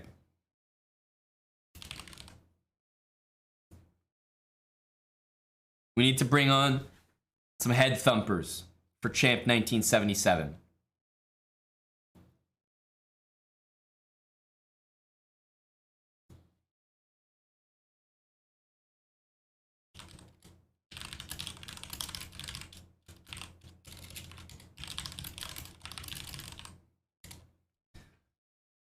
All right. Buddy Champ. Let's see what you got.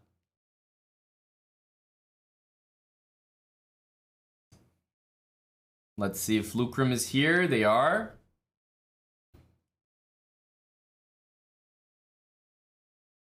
It's a big game here. We have the lead, but these games mean a lot. These games mean a lot. Right near the end.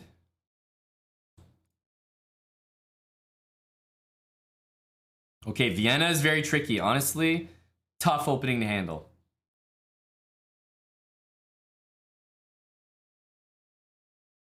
We can't be. This is disrespect to Champ. Absolute disrespect to Champ.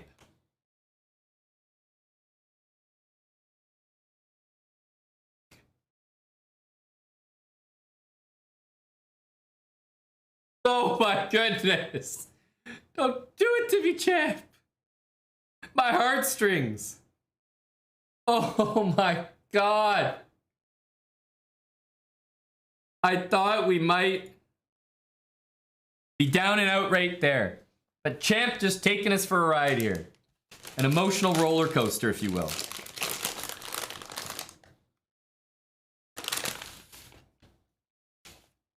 Okay, we're castled. We're chilling. We're fine here, guys.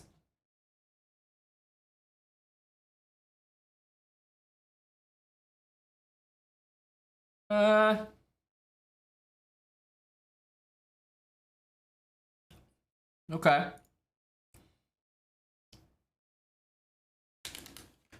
Let's go, Champ.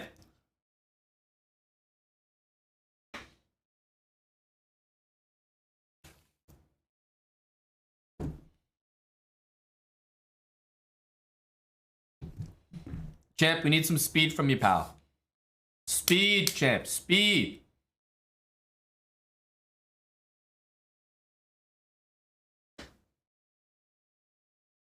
This needs to be way quicker.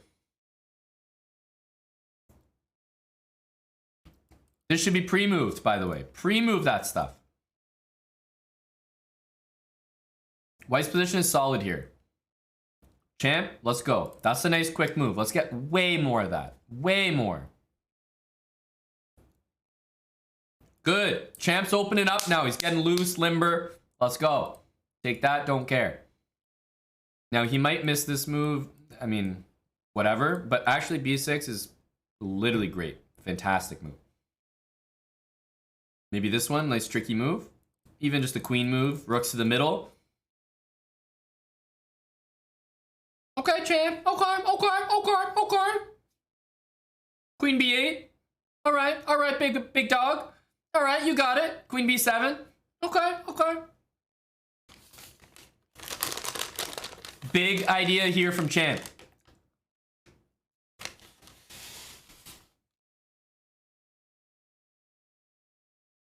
C5. Oh, okay. Tricky. Oh, never mind. Oh, now we see it. Oh my God. Oh, whoa. I haven't predicted a single move. And the evaluation is around equal.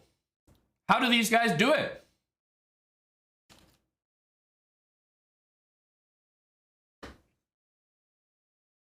This is the definition of being on the same page, except the page is blank and it's sitting inside a printer.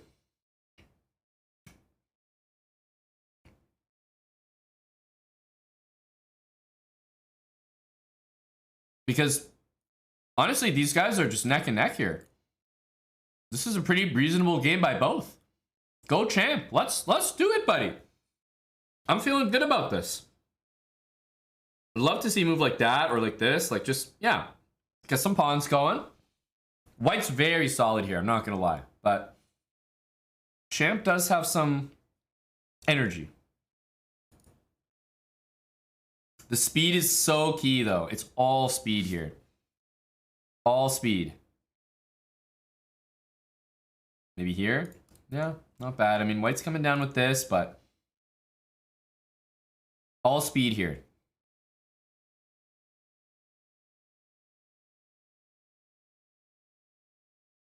Again, not a bad move. Like, this is dangerous stuff over here, but wow. Oh my god, and it stops mate. I don't even think he knew that. He was gonna do this move anyway. What a goddamn move. Oh my goodness. Oh, but there's no queen here now. Oh, this is tough. Yeah, I had a feeling. I had a feeling. Champ, we need some speed here, bud. Champ, you can't lose material and then have no speed. That's when you need to have max speed. Because you're lost now. So now, bang those moves out. Bang them out. In fact, it might even be good to hang your rook. These should be all pre-moves. Just pre-move, pre-move, pre-move, pre-move. Doesn't matter. Right? That's what you got to do in those situations. Now he's got the hang of the pre-moves, but it's too little, too late, you know? Too little, too late. Guys, you can't be sitting there after you blunder and not move fast. Unacceptable. Queen B2, move of the match. I mean, that move's tremendous. But once you're lost like this, you got 16 seconds. At least make the guy work. Give up all your pawns. Go for stalemate. You got to give it a go here. But once you're in this position with 15 seconds, spending 6 seconds on one move, you know, spending 2 seconds on the next move, that can't be, that's just not good enough. Not good enough.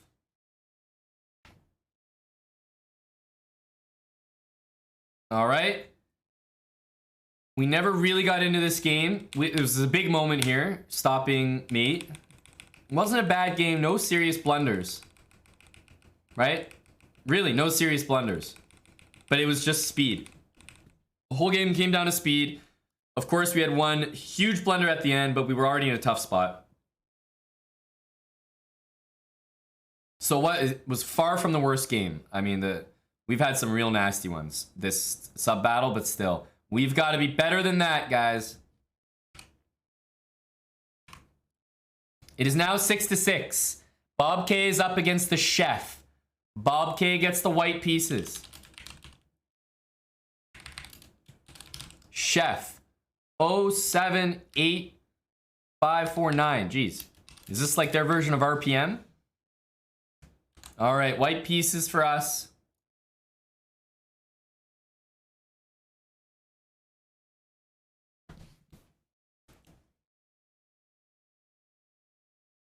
All right, Bob K. Let's see what we can do, bud. Let me know. Mr. Bob K. Bob K 999.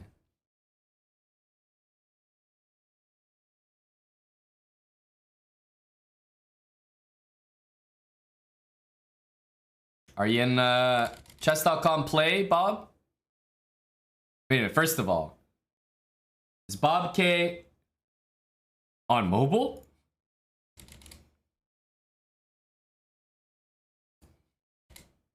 Because I don't see it. I don't see it in play, Bob. Usually, Bob K999. You're just not online, though.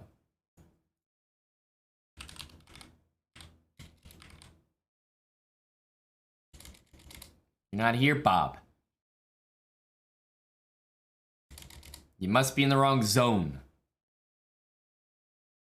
I need you to click this, click play. Here and play.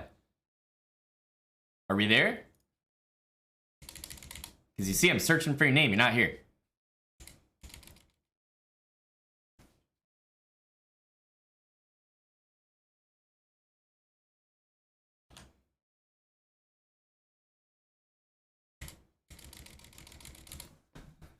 Bob K999. I don't know, bud. Refresh.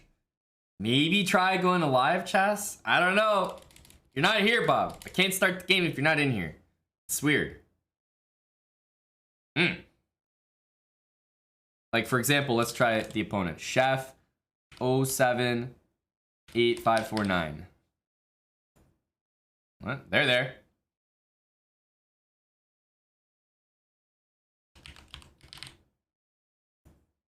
And now you're there. There we go. There we go. Bob is icing the kicker. Yeah, calling timeouts near the end of the game. Go, Bob.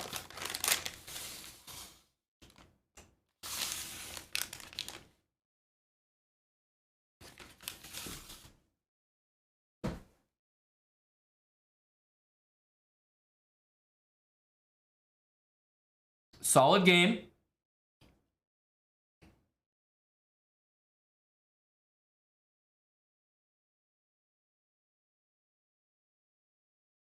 Love the moves. Love them. Love them. Okay. Chef, I see you.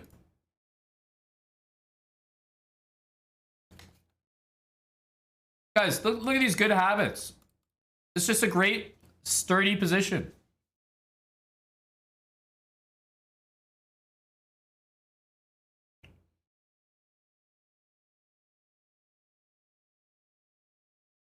I'm a fan of that move because of literally this.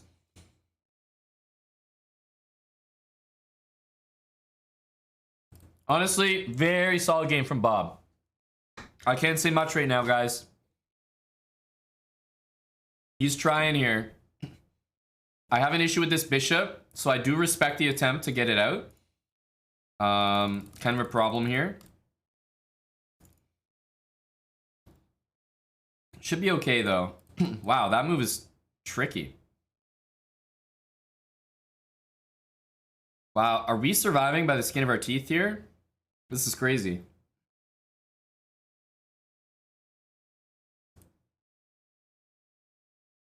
What the hell? This position is sus. But it might be the case that the opponent tries to like trap our queen for 50 moves and isn't able to.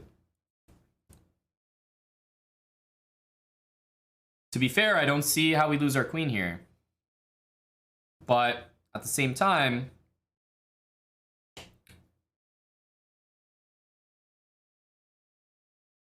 it's not a good position.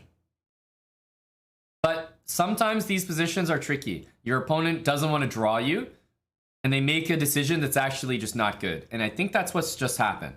That queen trade, we're actually happy to see that. This is in our favor.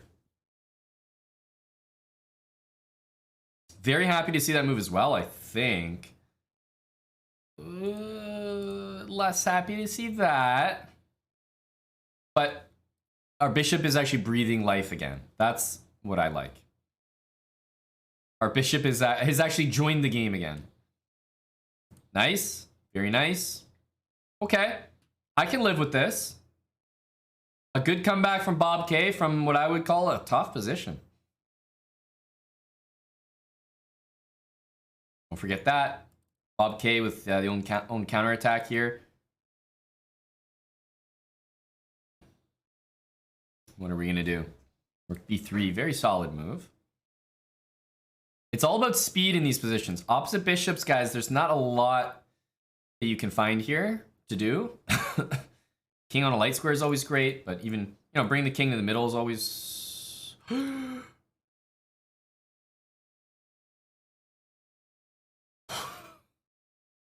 Okay, Bob! Okay, Bob! Oh my god, that was too close for comfort. Bob snuck a rook by. He snuck it by customs. They didn't check what Bob had in his bag. And the guy got some hash oil in. Go, Bob. That was some skin of our teeth stuff there. Okay. Bishop takes is not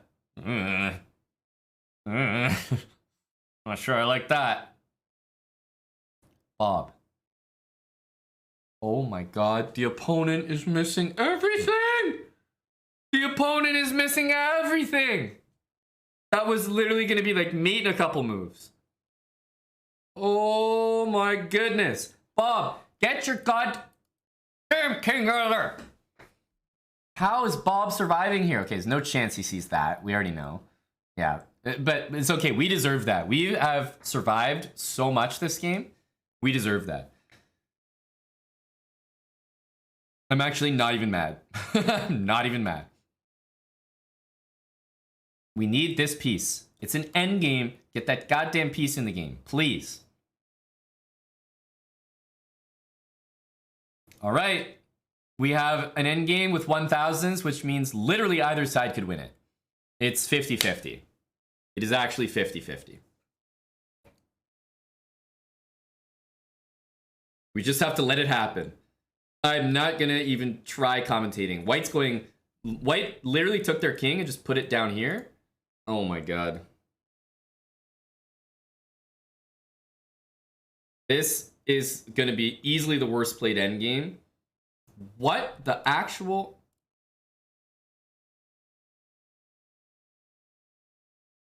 Endgames at this level are just so bad. And at least let him stalemate you. At least let him stalemate you. Holy fuck, it's so bad. How is it so bad? Oh my god.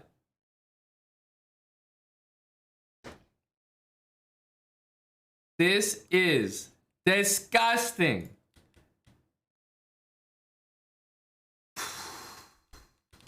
Guys, what did I say about endgames? Like, how is it actually possible in this position that black wins this endgame? This is the worst thing that I've ever seen from an understanding perspective. Look at this. We have an extra pawn. Just move the king and push the thing. Instead, the king retreated all the way. And then we have an extra pawn and we give it up. And then we lose our other pawn. Oh my god. I don't have words. There's no understanding present. Zero understanding. That is a loss for Bob K. And it means that we're down 7-6 with 2 games to go. Coacher and Matt Amoroso are the only hope for the team here. All right? The only hope. Black pieces for Coacher. Mr. Rowe, 244.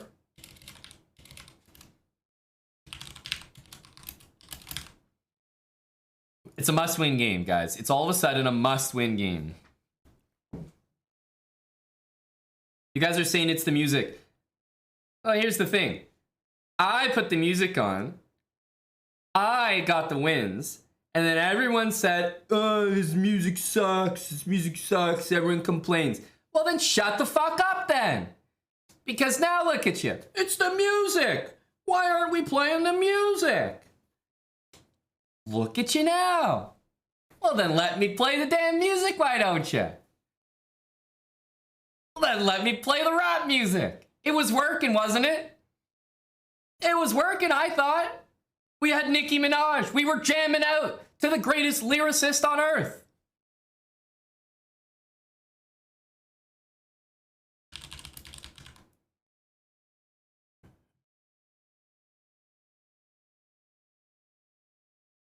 Coacher, hopefully you're ready and standing by. There's only so much we can do. Goblin has come in with a song dono to get us back to where we need to be.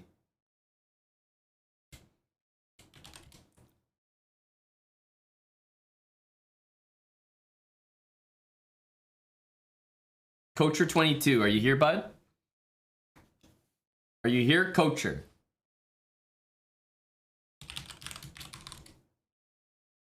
I need you in play, buddy. I need you online. Coacher underscore 22, is that right? Coacher underscore 22? I don't see online.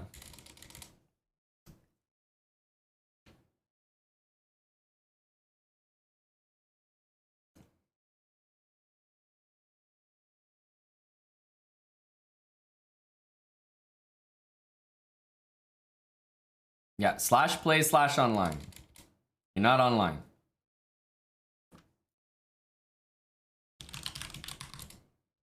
Just making sure the username is right. Yeah, Coacher22. Maybe you're in live or maybe you're on your phone. I don't know. There we go. Now you're online. Appreciate you, bud.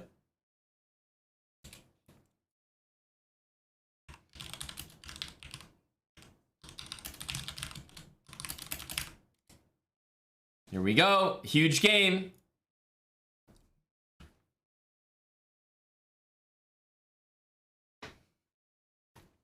Huge game needed from Big Coacher.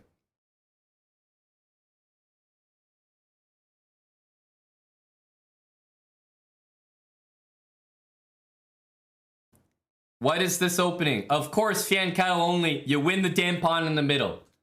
Of course. It's a free pawn.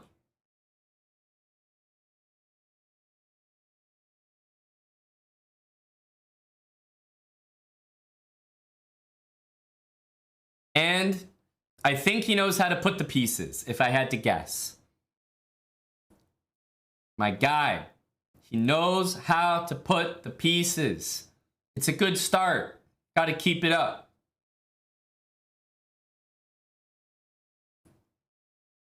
This is all from my fan kettle only speedrun, guys. You guys should be watching this stuff. Look at what an easy and good opening he's. Of course, he's got to finish the game, but doesn't hurt to have a good start. Doesn't hurt to have a good start. I mean, put this guy in a coffin here.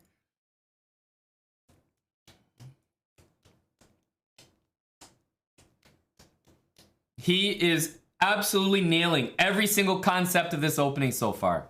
Nailing it.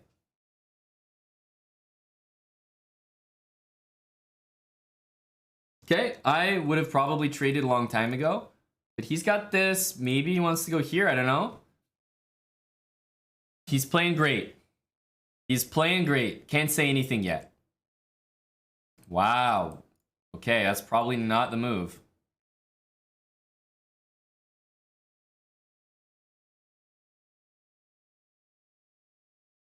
No, let's save. Oh, here we go. Let's we need to bring the power bottom stuff in. Now, what he did, definitely not great. So white is going to be able to win some stuff here. He doesn't, though. We really need this, yeah. Can only imagine that's the move.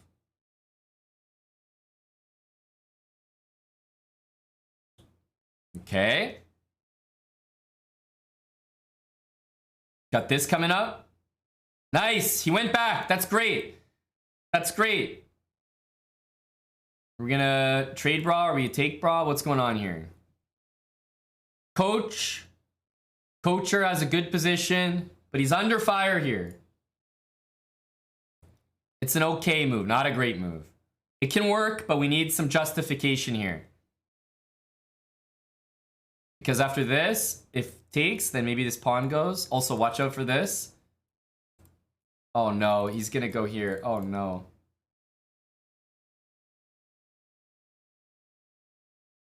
I knew it. I knew it was gonna happen. I didn't need to even see it. I could guarantee that was gonna happen. I could guarantee it. Saw it coming from a mile away. Our boy walked into it. Knew it was gonna happen. Just had to watch it play out. The commentators in the booth, they made the call, just had to watch it play out. We knew it was going to happen. You know, the one thing that my openings don't teach you is how to play after the openings. I can't help you there. Absolutely clapped. There's going to be a lot of people. A lot of people. Coach your 500 elo. No. White goes here and attacks the pawn. Look. What can you do? What can you do? Of course you're supposed to see the mate. But what are you supposed to do? Coacher played a pretty good game thus far. The guy's 800. It's an attack on a pawn. It's a sneaky double attack. And it just so happens that he gets mated. It's not one of the most egregious blunders. It really isn't. A lot of the other games were fucking disgusting. Really, really bad stuff. This, I'm not as bothered by this. It's the game that lost us the match. Let me update that spreadsheet, by the way. It's the game that lost us the match, so it's going to sting. But, no. We remember the last game? Bob K's got a goddamn pass pawn. He's up a pawn in an endgame. His opponent only has a king and a pawn. And we can't win that position. That's the problem in the sub battle. Brutal. Brutal. But you know what? It's 1-1 now in overall matches. Just brutal. There are a lot of people that you might not see for a long time in this channel. Holy smokes. C4 Brothings, 8 months. Toxic Z, 10 months. Coacher, 5 subs. There should be 5 subs from like Bob K, you know, Shorge, Champ Bongo, Sure Buddy Guy. I don't think, I think Coacher is supposed to be on the hook.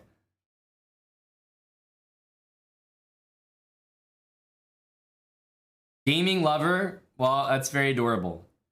He wants to play for the 600 category to bring the win home. That's very cute, considering we can't bring the win home anymore. It's not possible. We've been handed an L. But I appreciate the sentiment. Oh man, eviscerated 23 months tier 3. Bob K with 5 gifted. I don't think we deserve the win today. I really don't. I think today was a really, really bad day of chess. Truly. From the team. We'll be examining some of the aftermath, but really, really not a good day of chess. No, it's not tied, Mike Don. It's over. We don't even play the last match. It's done.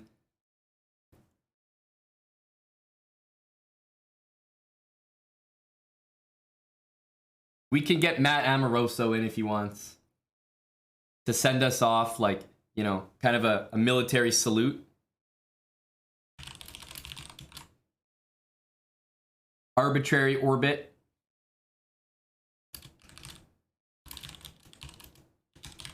Brutal, but Matt Amoroso is still gonna send us into the sunset here. Against arbitrary orbit.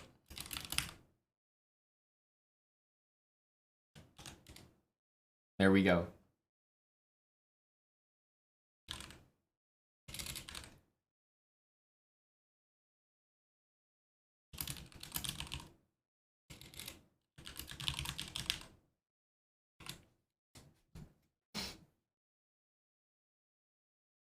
Just ban all the reds. Yes, but for how long? For how long? We'll play the last one. These guys were here the whole time. Let's get a game in for these lads.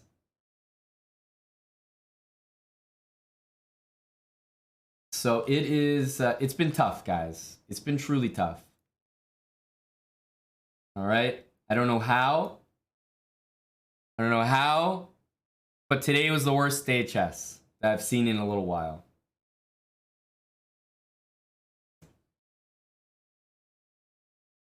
Oof. I mean, are you guys gonna be able to handle the ban tribunal, it could be rough. The saddest scam train of all time. True. We got El Shorge in here with 5 subs. Giorgio. Matt Braille, 10 subs. It's a shame we couldn't do it, especially because Matt Amoroso putting together a great game here. Oli Pals gifting a sub. 10 from Matt Braille, 5 from Giorgio, Bob K, and Coacher. Oh my goodness. Deflated.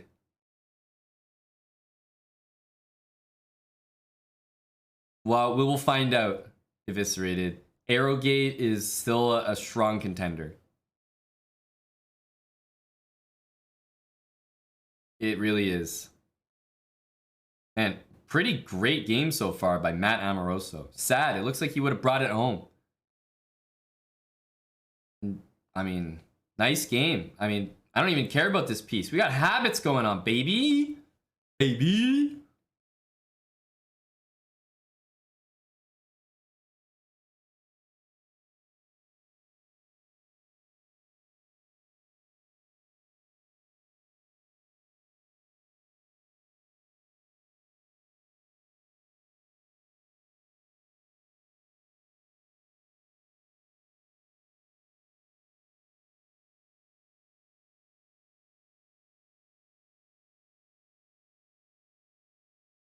I think he's playing real well.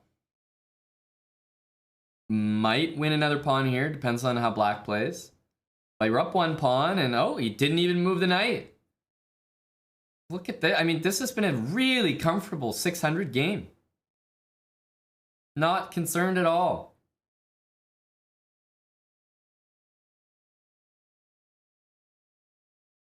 But that's probably because we haven't got to the end game yet. In the end game, obviously concerned.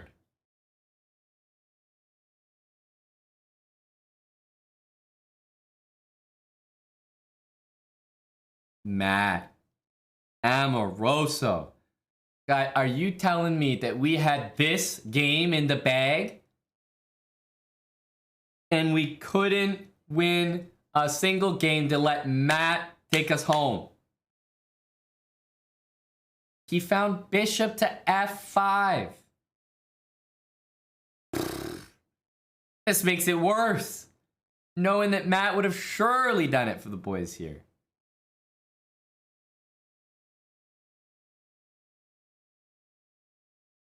Oh, and I don't have to worry about checkmate. We got that h3 move in from earlier.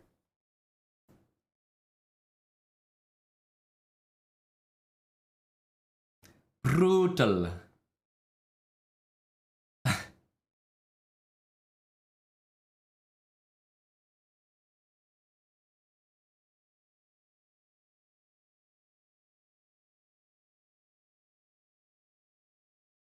Look for better.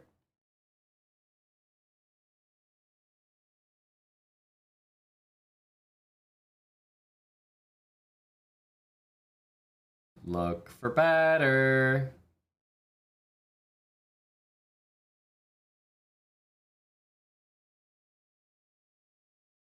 Look for better. Oh, the fact that it finishes 8-7 again. But we actually lost before the last game, so we didn't really have... It wasn't as close as it looks. But it's still a dub for Matt here. And it will finish the resounding 8-7. We're getting teased. 8-7. What the hell?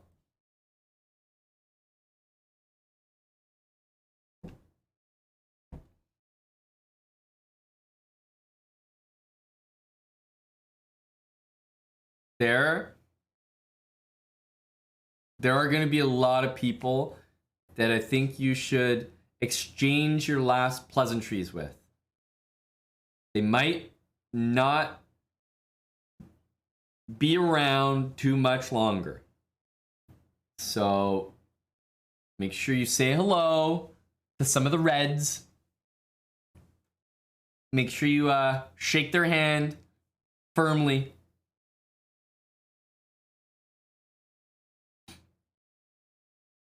Oh, man. Because the tribunal might be a little brutal. The tribunal might be brutal. 8-7. Oh, it's rough. It's really rough.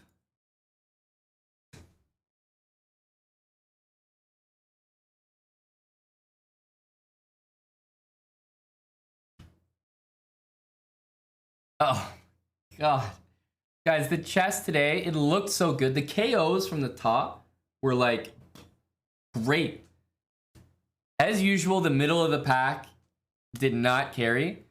And the bottom started to shine through, but it just wasn't our day. Some bad chess today. Bad chess, bad vibes. All right, let's call Anna.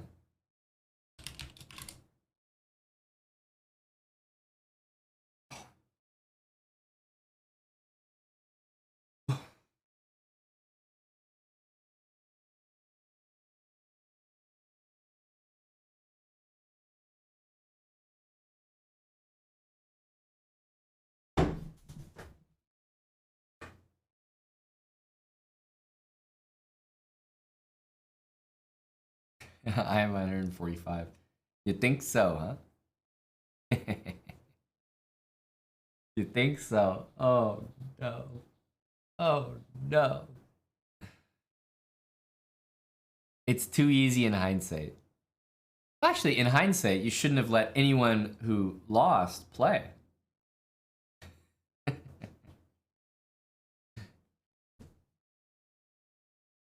Actually, you should have let all the greens play and no one else. Hello. Hello, Anna. Hello, Amon. You sound relatively chipper over there. I am very happy, you know. I didn't want to say it, but it's been a long time since we won a sub battle over here, and now I know how it feels. I didn't want to touch on that either. I didn't want to touch on that either. But honestly, because I didn't want to jinx it. But we have gotten the better of you at least the majority of the time. And today, I thought it was more of the same. What the hell? It started off so great. And then we started playing like we didn't deserve to be here. Amon, it all started with Chaxi. And it that's where it all started to go to go on our way, I feel like. I was really happy when we got a replacement that was able to win. Because I felt like, you know, mentally we'd come back very strong there. I think the way that El Shorgio played that game, I think you could have subbed in just about anyone. It was, that game was a soul crusher. Yeah.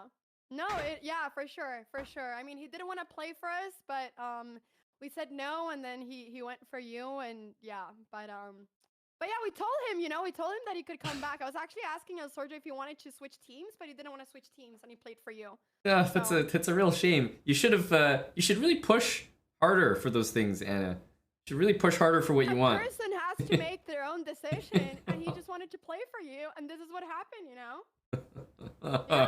Yeah. So, Amon, just like you told me last time, you know, the offer is still here. Do you want to quit and we can just have 75 subs on the line?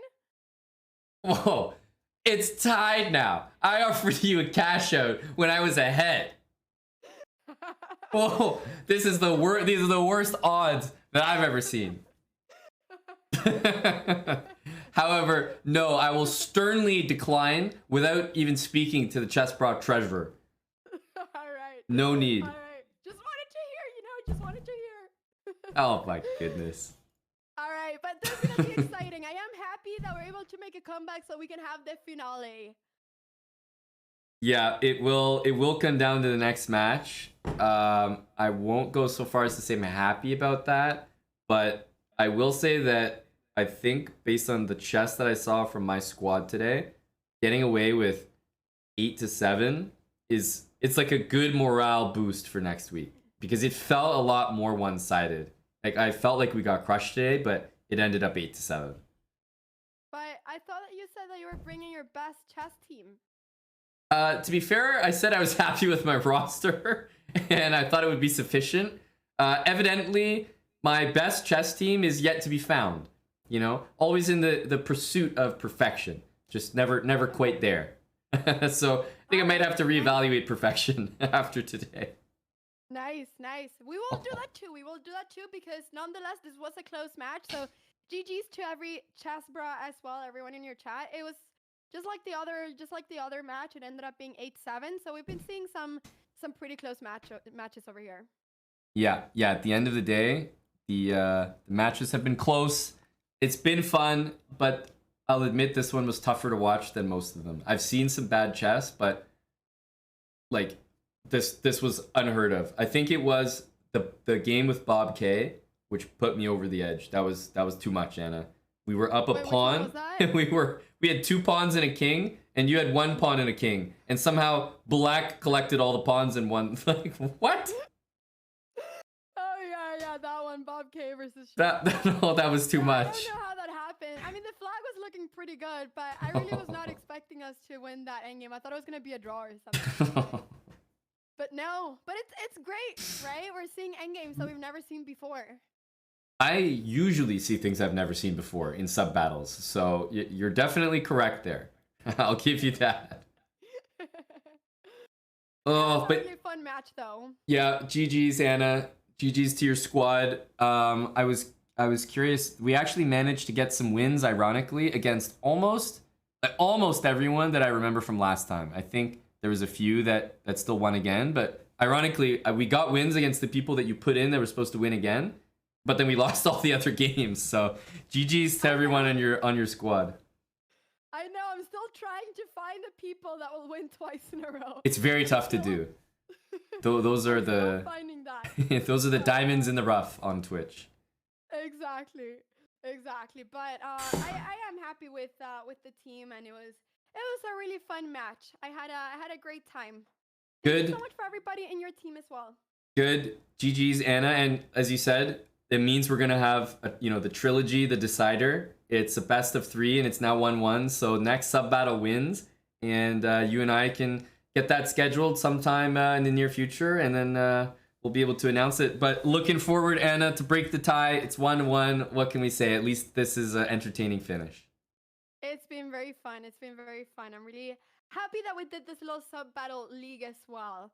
So yeah, it's gonna be great. I'm excited for the finale, and we'll both bring up our best teams then. We will, because I'll probably have everyone here that lost banned, so there's no chance they'll play again. So are they already banned? No, we like to place an ankle bracelet on them first, and just monitor them. In the meantime, post bail at maybe 500 subs, and then go from there with prosecution. Oh, I see. All right. So we'll see how that goes. I'll see if any of your players today play again. I'll keep an eye on that. Exactly. Yeah. So GG's Anna. I will now proceed with our ban tribunal, which is everyone who lost is going to have a hearing on the channel. So that's what we're going to do. And until next time, GG's, and we'll see you soon for the finale. GG's. Good luck to you, and good luck to everyone in the ban tribunal as well. Yes. Remember that the AnnaCramling team is still open.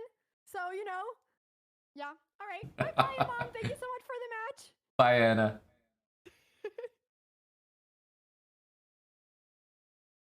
Can you believe it? Some telemarketing. The shameless telemarketing.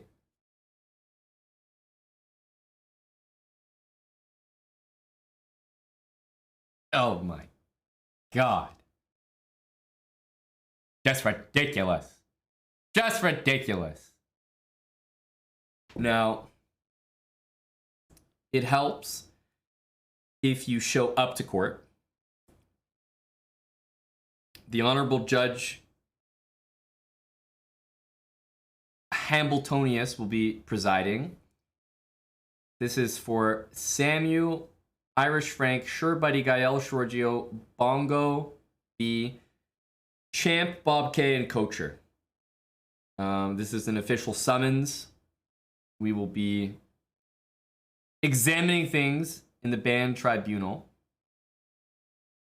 which will commence right now. I'm going to take a short break. I'm going to make sure that my coffee is filled for this, what could be a long ban tribunal. We have 8 L's to go through and some real bad stuff from the sub battle. So we'll see how lenient we can be, because god damn, it was rough today. It was rough. All right, so we're gonna take a short break. I'm gonna leave some tunes on. Let's get our tunes back here. What should we play? I'm gonna go for the set. The set.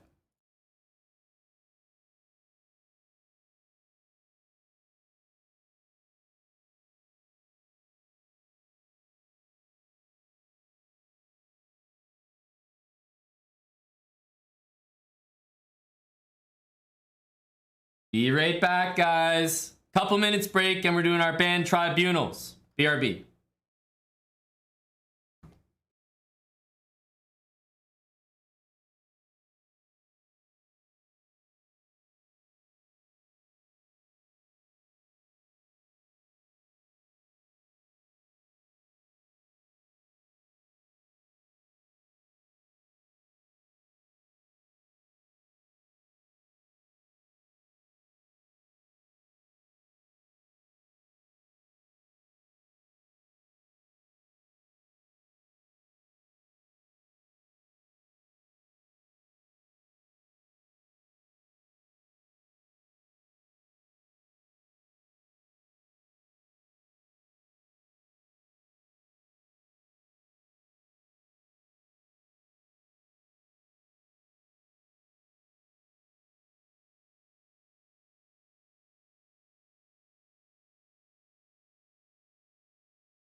All right. We have indeed returned to preside over what was a disgusting sub battle. Just unacceptable.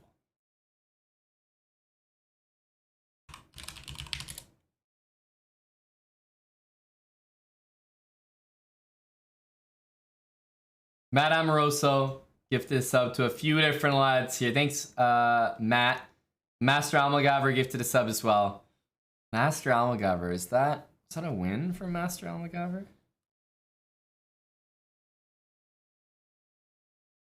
No, it was a loss. That's right. We beat most of the people like HBM, James Korek, Master Almagaver that won last time. So we really did okay. Sir Winsteak, thanks for the brand new sub. Prime from Sir Winsteak. All rise, indeed. Welcome. Court is in session. We have to bring Samu354 to the stand.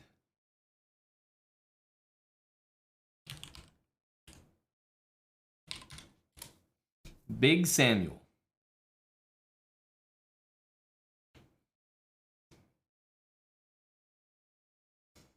Now, this was the game in question.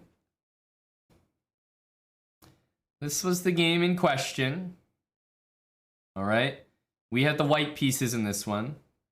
Keeping in mind that white's rating is, just shy of 2,300.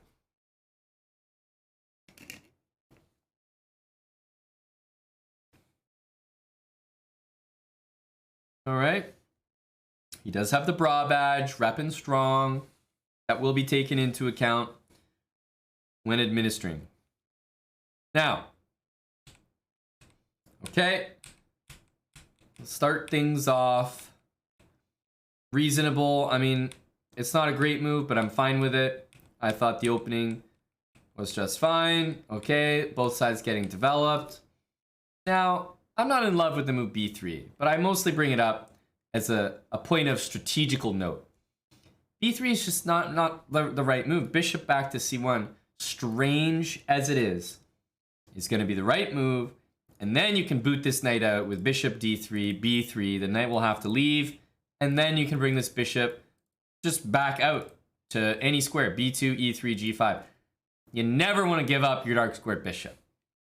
You never want to give up your dark square bishop. So the reason that the engine is like, hey, this move is terrible is because of precisely that. Now, I don't think we're in any territory where we start to think about bans or anything. We took a free pawn that was offered, right? So this is all fine. Even rook g4, totally fine. I respect it. This was a mistake. Now in this position, I think the easiest plan is queen here, rook here, put everything on this weakness, maybe play h3. But queen d3 was chosen, and after e5, I actually applauded Sam for a very strong move here, which he actually played.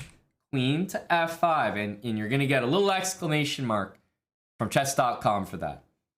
Now, queen f5, why is it so good? Why does it get an exclamation mark? Well, we couldn't take right now because it was pinned, so it gets out of that. But it also repins the pawn the other way to the queen. Great. Fantastic. Now, it also does something else, which I don't think our buddy Sam noticed. You're threatening to win the game by taking the bishop. Why on earth was this rook here in the first place? It pins the pawn. Queen takes f6 is a huge threat.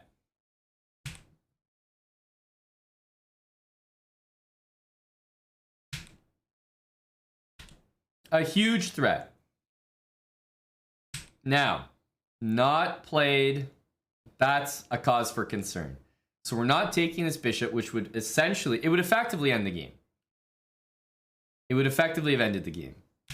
So a big miss there. Now, queen here. Here's the thing about rook e1. It's still a reasonable move. But after this, I have a big issue with not trading all the rooks.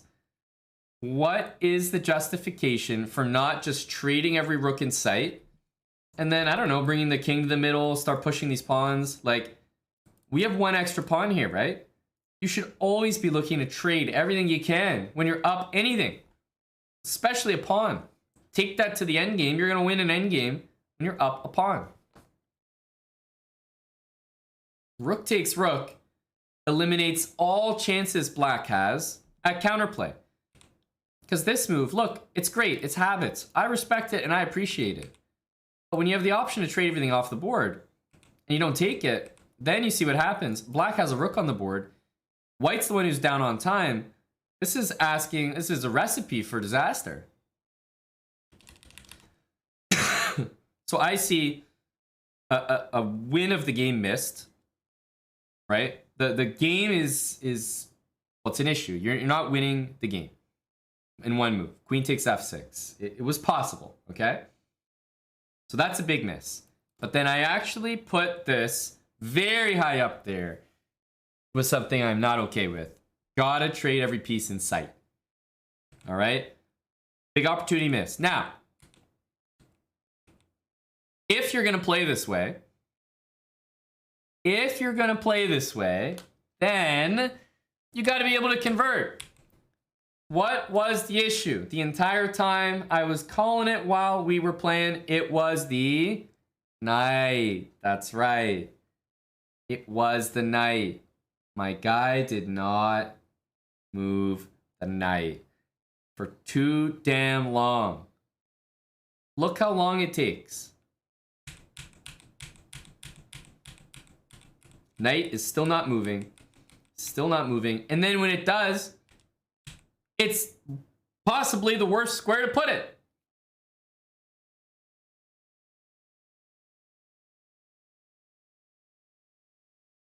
Like, what? Like, what?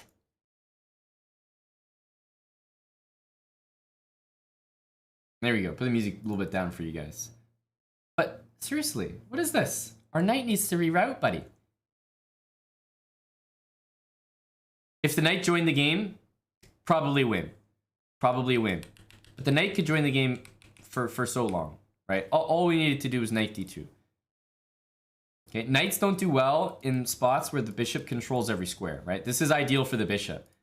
Whenever you're in this situation, you want to reroute your knight. Knight e2, knight g3, knight f5. Knight d2, knight c4 would win.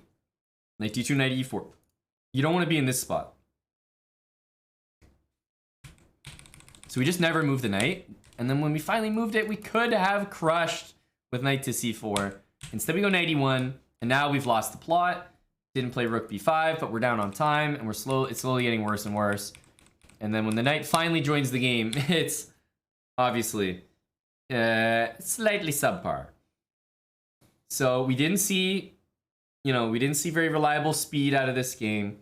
We missed a win with queen takes f6. We didn't simplify all the pieces. And these might not seem like big things, but I'm talking to a 2300 here. Of course, the level of expectation is higher for 2300 compared to a 1000. It's a 2300 we're talking about here. So these things I think are fairly basic. Speed, missed tactic, which was kind of set up by white, not rerouting the knight at all, and not trading all the pieces. Trade as much as possible when you're up material. Now, of course, this isn't even close to as egregious as some of the things that we're going to get into in this sub battle, but still fairly important. And important to note as well that white did not resign. He did not resign.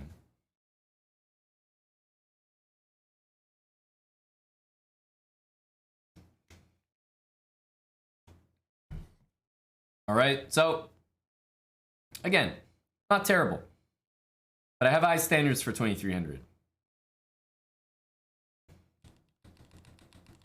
I'm bothered most by this, not trading the rooks here, and of course by this, not taking that bishop. That's right, eviscerated. This isn't the worst of it. I know. it gets worse from here. All right? So that's just a reminder that we're starting off. And let me get my notepad out here. This is Sam Chess, I believe. Sam Chess. All right. And we've just entered the month of October. Let's table the minutes. Let's give him midweek, you know, a 5-day kind of thing. All right. There we go. Midweek. Sam Chess. A little slap on the wrist. Give him a midweek ban. 3 years. Can't sentence someone like that. Well, I mean, I can't sentence them when this is the offense. I can definitely find a way to tack on some time, though. Too light? No. This is one missed tactic and basically a missimplification. I'm not dealing with a 2500. I'm dealing with a 2300.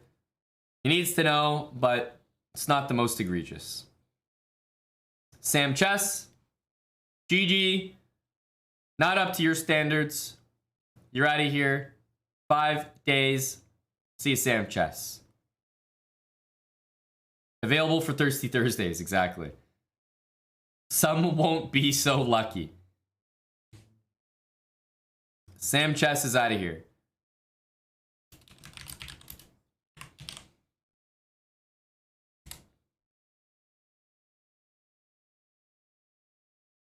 All right, hey, BJH.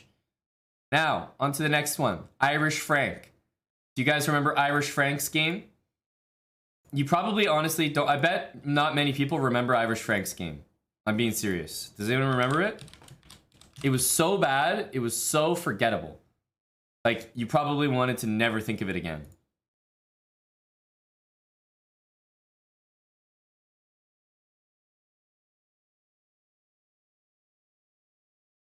Remember this?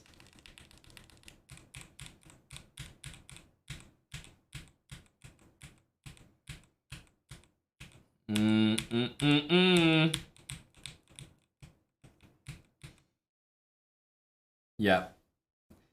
This is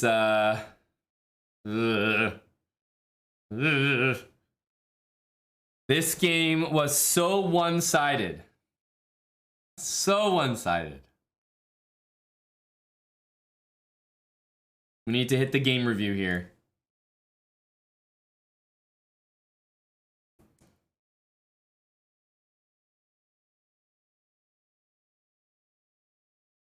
Now, there's a brilliant move by white. I'm trying to even think of like which move it is. That, we're handing out brilliancies for that. That's brutal. That's brutal. We got done dirty.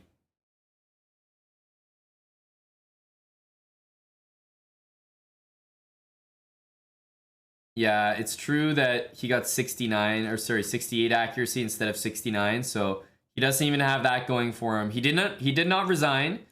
Let's examine the game in question. Okay, I talked a little bit about how, you know, if you're going to play this line, you got to know a thing or two about knight here. Right, knight e4 is a move. Bishop takes is not as good, because basically you get d5'd and you're worse here. And you can still play the game, but you really have to know what's going on. All right, so d5, knight a5, knight f6, right? You can just see the moves are subpar. Queen here, c6. d6 is just nasty. And now what we have is a bishop that can't move, a knight that can't move, right? 2 trap pieces, which means 3 trap pieces. Another piece that can't move because it has to defend that stupid thing. None of black's army can move. This is a big issue because at this point, it doesn't matter if you've had a bad opening. You're not giving yourself a chance to come back. That's the biggest issue that I have with this game. It's one thing to start out, maybe even losing a rook in the opening, a knight. You can always come back from that. You can play the game. Here, the game is actually not playable. White goes here, sacks, and you're just like mated by force. That's what's tough about this. On knight c3, yeah, I meant to take the knight, or the pawn rather. Yeah, knight takes e4 should be played, for sure. And then if castles, then you take this and go d5. That's the way to do it. They shouldn't castle. White has other moves here. I mean, like, this is theory that people just need to get a little bit familiar with.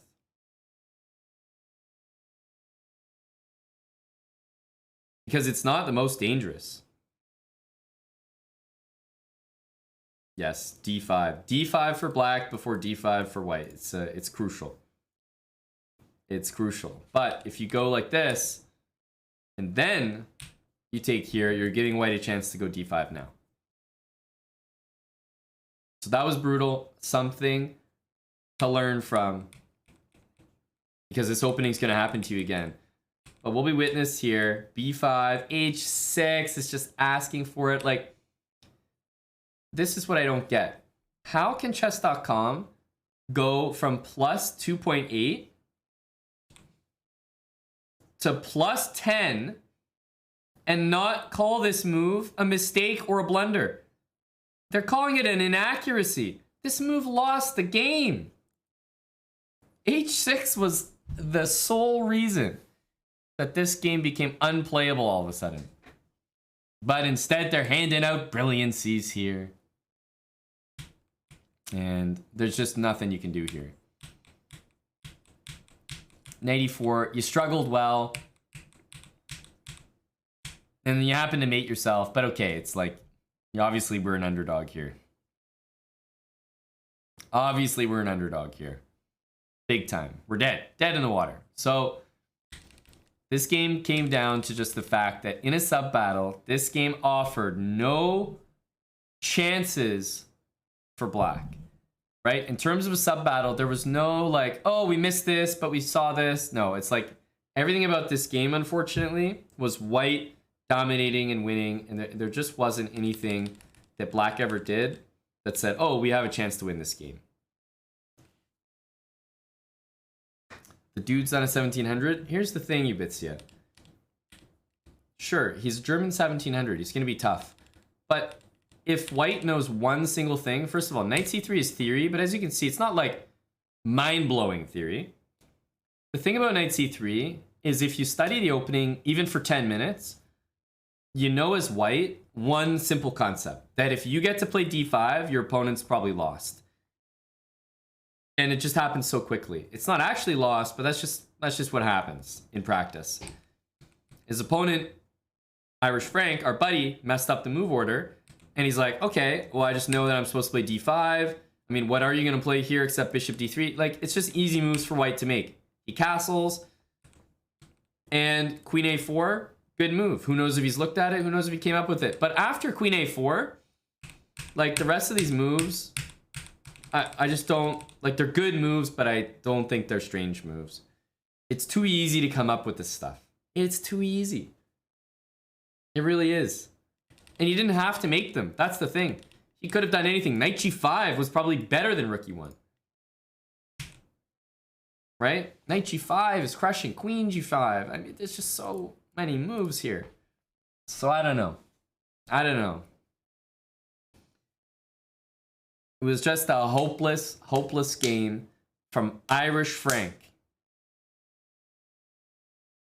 We never got off to a flying start.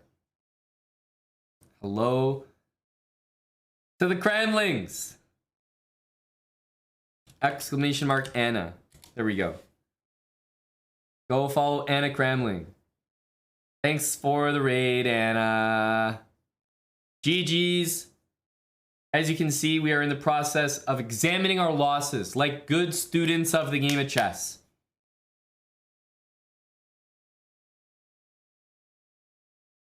Hey, oh, look at that. We got some people in here that are subbed to both channels, regulars in both channels. We're coming for you guys next time. Preferably not with anyone who played this sub battle. But thanks for the raid. 912 of you.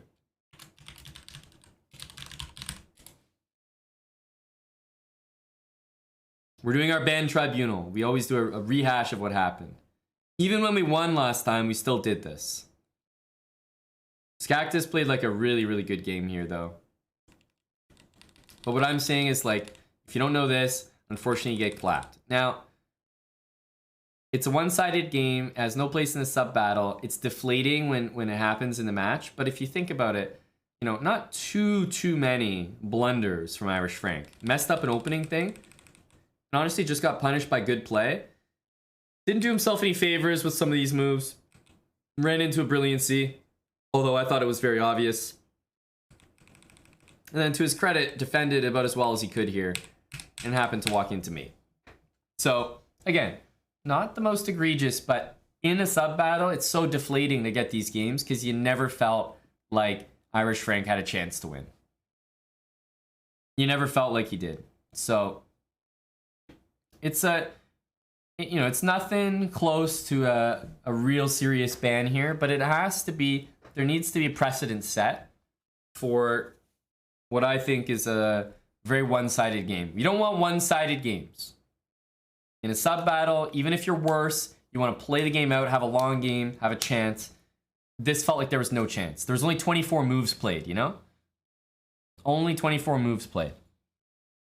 Taking into account, he nearly, but did not, get 69% accuracy. And his opponent played a 92% game. Brilliant move, played very well.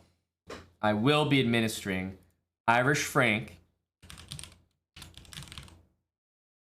a ban.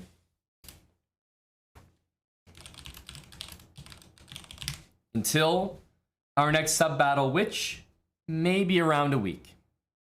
Around a week for Irish Frank. Something like 6 days a week-ish.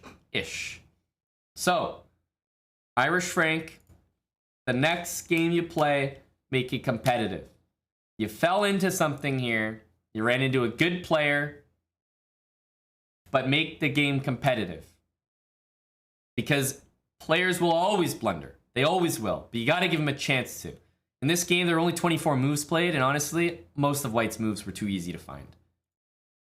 They were too easy to find. Irish Frank, he says he'll be there for redemption. He's out of here. He's banned. Irish Frank, GG. Make sure, on a serious note, that you remember this thing about D5 I was talking about. Study the opening, study the game, so it never happens again. He's out of here. Irish Frank.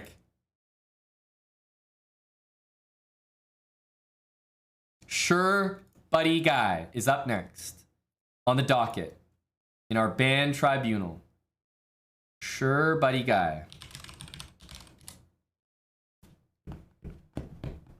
Oh, he's playing. So while he's on trial for a crime, he's out there committing the same crime. His crime is playing chess. He's a repeat offender.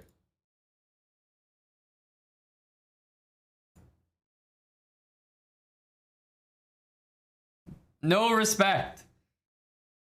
No respect. Which game was it? I believe it was. See, the thing is, it's hard to find the game from the sub battle because there's so many goddamn losses. After he lost the game in the sub battle, he proceeded to lose 1, 2, 3, 4, 5, 6 games in a row.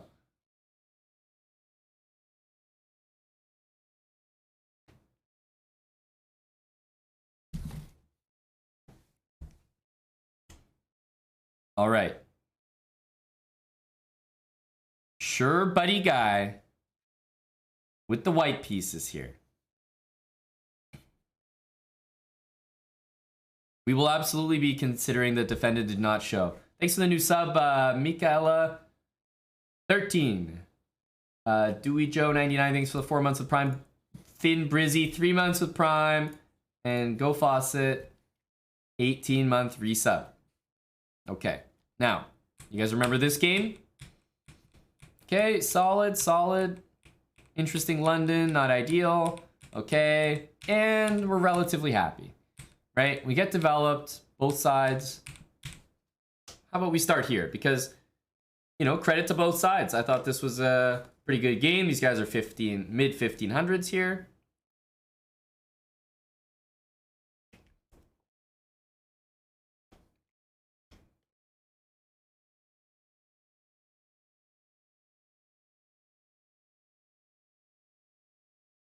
The Irish Frank did escape prison. And the reason is because we always want to test some of the prisoners, you know? And the reason you want to test the prisoners is you want to see, look, if I give you a ban and, you know, I don't necessarily enforce it by actually banning you, but I say, look, we'll see you next week. Is the guy going to maintain his position, or is he going to take a break from the channel on his own, right? Sometimes you got to see if the prisoner wants to escape. Now, Irish Frank has maintained his position in the chat. He's let us know that he's comfortable here. He figured out might be a mistake in a clerical error in the system. I assure you, Frank, there was no error. I assure you, Frank, there was no error. In fact, you've fallen in to a very, very specific trap set for you. Irish Frank, not only has he implicated more of the IRA, but Irish Frank will now be sentenced to proper punishment with an additional sentence added on. Irish Frank will be banned, and here's the condition. Irish Frank will be banned, and he was supposed to be banned until the next sub-battle. And now, there will be a twist. Irish Frank will be banned until our next sub-battle. Win. Let the people decide what happens to Frank.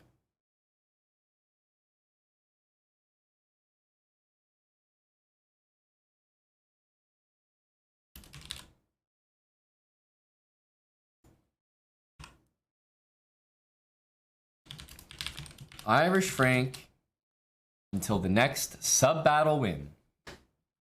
Let's see how many people in high places Irish Frank knows.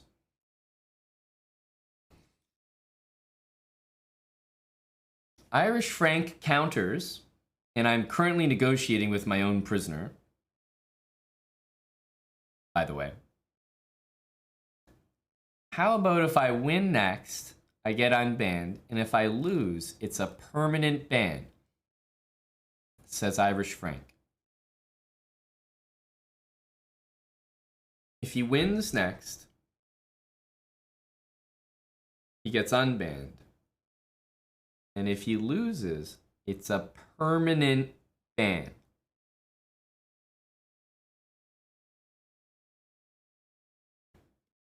Now, I have a question right now, because what I would like to do is get this over and done with.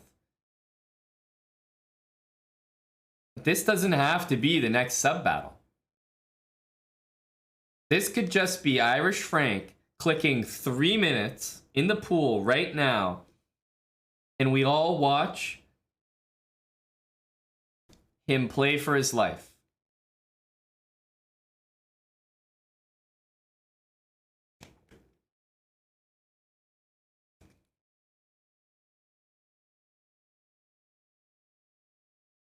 You ready for that, Irish Frank? You offered it. You offered it. I'm saying sure. If you're about that action, if you want to play for your life here, Join the pool. Join the pool.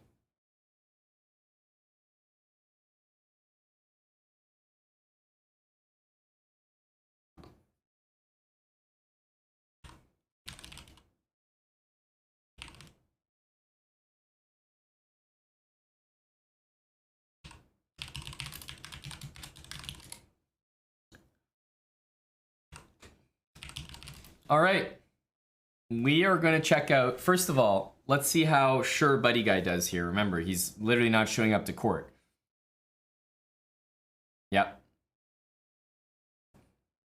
Called that. Called that. All right.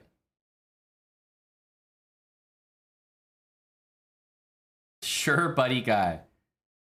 Irish Frank, guys, is up. Waiting for Irish Frank to log on.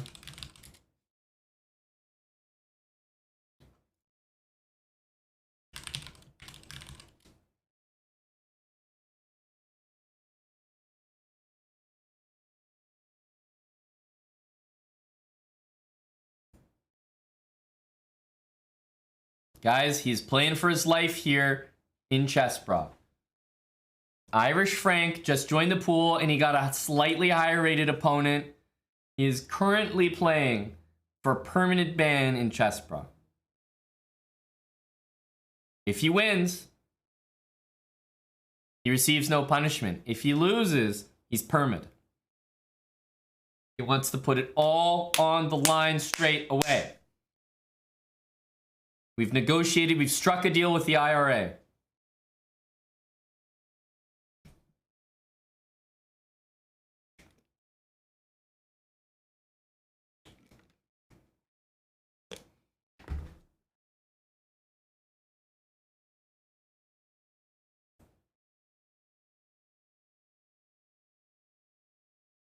Franklin.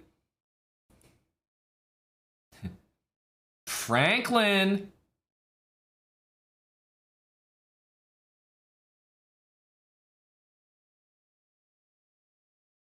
He's missing some basic stuff.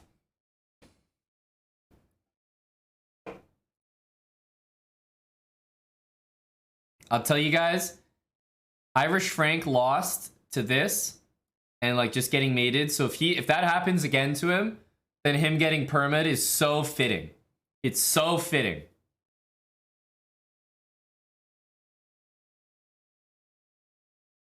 All right, guys, honest. Do you think that Irish Frank is going to remain in the channel after this? His opponent is definitely playing very, like, his opponent has hung one piece, hung two pieces now. Do you think that Frank is going to pull this out? Wow, that's a lot of no's. Wow, nobody believes in him, eh?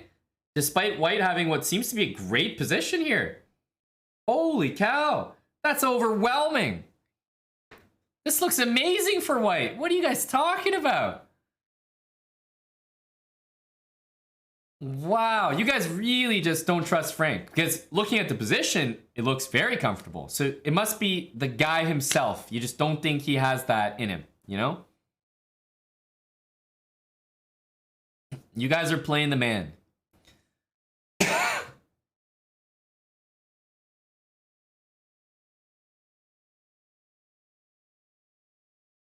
Time is about even. Can't say anything there.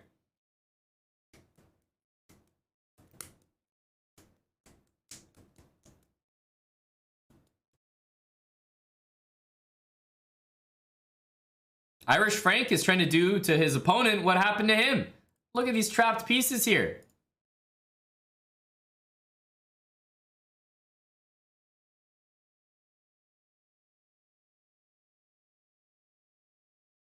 Looking solid for Frank over the board, but no breakthroughs yet. He's going to have to work hard to get this dub here. Still, the move quality is I would say, high.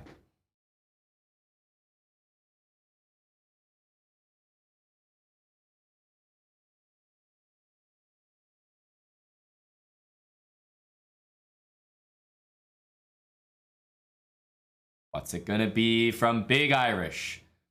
Guys, that move from Irish is probably one of the best moves I've seen him play in the last 24 hours. And I mean it. That move might secure him a spot in this channel. Irish Frank is playing like his life depends on it, and he's just won the Queen. And Irish Frank, against all odds, against the entire chat of pitchforks and torches, is gonna pull off this game by the looks of it. D7, D8. There's also a hanging knight on the board with only 2 pieces left. Irish Frank looks like he's gonna pull off the miracle, and white wins by resignation.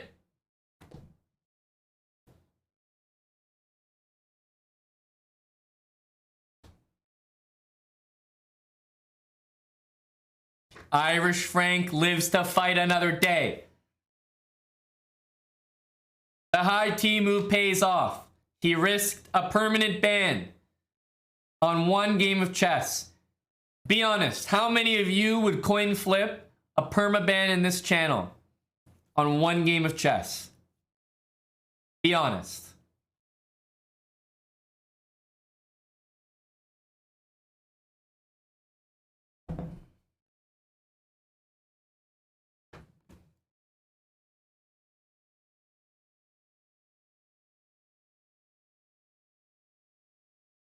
And the question doesn't apply to the people who just started watching ad 1 of 5. Because I think the answer is probably yes at the moment. Is that right, guys? That's right, you guys can't see me.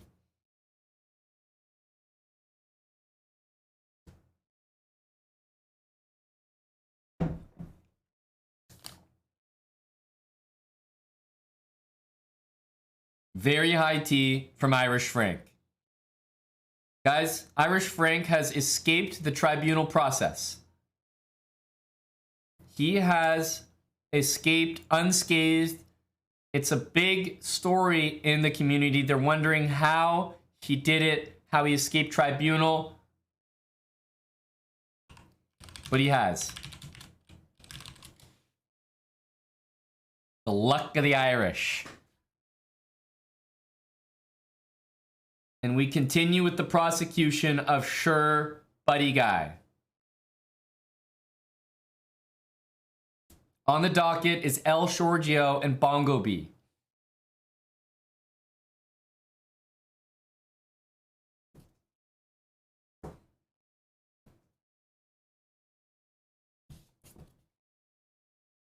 Now, we got here. This is relatively okay. Rook C1, sure. And then we start with this. So, I mean, we are only blundering a pawn. The thing is, it might lead to more. More pawns. If you play Queen E3, it could lead to a piece with D4.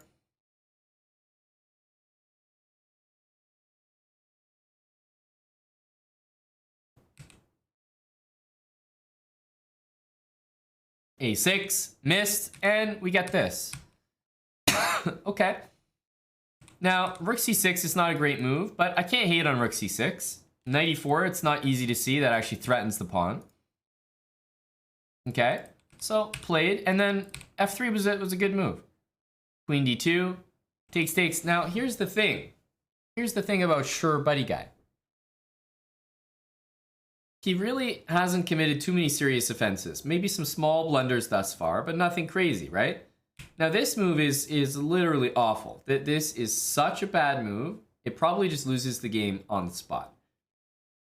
So that's why we're so critical of the move Rook C5. It is horrendous. It really is. But after that one horrendous move, you know, what can Sure Buddy Guy do in this game? What can he do, right? You can't say that he's made any mistakes after that. Because he hasn't. Right? So it was a game of one move. One move. Right? There were some small blunders here. I think he played fine up till here. Definitely a blunder here, but it is technically a pawn, so not the worst. And then, you know, some small inaccuracies here, and then the worst, just really, really bad move. Rook C5.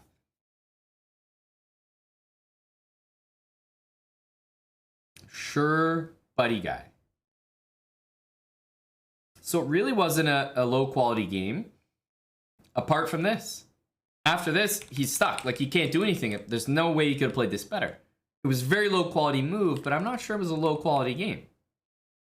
Now,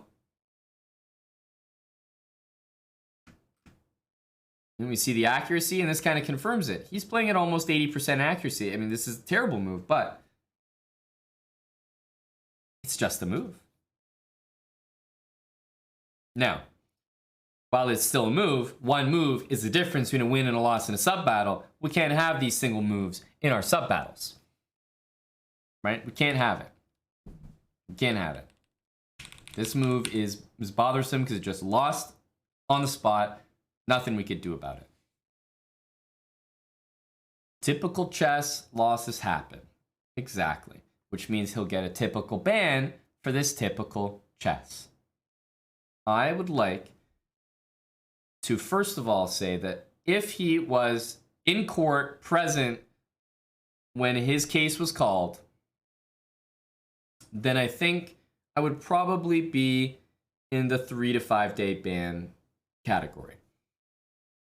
Now, sure, buddy guy was busy winning a game in the meantime. So when we were playing our sub battle, he didn't bother winning a game there. But when he needs to show up to court to answer for his sub battle game, well, then he's winning a chess game. Oh, thanks. Yeah, appreciate that, man. Really awesome. So I have this at a ban. I know you're here now, sure, buddy guy. Oh, I know. So I have this at a ban for sure, buddy guy. I know he's here now, guys. But when you show up late to court, there is punishment. Sure, buddy guy. We have to go more than 5 days for the sins. And we will find sure buddy guy guilty with a charge of a 6-day ban. A 6-day ban. And a removal from, we'll go with a 1 sub-battle suspension. 6-day ban, a sub-battle suspension, and also some community service hours. We'll have you cleaning out the rodent sewers in the chess bra locker room. So we'll have you cleaning out rodent sewers for a week, 6-day ban, and a suspension from the next sub battle. No, Rebecca, the thing is, we have to keep things in perspective for some of the upcoming bans. We really do. We really do. 6 days of hard labor, exactly.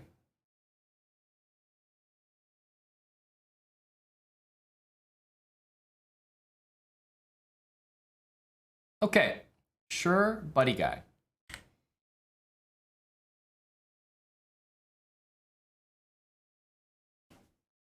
What is a double or nothing?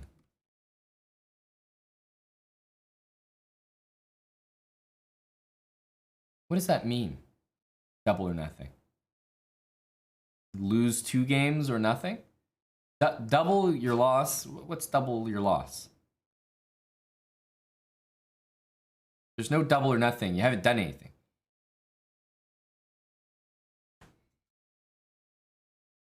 What do I win? I get 2 losses? What? You'll play Valentinian 1 minute to 3 minutes? Okay, I'll send Valentinian in for conjugal visit, and yeah, you guys can practice seeing if you can smuggle some bishops in.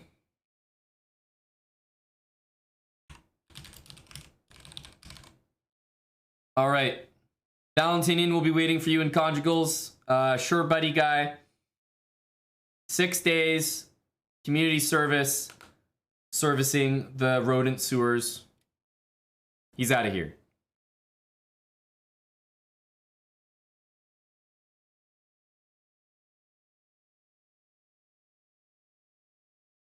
Now, proceeding to El Shorgio. Some people refer to him as El Chapo. He is a wanted criminal around these parts. This is a high-profile case.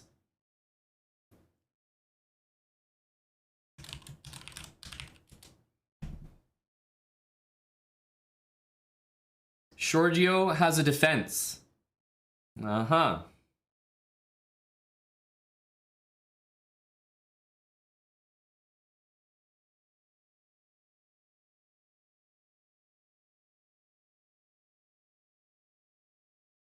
All right.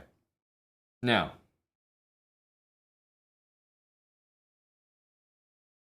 first things first. I'm the realist.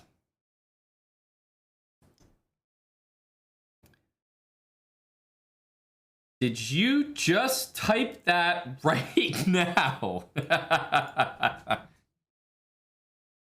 Giorgio will be representing himself in court. This is, let's pull up the game in question first of all. Who is it against? Taboni. There it is.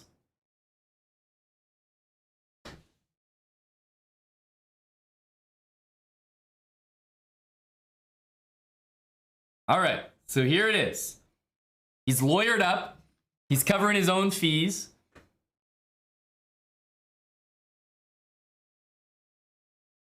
And he would also like to, there's a document being submitted into evidence right now.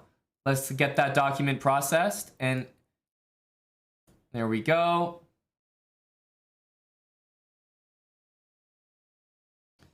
Giorgio is submitting into evidence his rating of 1200. You know, barely cresting 1300 up until September 15th, 2022.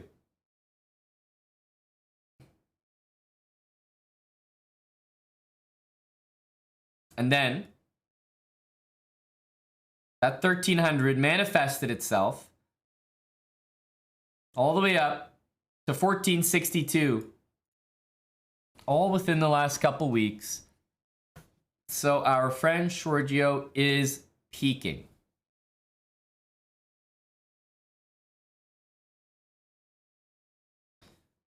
Now, while this has been entered into evidence, upon cross-examination, we can find that the stock should not have been purchased at its peak.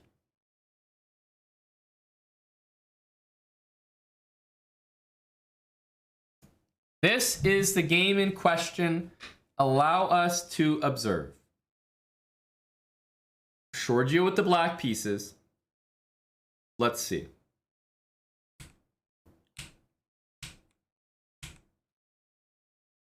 Anyone know what this opening is called?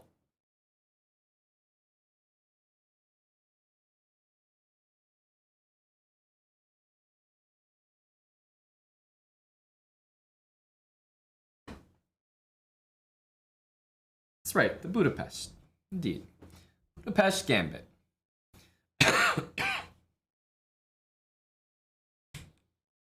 All right, knight g4. Okay, now here's the thing. Here's the thing. If you're gonna play a gambit, you have to know the gambit. If you don't know what you're doing, play an opening that's normal. That way, if you don't know what you're doing, maybe you're slightly worse. If you play a gambit and you don't know what you're doing in the gambit, you might be just lost, just straight up dead in a few moves. Giorgio said that he busted out. I mean, just 1 second here. 1 second here. We're going into evidence.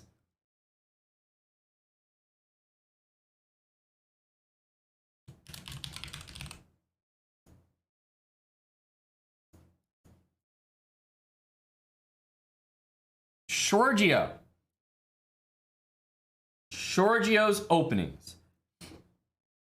D takes e5. Giorgio has played Knight e4 127 goddamn times, and you chose to play knight g4 in this game. 127 times you played a different move, and you thought, yep, the sub battles when I'm gonna bust out knight g4. I've got 8 games here. I got some experience. It's time for knight g4, he thought to himself. It's time for me to bring out the old knight g4. Not my knight e4. Why play a move I've only played 127 times? Nope. Knight g4.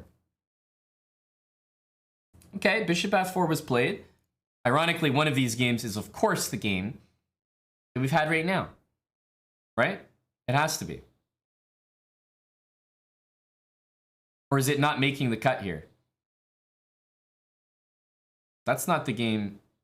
No, it didn't even make the cut. It's not even in here yet. This is the only other game from this position we've had. For George. Too recent, yeah. But the point is, right? Bishop c5. Again, it just tells me George is making this up as he goes along. Look at this position. This is literally the main line of the whole opening. The entire opening is actually based on this position. It's based on this exact position. And George doesn't know what the hell he's doing. He doesn't even know what the position's called. He doesn't know any of the moves. He knows nothing about a bishop here. What is this? Queen e7. That's the move you should have played last turn. George, if you're gonna play the opening, get to know the damn opening. Look at your opening explorer. You don't know what the hell's going on. You've only had the position you had in your sub battle once in your entire life.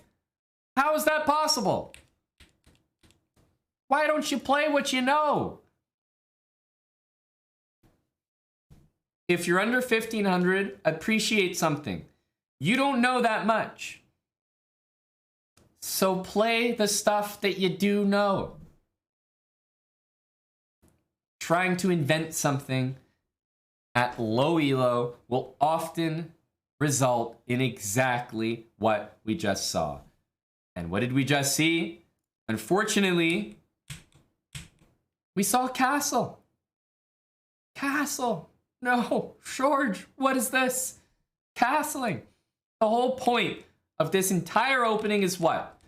After you play e5, George, in your own words, what is the point of this opening? Why do people actually play this? Because this is a legitimate opening. It exists. It has a rationale behind it. Why do people play it? I'm not saying it's the best opening. But why do people play the damn opening?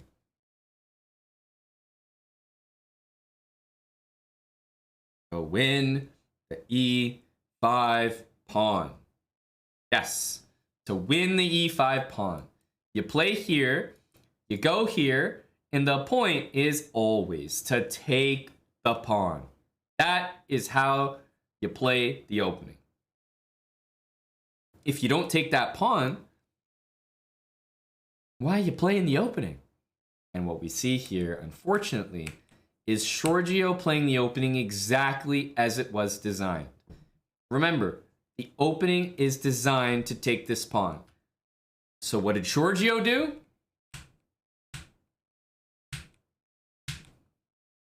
He took the goddamn pawn. He played it exactly the way you're supposed to. Just like they drew it up in the books.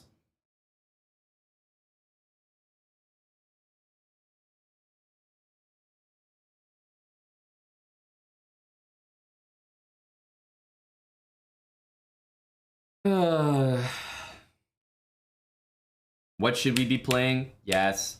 Yes. Queen e7. We want to win that pawn back.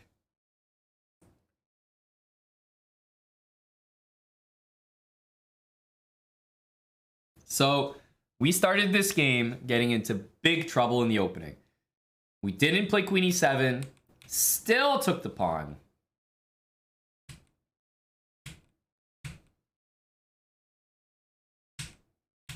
And what did we have here? Now, I think George's opponent played reasonably, but look at what we see. Giving up our bishop here. George, it's one thing if you just went on and lost this game, but you're not going to be happy with what's about to be shown right now and admitted into evidence. It's one thing to get a bad opening and just lose the game. George got a bad opening, and his opponent presented, didn't take the rook, by the way. His opponent presented multiple occasions where comebacks could have happened. Rook d6, and Giorgio, instead of taking his way back into the game, does not take the rook.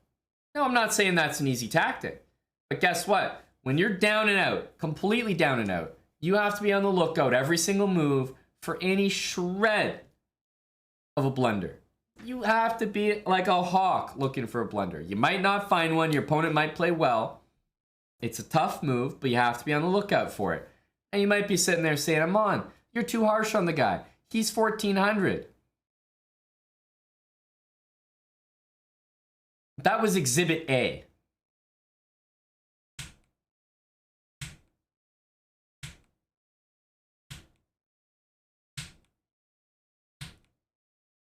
Okay. Nice, right? Go Giorgio. Go Giorgio. Right? He's actually played a bit better here.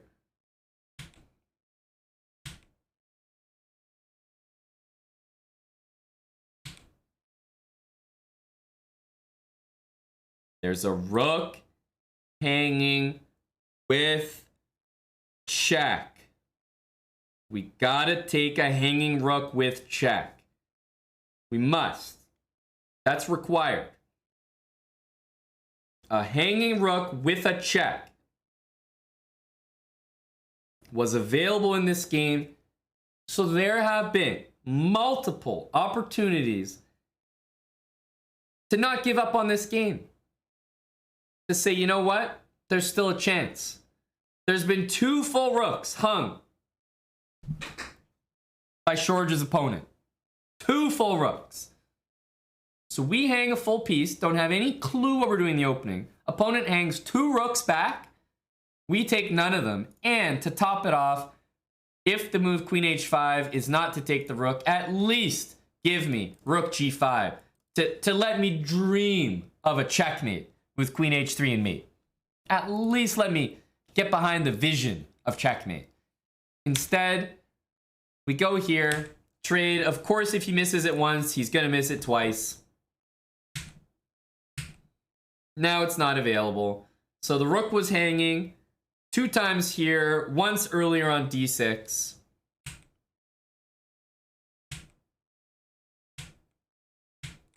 And at this point, it doesn't matter. He can try his hardest. It doesn't matter. He's going to trade the queens. And of course, there's nothing we can do here. And it is the loss. All right. So that is the full story of what happened from Giorgio. A rough opening that he's basically never played before. Doesn't know anything about it. Shouldn't be playing stuff for the first time in sub battles, I'll tell you that. Shouldn't be playing gambits if you don't know what the point of them is or how to play at least the basic theory in them. Because you're going to get a lost position very quickly if you try to play a gambit and you don't know how to follow it up. Rook d6 was a hanging rook. Could have been taken. Agreed, it was a tough one. But rook on d1 was a hanging rook twice. But this time it's just hanging. Fully not defended. Just sitting there. Looking pretty. And of course, Vesiferi.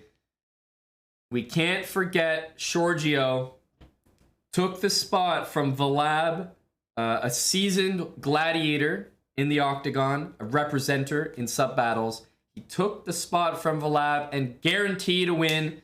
He said, I'm higher rated and I'm better. and he guaranteed a win in the sub battle.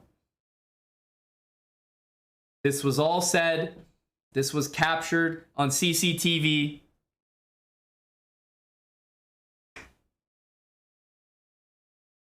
It's a very damning case against El Shorgio right now, as we submit the following into evidence.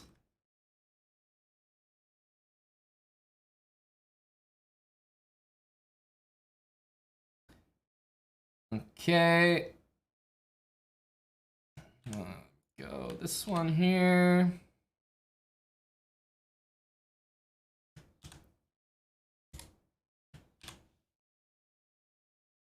There we go. Submit those into evidence there.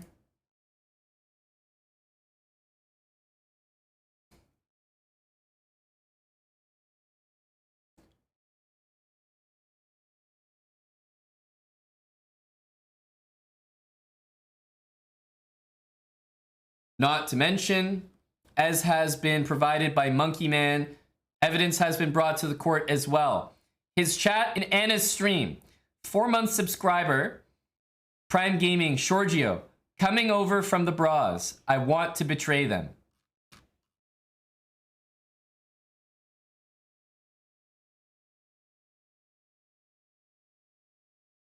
This is a slam dunk case for the prosecution right now. This is a slam dunk case from the prosecution. This is about to be one of the strongest guilty verdicts that we have ever administered. It's open and shut. Shorgio is at risk here. Exactly, Neil. Will Shorgio, the attorney, look to settle this outside of court or proceed to trial?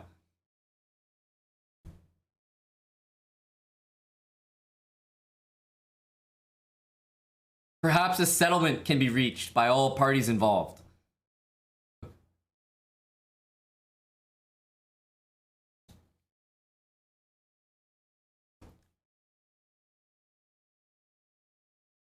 It is extremely damning evidence from a Tulumer, no less.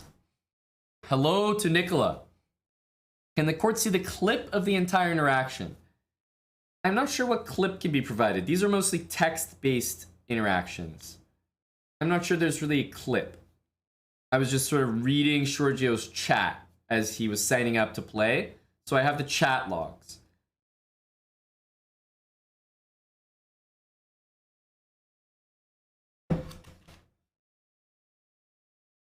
I know the chat logs are there if you watch the VODs, but I'm saying what clips can I actually provide here? Because we know what was said. We've seen it, but it's not really like it was a one moment on stream. It's just over the course of the entire, like, picking the team at the beginning. You know, I would comment on Shorgio. He was high energy, he wanted to get in.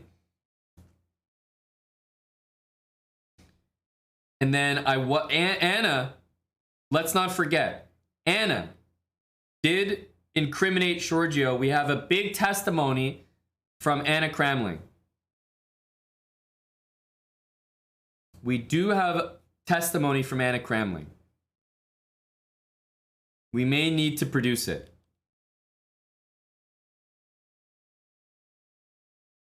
But I mean, the thing is, it won't even be required. This case is so slam dunk.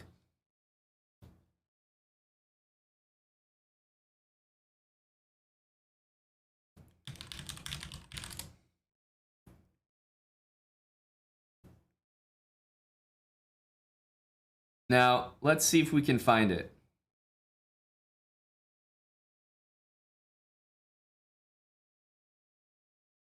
Okay. For the sub. I think that was from watching a marbles finish. Okay. We had it in 0.25 speed. Okay, here we go.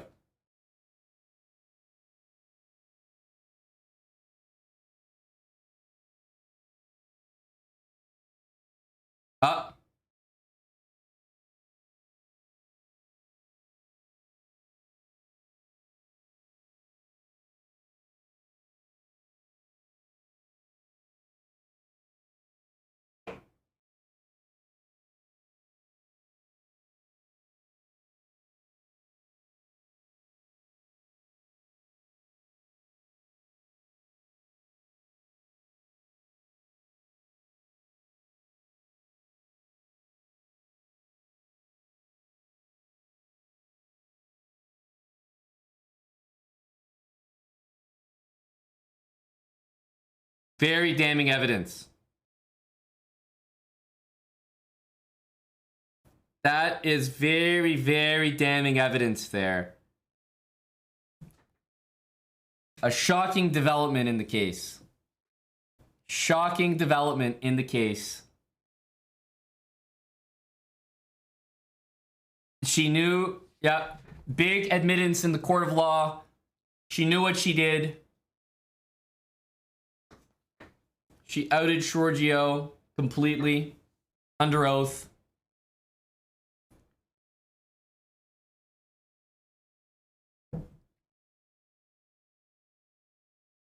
Giorgio had served for the chess bras in person.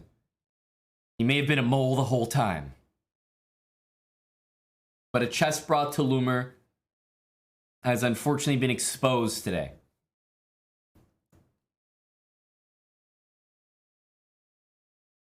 Dina Belankaya, thank you for the raid.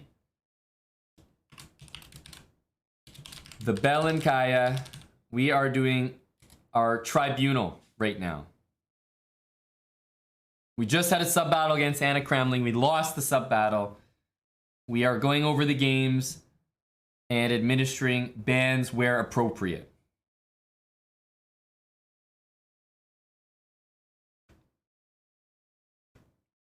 But I find it necessary that Giorgio visits our brand new state-of-the-art penitentiary.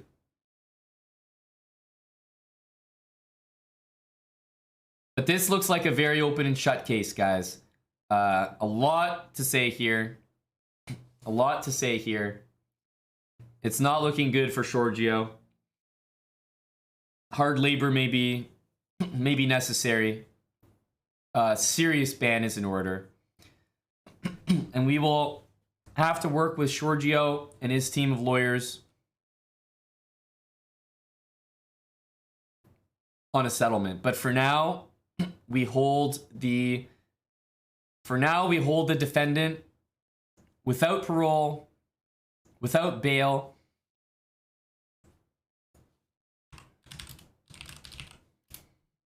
And we might need to set a date for trial. We might need to set a date for a new trial if there's any new developments in the case. But for now, it looks open and shut.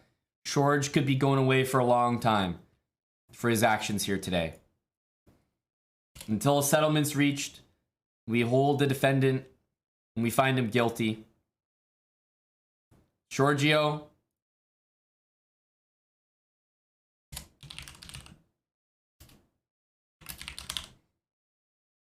what a way to start off October. He's going to be the first of potentially many. Don't worry, we got some cellmates for you on the way. Giorgio tried to switch sides. Played an opening he's never played in his life, doesn't know how to play it. Missed a free rook 2 to 3 times. Guaranteed a win. Took a spot from another soldier.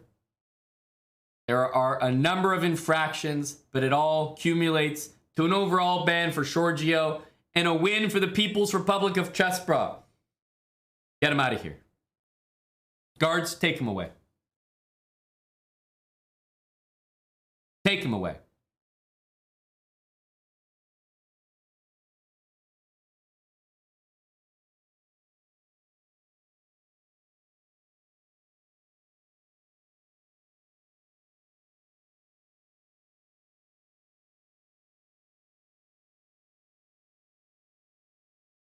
Giorgio. We'll have to see what can be discussed behind the scenes, but it doesn't look good for Giorgio right now, who's out of here, and we move on the docket to Bongo B. Giorgio might be away for a long time, boys.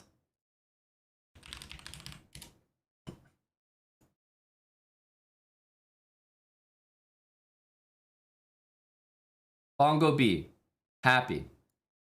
As of October 1st, I am now less happy. Do you think this is a message? Do you think this is related? Something tells me this could be related.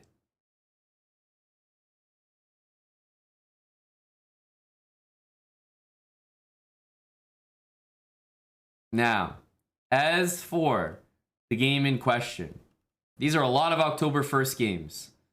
Trying to bury the evidence. Luckily, we have a very, very good team of legal associates working through the documents. So burying the evidence will not work. Burying us in paperwork is not a strategy, as the game in question has indeed been located. Now here's the game. We can enter the apology into evidence, but we had to locate the game first before more evidence was buried on top of it.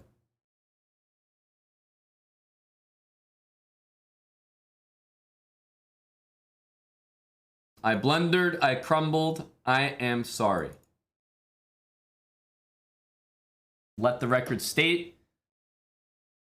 The defendant enters, I blundered, I crumbled, I am sorry, into evidence as an admission.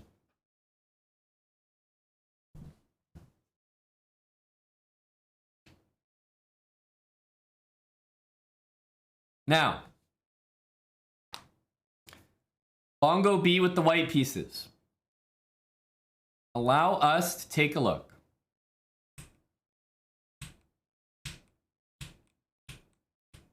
Okay. Steady is the course.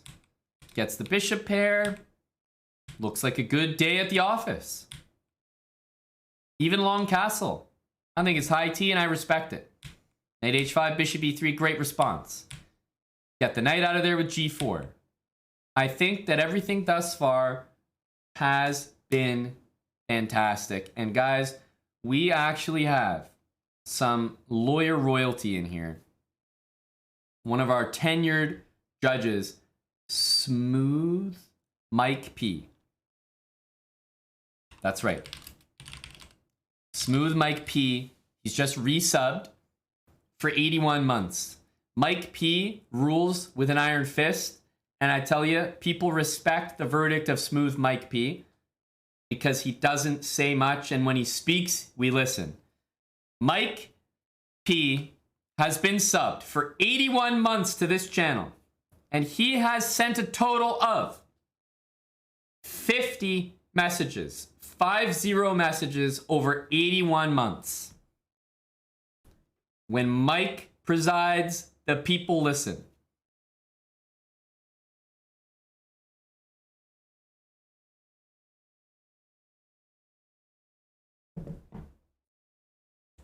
A man of few words. And I'll tell you guys, do you know what Mike P had to say about today's crimes? Mike P has only sent 50 messages in 81 months. 2 of those messages were sent today. Would you like to know what Mike P said? 2 of his 50 messages in the channel were sent today.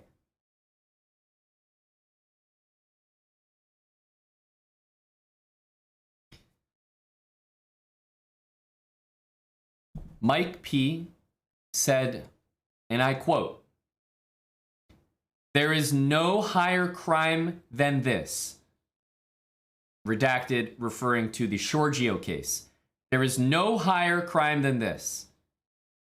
And also said, the fact that he used the word betray is unforgivable. Referring to Giorgio's quote in the AnnaCramling channel saying that he wants to betray the chess bras and play for Anna. There is no higher crime, and the use of the word betray is unforgivable, according to Smooth Mike P. A stern ruling. Harsh but fair.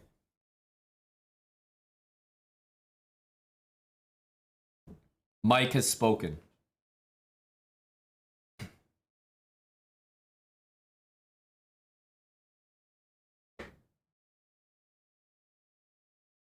Maybe biased. Thank you for the new sub.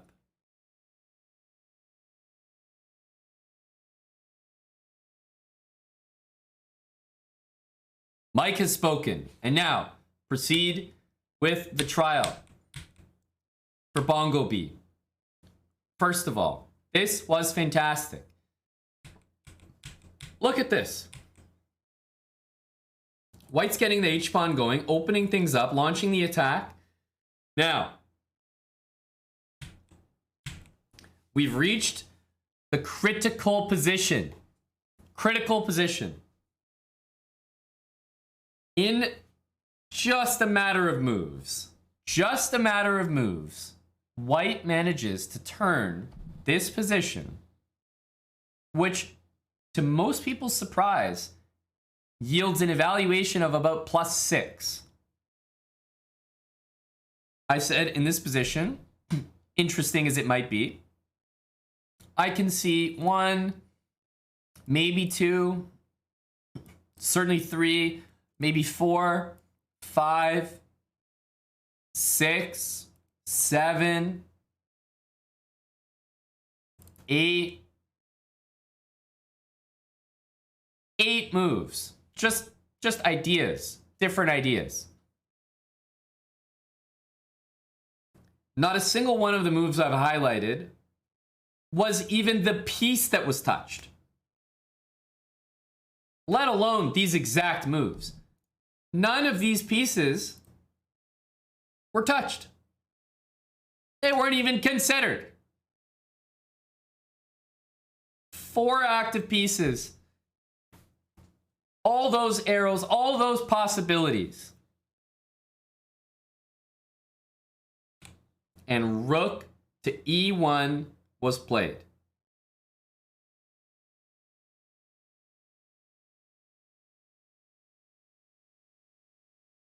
Guarding the pawn and hanging the knight. If it's a misclick for rook f1, then it's not much better. It's still on the wrong path. What is needed here? What is needed here is to use one of these pieces. Now, the reason this isn't actually a terrible move is because look at the eval. After rook takes f3, white is still better. That's how good the position was. How crazy is that? You can actually hang a full piece and be up +1. A full piece. That's how good the position was. Quite impressive. There are not many positions that are so good. You can throw one of your pieces off the board and still be so good. Bishop takes g6. Look, engine calls blunder. I'm fine with it. Personally, I am. That might be controversial, but I'm okay with the energy with bishop g6. You've just blundered a piece. I mean, clearly we're not recovering and somehow finding these forks. No, like that's not happening. So sure, we sack, we're on the attack. That's fair. Okay, queen here. Again, another tricky move. Queen e6, very, very tricky. If queen there, we take the rook. But I mean, you know, what do we expect out of people here? Queen h7, mainly a question mark because this move was much better, right? Now, rook f1, good move by black. Check. Now here.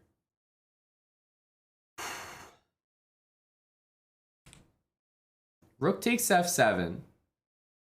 Queen takes f7. And it's actually crazy that this is the case. But in this position, rook h8 is only deemed an inaccuracy. Literally hanging the rook is an inaccuracy, and yet clearly the worst move on the entire chessboard. Rook to h8, abysmal. Abysmal. Demonstrating that in fact we do not know how the pieces move. A bad sign to be sure. Rook h8 to cap off, losing our knight, sacking our bishop, now losing our rook. There are no pieces left. And finally, As if we needed more icing on the cake. Black plays the move, queen check. White plays the move, king up. Black plays the move, queen check. White plays the move, king down. Black plays the move, queen check. Huh. So, can anyone find the pattern? That's right. White moves the king up, right? Now, surely if you're down a knight and a rook and a bishop, you might be interested in the concept of repetition.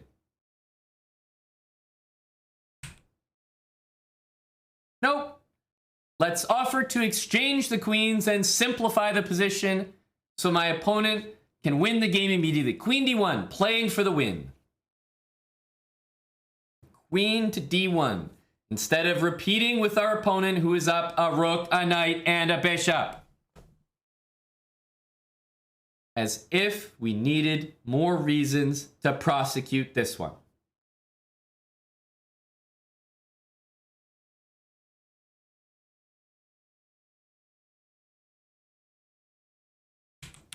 And of course, after this, we do have to point out and commend that white did indeed play till mate. You know, we have to check some boxes here.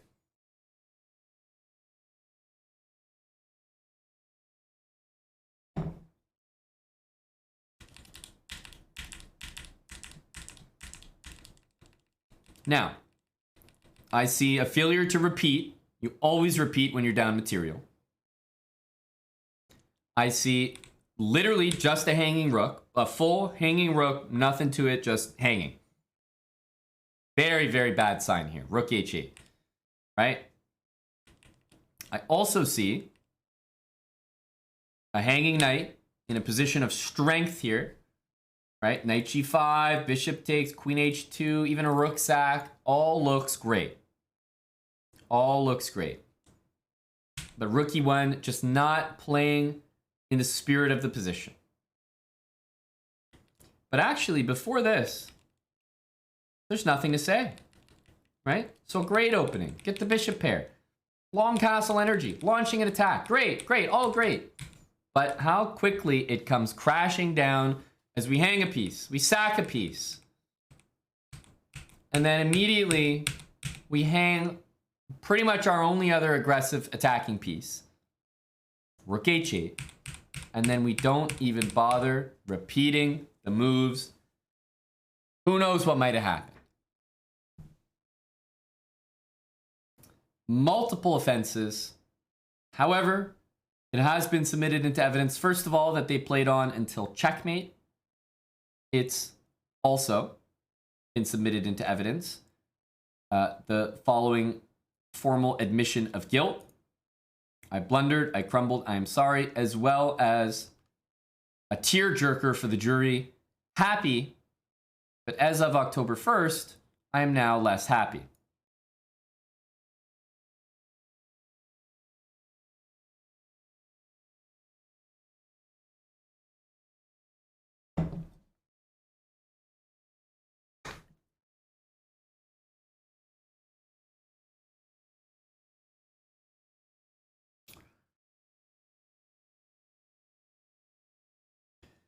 Now,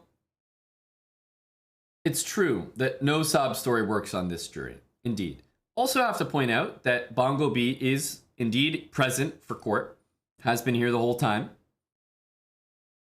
right? And based on how that is scrutinized, if people don't show up, it also has to be pointed out that Bongo B has been indeed here for court. Now, if we look at previous sentences, sure buddy guy, right? Sam Chess, I find this one to be more egregious. We're at least at a week, for sure. We have multiple hanging pieces here. In fact, a completely hanging rook that just flew up the board, right? Maybe the most unacceptable of all.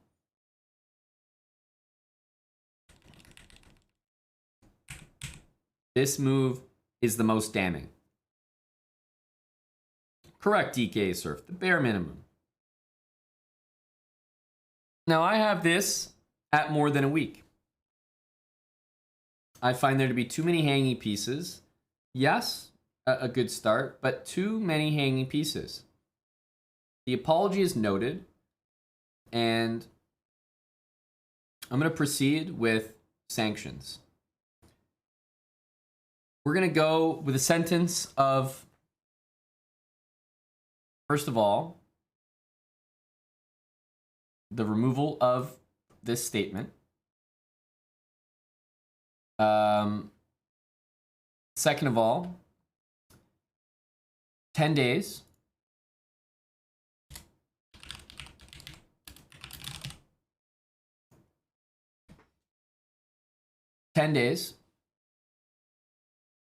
And also keeping in mind, of course, this is the 1300 category.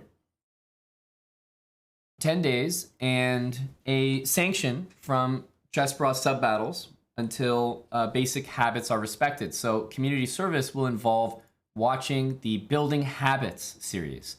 Habits. This is regular scheduled programming for all prison inmates. You'll notice one of the first rules in Building Habits is to take free pieces and not hang free pieces. And when I see stuff like that, you need to be going back to the basics and building the foundation. Right? You got to have your foundation solid. Right? If you're out here blundering like crazy with no foundation, the game's going to be over quickly. But at least if you have that foundation there, when you blunder, which you will, the game won't just end immediately. Because they're not going to be egregious blunders like this. You're not going to be getting rid of your full rook like that. All right? 10 days. That was with 48 seconds, indeed. Bongo B. Apology is noted and appreciated by the jury. The notes to be removed from the profile, a 10-day ban. Bongo B. GG. But Bongo B is out of here.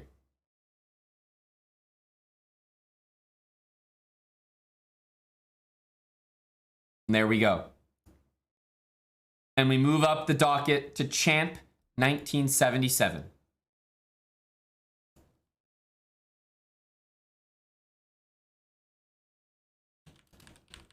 There we go. There's the final words. I bid you farewell. Interesting. Oh, you can always judge someone based on their final words, you know? You can always judge someone based on their final words. Champ 1977 is next.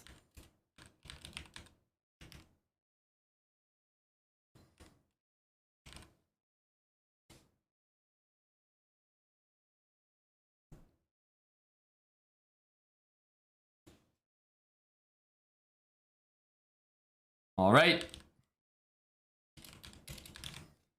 We have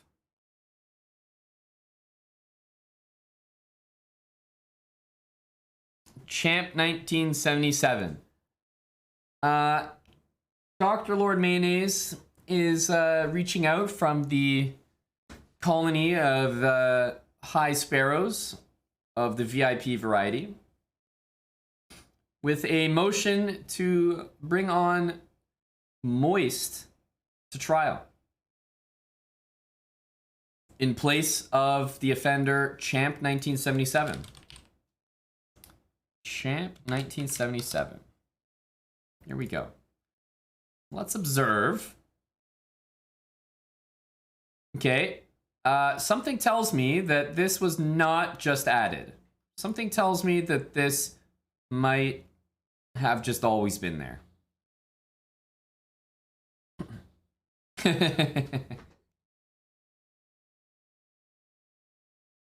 I'm hungover, making lunch, and I suck at chess. Okay, a fair warning. I'm hungover, making lunch, and I suck at chess. I'm too damn old for 3-minute chess. This is the game in question here.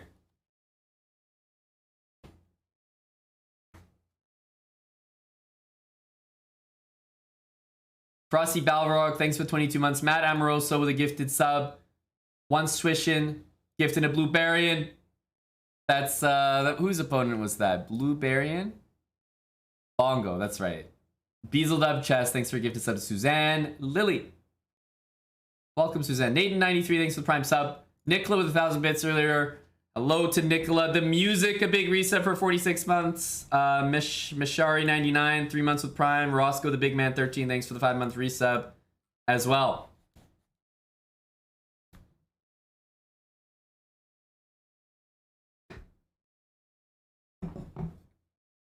All right, let's first examine what we have in front of us.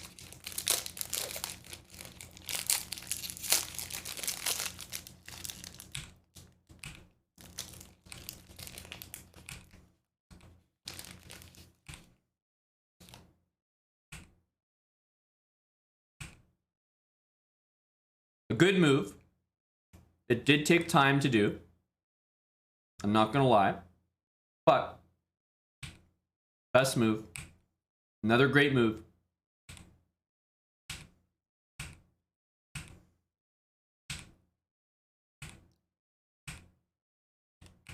Now, yeah, d6 is not great. At worst, you lose a pawn here.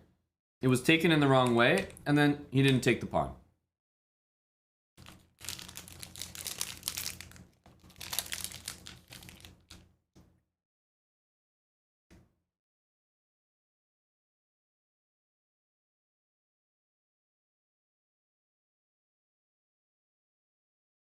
Is that right, McNaster?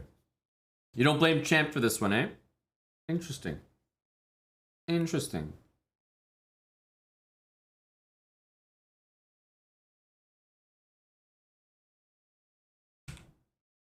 Well, let's examine. Let's let the people see the tape.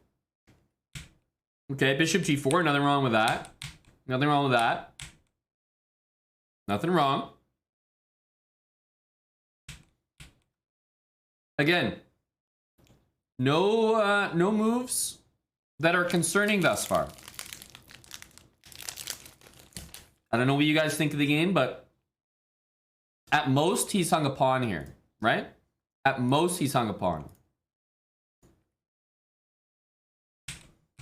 e5, okay.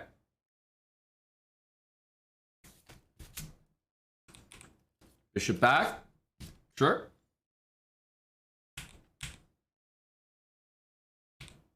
b6, great move.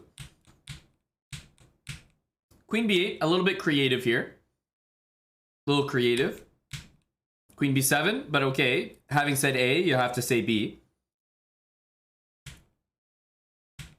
Right? He's not missing anything hanging just yet. Right? Now here, obviously you could make the case that you should take this, but at the same time, taking it, there's going to be knight e6 to follow. It's also quite dangerous. So certainly I agree this is a missed chance. You also have to take into account we're down to the 1,000 category. But still, we did miss a rook here. We can't understate that. But he does see it the next move. And somehow these guys liquidated to what is a pretty reasonable position. Again, not too much evidence here that's going to hold up in court against Champ.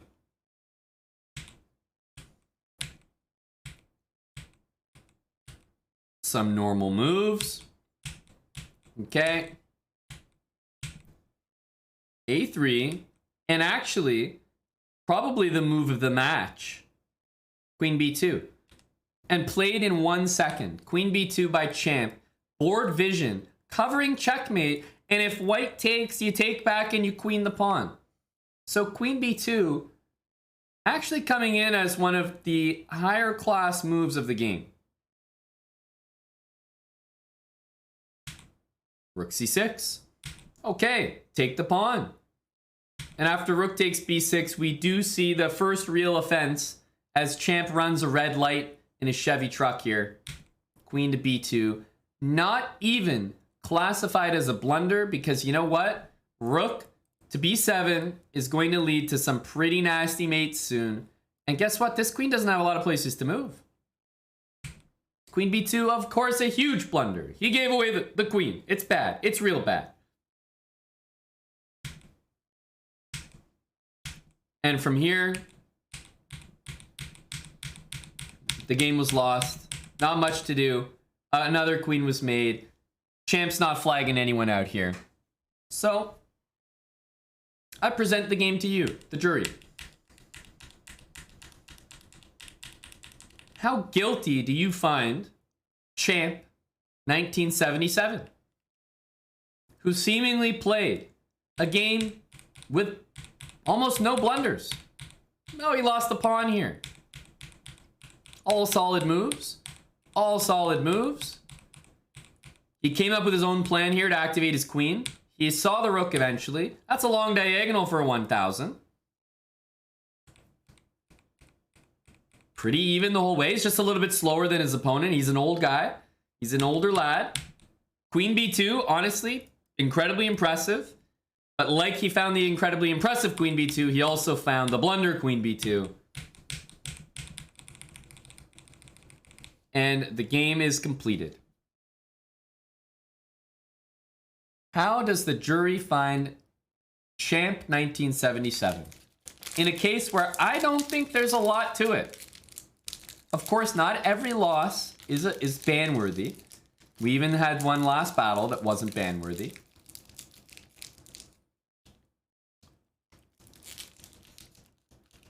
But there's not a lot of egregious blunders. I would say the queen blunder is pretty much it. The queen blunder is the worst thing for sure.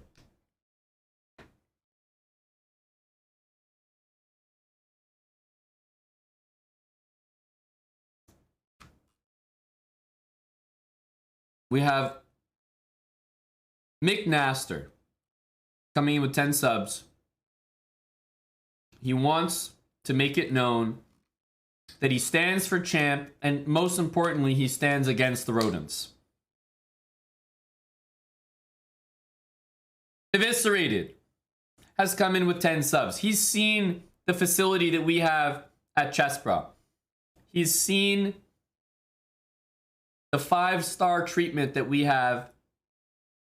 And even though it's pretty damn nice, he's seen the inside and he said, you know what? I can't have my boy Champ going there. He wants it to be known that he sides with Champ. Tim Cannon Poker wants it to be known that he wants to ban Champ. Tim Cannon Poker is going on record. He says, you know what? This is a miscarriage of justice. Champ deserves to be banned with 10 subs of his own.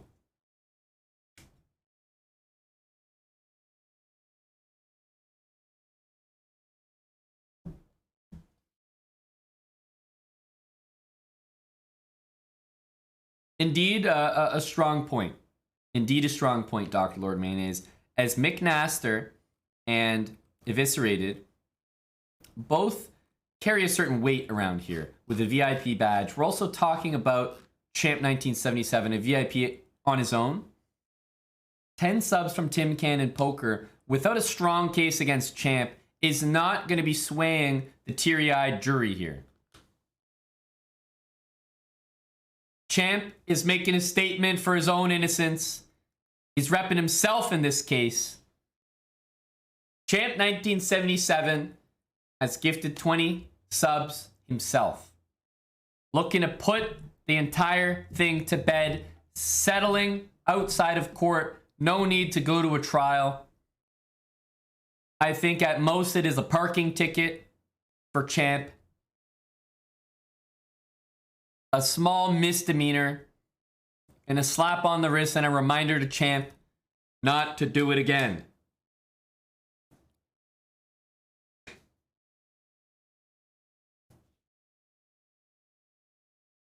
A settlement has been offered, accepted, and we have settled outside of court with Champ 1977. The verdict is not guilty.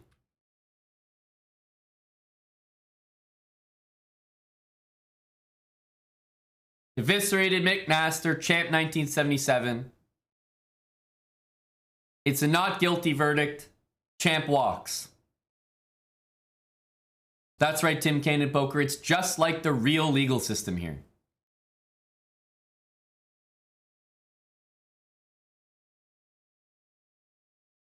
Now, on the docket is Bob K and Coacher 22. Bob K 999 is up next.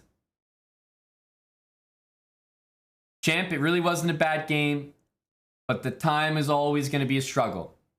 It's always going to be a struggle. There's no question about that. These sub battles are also always going to be no increment for the most part, so.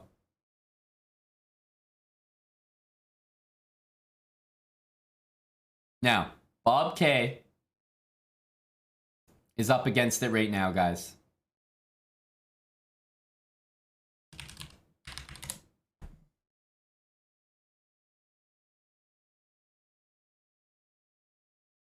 My deepest apologies to the chess bros.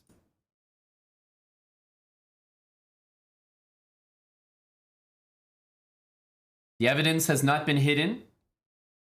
Let the record show.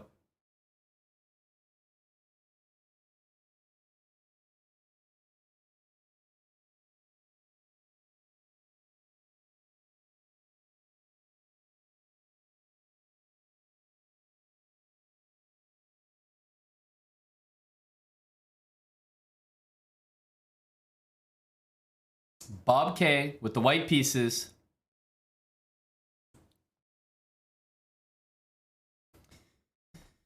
Now, as we present the evidence to the jury,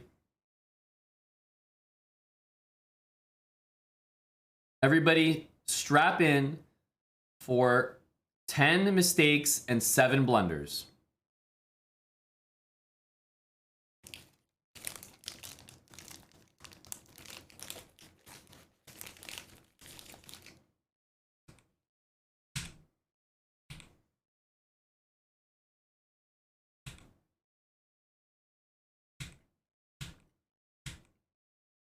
Looking great. Of course, I don't hold this against Bob K, but I must share. It's really common in this opening for people to get greedy and pin your knight early, and you can always clap them with this. Of course, I don't hold this against Bob K in trial, but let the record show. Bishop f7 is often a very, very nice tactic. People get greedy. They want to do this before they bring their knight out. Tim Cannon Poker. He's not going silently. He's outside the courthouse protesting. 10 gifted subs from Tim Cannon. He's got the sign. I'm Sneaky D Beaky. Thanks for the 5 subs. Big sneak. First 5 in the channel as well. Thanks a lot, buddy. What does that mean, Tim Cannon? Bob K, you're those subs are definitely you're on team ban for Bob K. Or I think you're just team ban in general. That's what I feel. Tim is just he just wants to see justice served. So, Bishop f7 missed. That's okay. H3, great habits. Castle, fantastic. Knight c3, rook d1. Like, we were missing opportunities to play e5, which is definitely a great move. However, none of the moves for white can be questioned. No. Everything I saw here, bishop here, bishop back, a3 was stellar. No, I am vetoing any argument thus far. And I think up to here, Bob K has played a tremendous game.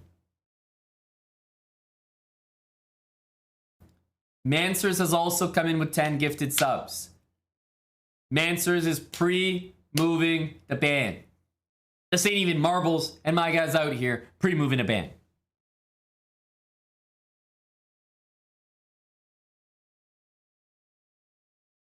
Thank you to Mansers, Sneaky D Beaky, and Tim Cannon Poker. Of course, McMaster eviscerated and Champ repping the VIPs earlier and making sure that our guy walks.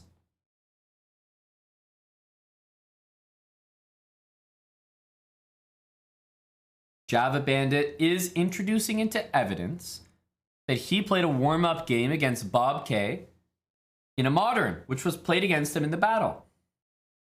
And Java Bandit is very brave, very, very brave to introduce that into evidence.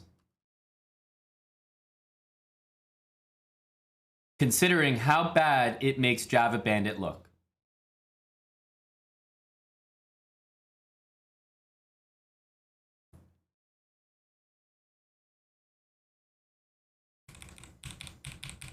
But indeed, this is the case. Java Bandit had warmed up our friend Bob K. And Java Bandit, what can we say? He was the consistent fighter. He was doing everything right here. Look at these blunders, the knight's hanging, the bishop's hanging, the rook. I mean, good lord, what's going on?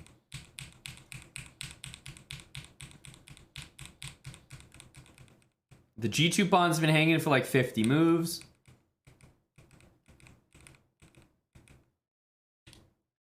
Bishop H3.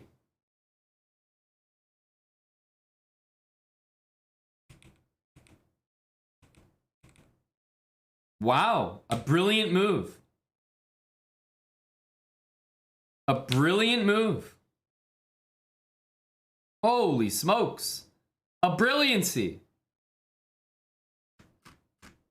I didn't notice that. A brilliant move. Holy cow. There's no wonder Bob K was selected for the battle. He's capable of moves like that. It's no wonder.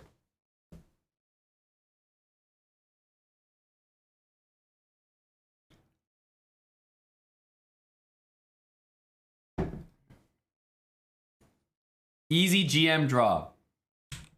Okay, B3 was the next move played. Okay, knight e5. And actually, I want to give some credit to Bob K here. Because in a position where it's very easy to drop your queen on the wrong square, right? He picks a safe one, picks a safe one, and picks a safe one again. Then we saw the exchange, and this is where things started getting a little bit more dicey. Still totally reasonable. Bishop d2, fantastic move. So, look, I do not see anything very incriminating so far.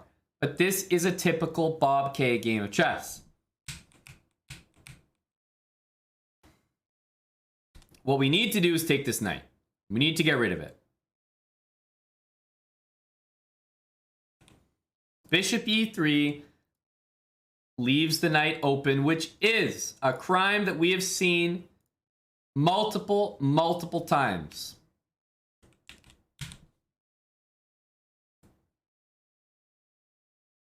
We've seen this before. He's a serial offender.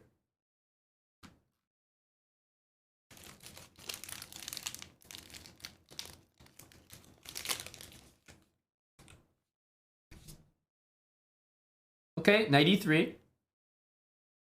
Black maybe could have done more damage here. However, we ended up in this position. Okay, great job by Bob K. Right?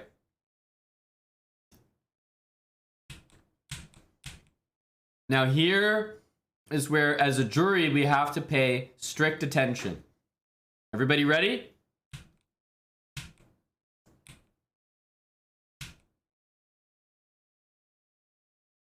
Rook to c3. Okay. Rook to c3, played by Bob K999. That's the second piece he's left loose on that square. This one a little bit more directly. Okay, it wasn't taken. It was not taken. Great, he saves the rook. Right? Now, we don't pay attention to double question mark. That doesn't matter. Again, how am I going to get on his case for a double question mark? I don't even believe the engine. Engine wants like c4. This is what I care about. This is the move that bothers me.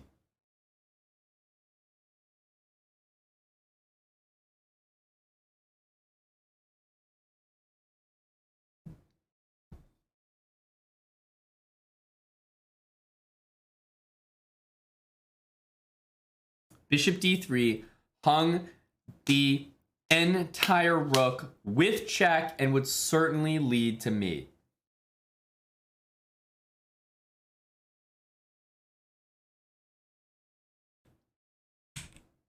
Not played again. So it's fair to say that Bob K has been bailed out on multiple occasions. Hung a full rook, hung a full rook. It's twice it's happened. And somehow he gets away and he has this position. Now, that being said, I think this position is really tough to play, honestly. Even for a GM, I mean, I think Black's doing really well. So many easy moves here. This check and everything. I don't like this position. Now, obviously, he drops the rook here. I was actually saying I don't even mind this. I'm kind of afraid of getting mated with moves like that, so I didn't really mind this. Now, here is the situation where we really have to pay attention, and we have to call it like we see it. Because to Bob K's credit, he activates his king in the endgame, he trades the pieces, and he gets this position where obviously nobody knows what's going on here. We're dealing with two 900s. Neither one of them knows what's happening here. So it's basically a 50-50 in a king and pawn endgame. 50-50. Right? Of course, the engine's going to have some great moves. But you know what? I'm fine with g4. I'm fine with it. It's not easy to know that these are the right moves. In fact, he could have played king h6, right? This almost makes a ton of sense. Something like this, right? And who knows what would have happened, right? King here, maybe king takes there, the pawn pushes.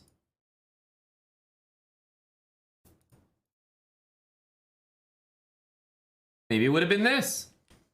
Anything can happen when 1000s play a king and pawn endgame. He chose g4. Okay, I'm fine with it though. Getting a pawn up the board, can't hate on that. Black goes here. Okay, takes. Now we are in a position where we've got 15 seconds. I agree, 15 seconds, not a lot of time. It's not a ton, but it is something. And considering we only have 3 possible things to think about moving, I'd say we're in okay shape. Now it's white to play here. White to play. You've just taken a free pawn. I appeal to the jury here. What is the most natural thing to do? Is the most natural thing to take your king and retreat it as far away from the queening square as possible, and then to lock everything up, and then hang both your pawns, and then flag?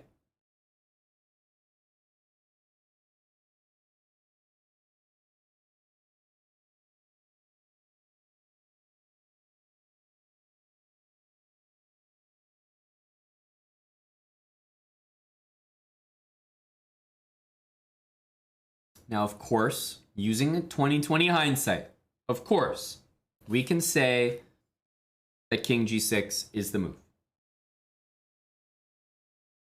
Of course. Everybody can have 20/20 hindsight.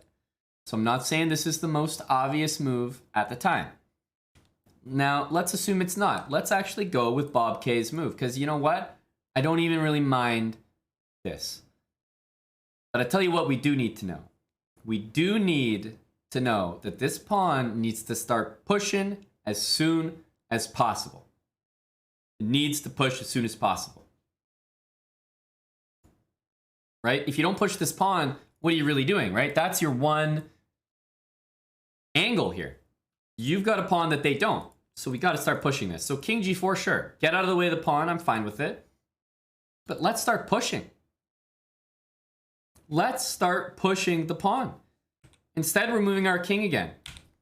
Let's start pushing the pawn. Instead, we're moving our pawn again. And then only once we finish doing this, then we start pushing the pawn, which is way too late. We've gone 1, 2, and we've done 3 moves that make our position worse. And here, with 8 seconds left, some panic by white sets in. And unfortunately, instead of taking maybe a draw by staying on G3, remember, in a sub-battle, if you take a draw, it's so much better than a loss. You get to play again, right? There's another chance that way. There's another chance that way. But instead, king there, and not only did this happen, but we didn't even last long enough to put, these moves weren't even there. There we go. This was the last move of the game. We didn't last long enough to maybe get our opponent to do this. There was an error classifying the move. Believe me, I know. I know. There's probably been an error for the last 12 moves. I don't know how to classify these. They're worse than blunders, that's for sure.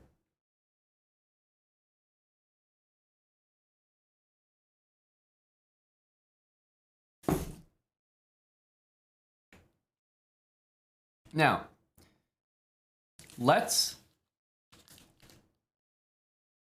talk about something important here. Okay. After this move, he flagged.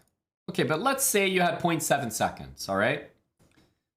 Let's say 0.7 seconds, so you play here, right? So you've got 0.6 seconds, right? Let's say you've pre-moved. And of course, you know, you could try to pre-move back. Let's just say you do, right? Let's say you have 0.5 seconds here. In this position, what should you be doing as white? You've just played this move. Your opponent's thinking. They've got 14 seconds. You've got 0.5 seconds on your clock, let's say. What should you be doing as white?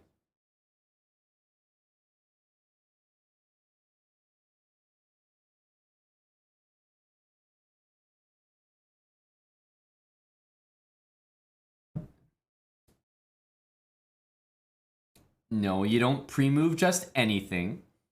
You don't pre-move anything. You pre-move, that's right, king takes pawn.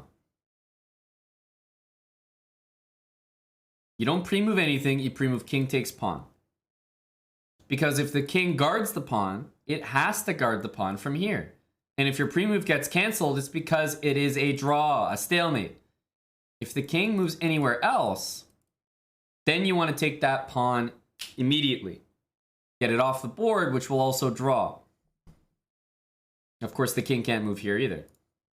So in this position, if you don't have any time left, don't sit there and think, okay, I hope my opponent plays this. It's like, well, yeah, you can still make a move here. King takes pawn. Because guess what?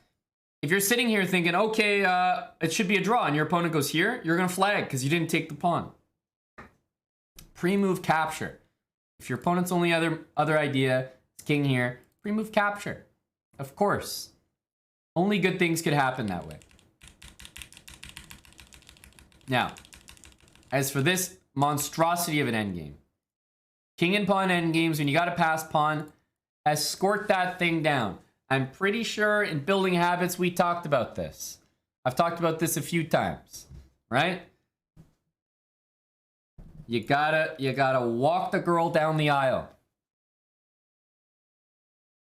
Right? Walk her to class. You ever heard that one? Walk her to class.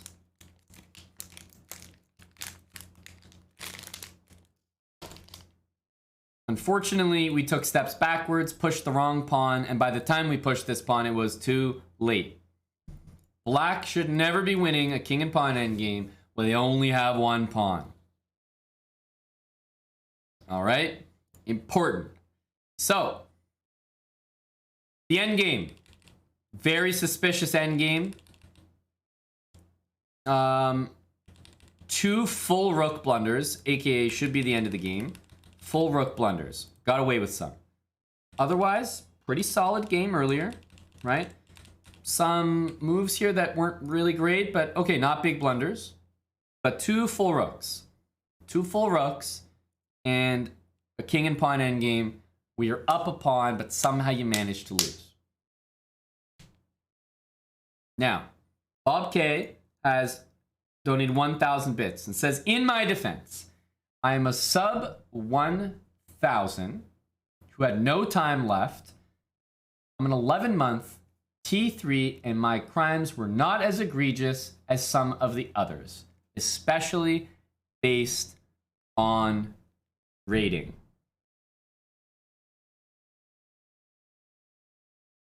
First of all, Bob K 999. If you had won this game, you wouldn't have been sub 1,000. If you had won the game, you would have been over 1,000, and we wouldn't be having this discussion.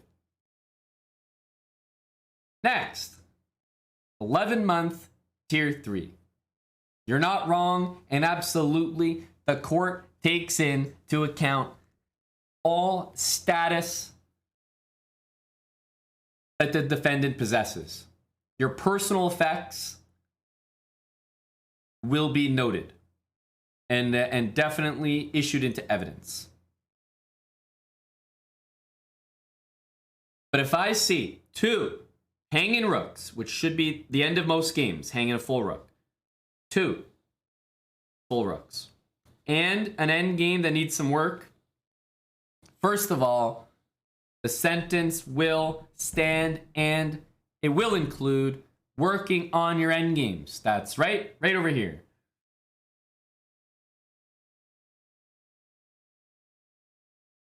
End game training, pawn, winning king and pawn.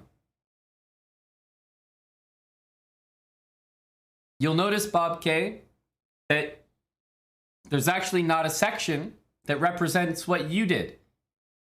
Winning king and pawn is what it should have been. Drawn king and pawn is what it should be at worst. But lost king and pawn is not on here at all. Because it shouldn't happen when you're up a pawn. So learn this right here. Winning king and pawn. Practice that. Community service.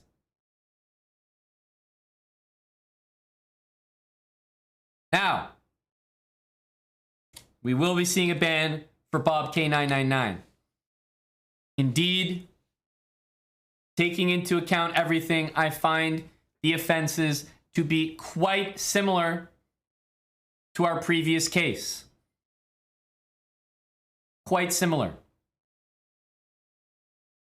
If we remember in the previous case with Bongo B, we had hanging pieces, not once, not twice, but full hanging rooks.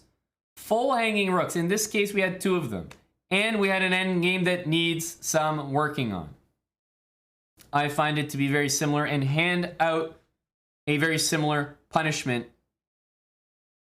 Bob K will be sentenced to a week. And the community service of king and pawn endgames, if not completed, will be adding another week to the sentence.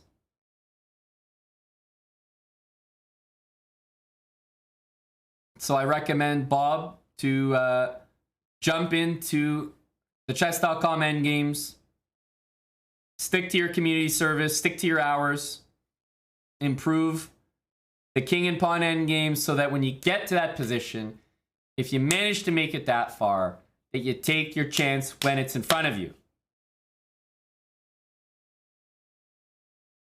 Goodbye to Bob K 999.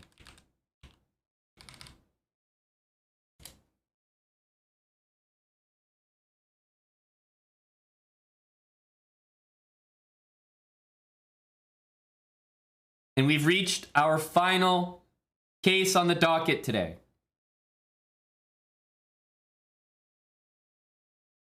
Our final case on the docket is none other than Coacher 22.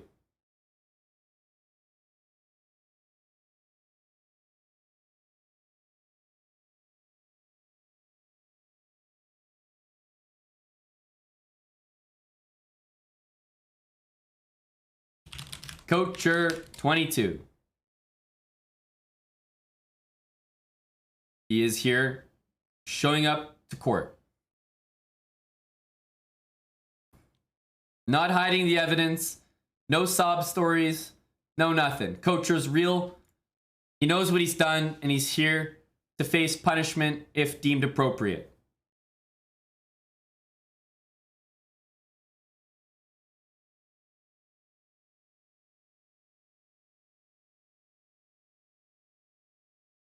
Now, Kocher 22, playing with the black pieces. As you can see by that graph, there was a very important moment right around here.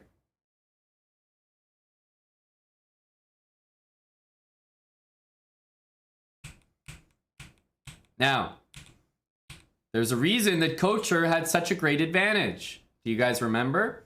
Kocher 22. Fianchetto only. And he won the pawn. Easy start, and guess what? Puts that bishop back. Tuck it in. d6. Knight f6. Knight d7. Every single move from Kocher. Boom, boom, boom. Great, great, great. This was a tremendous opening. Executed perfectly. Queen e7. h6. Look at the habits. Take that back. Castles. Rook e8. I don't know what these question marks are for. I think they wanted bishop takes here, but you know what? I'm vetoing all question marks for these moves because while bishop takes here is a tremendous move, it should have been played. I don't hold it against them. Every move from Kocher here is quality. e5, quality. If the engine doesn't like it, it's because they want bishop takes knight. Now, things got a little bit dicey here. Rook c8, not the best. I think probably taking or pushing is better. I'm not a huge fan of d5, to be honest. I think it's okay. But c6, takes, bishop a4. So here things did get dicey.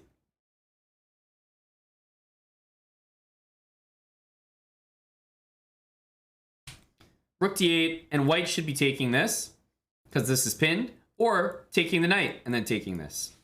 Lots of options here. e4 was a great move. So right here, I find the move like the whole plan of rook c8, c6, and yeah, this was troublesome. No real blunders, but definitely we lost the plot a little bit. And then right here, we should probably be a little more alert for stuff like this. But the reason that you might want to do it, or might not want to do it, is rook c7. And I can appreciate that. That's a fork. It still may be playable, but I can appreciate a fork. So, okay. a6, I'm fine with it. I'm fine with it. Bishop back, b5. This is all good.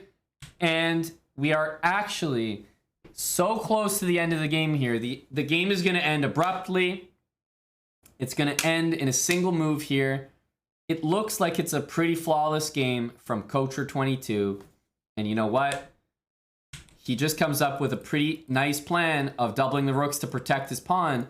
White goes here to attack the pawn.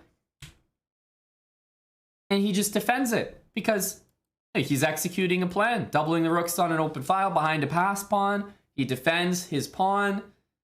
I don't see really any big mistakes thus far. But it happened that while that pawn was being attacked, there was a bigger threat being created. And bad luck for Kocher. His plan to defend the pawn stopped his escape square. And it is force mate. And there's nothing that you can do about that. And I said, and I stand by my words, when this happened, I was in immediate defense of Kocher. Immediate defense of Kocher. It's just bad luck. It really is bad luck. If he had played rook e6, then at least this would have happened. And I swear Kocher would still win this game. Of course he would. It just so happened, rook here, and then this move. Of course, if this pawn was already defended, Kocher would play g6 because he would know that the queen move was for mate. But it just so happens that his plan was to defend the pawn, and the pawn got attacked, so it makes so much sense to just defend it. And then he gets hit with queen h7 and mate. I see an honest game. I see a guy playing a crushing opening. And if you're going to get this opening every game, coach, you're going to win a lot of games. I do not see this as, like, I know this is the game that lost us the battle. I know.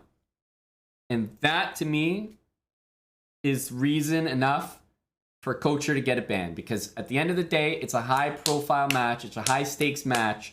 This was the game that lost us the sub-battle. That has to be said.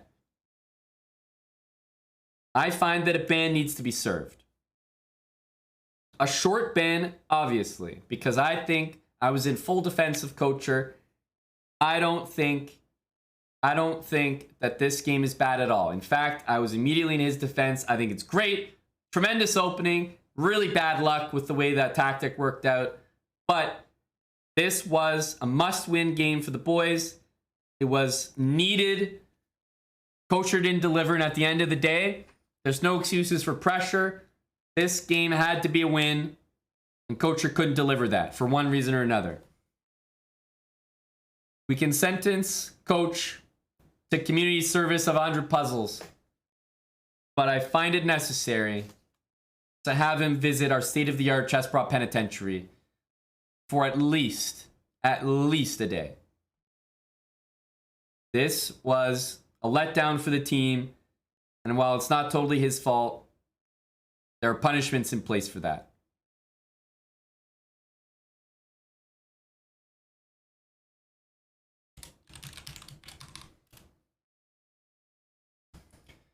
Coacher 22. He showed up to court as well.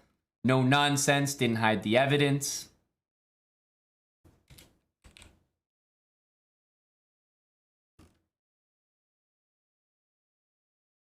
I think if Coacher keeps rocking this setup, this Fianchetto only, he is going to have continued success. Coacher, biggest thing for you to keep in mind in this opening is if you can ever take here and forcefully double the pawns, like this is great for you, this is great for you, do it.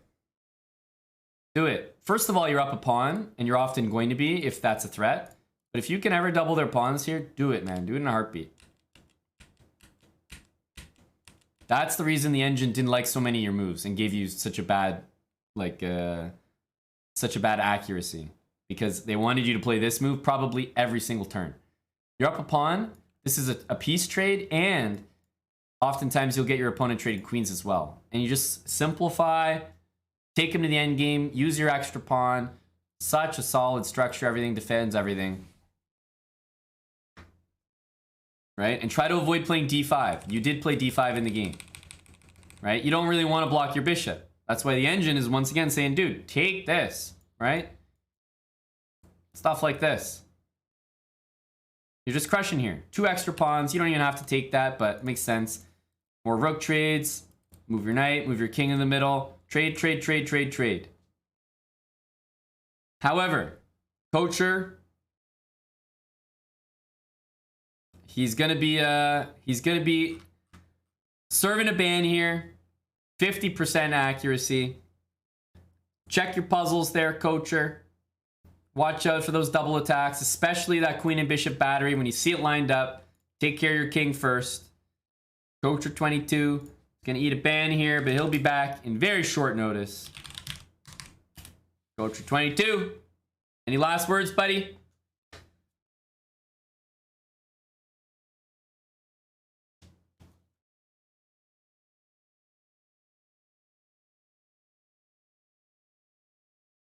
Take it on the chin, as the coach does. Taking responsibility. Later, boys. See you, Coacher. See you very soon. He'll be probably one of the first guys unbanned.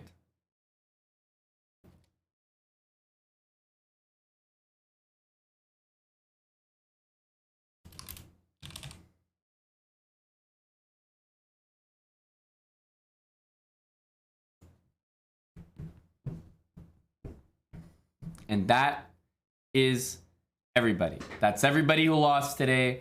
Those are all the ban tribunals that need to be administered.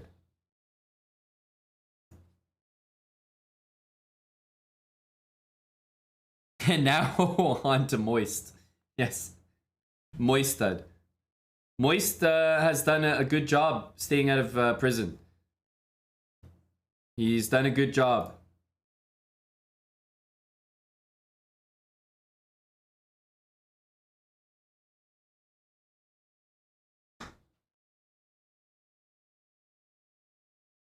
We have had some people going back and forth. A reminder, guys, that this is a best of 3 sub battle match against Anna.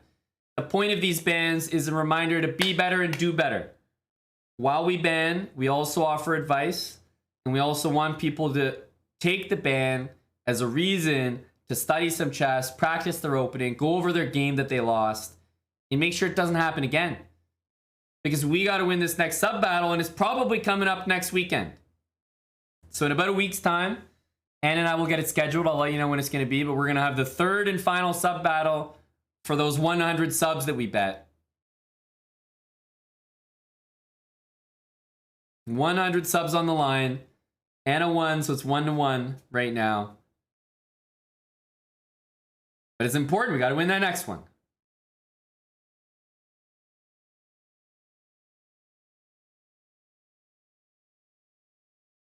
Hello to Lethbridge Chess and Dr. Lord Mayonnaise.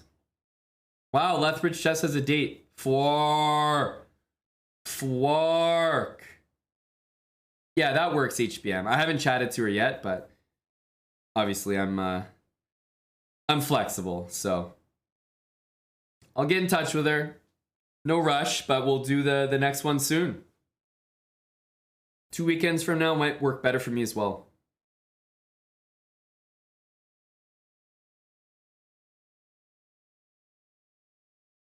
Thanks, HBM. GG's. I know HBM, you're a regular competitor. Always a tough game from you. I think you won the first one, lost today. Always a tough opponent. You mean his tweets, Chess Lover, or in person? You the one training him? When are the sub battles? Usually around like 7 or 8 p.m. Eastern. Sorry, not Eastern. Central European time, 7 or 8 p.m., which is around 1 to 2 p.m. Eastern time. And it's usually on the weekends, so that maybe people have less work, and generally people are more free then.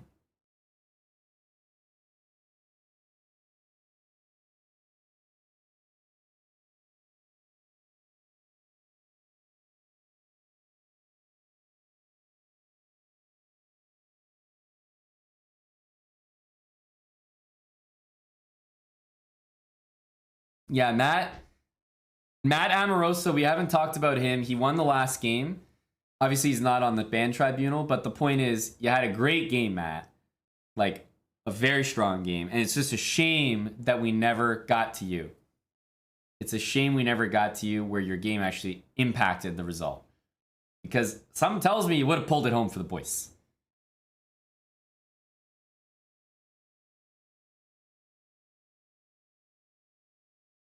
Always signing up through Discord, that's right. It's too chaotic and confusing. Everybody's signing up in chat. The chat just goes too quickly. Discord, the messages get saved and it's more regimented, organized. Have it in slow mode there as well, so you can only send one message. So it's nicer. We use our Discords, and yeah, the point is to connect your accounts. If you're a sub in chat right now, join our Discord and connect your account. We have so many sub benefits in our Discord, lots of channels. We have a great active community there. So I always recommend, if you are subbed, and we do have a lot of gifted subs, a lot of very generous people here that support. So if you do, even if you have a gifted sub, connect it. Get involved. And finally, we also have a new video released. Have you guys seen the new vid? Because it affects some of the upcoming stuff. That's why I wanted to bring it up.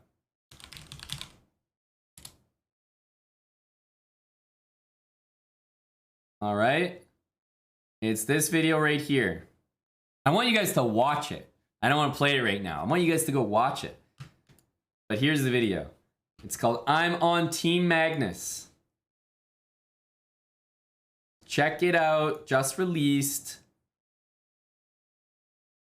All right. If you haven't seen it, please go watch it. An important update. And also a bit more information on what I'm going to be doing over the next week.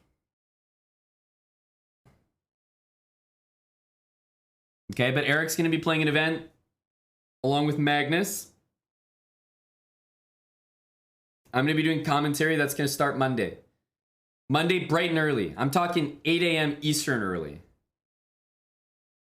That might not be early to you folk, but that's going to take a bit out of me. Oh boy. See you, Tim Cannon Poker. Thanks, seriously. Thanks again, Tim, for the subs and support today, buddy. We got some bans in for you, Tim. You know, wasn't all lost. Maybe not exactly who you wanted, but we got some bans to the right people who deserved it. I think we got justice today.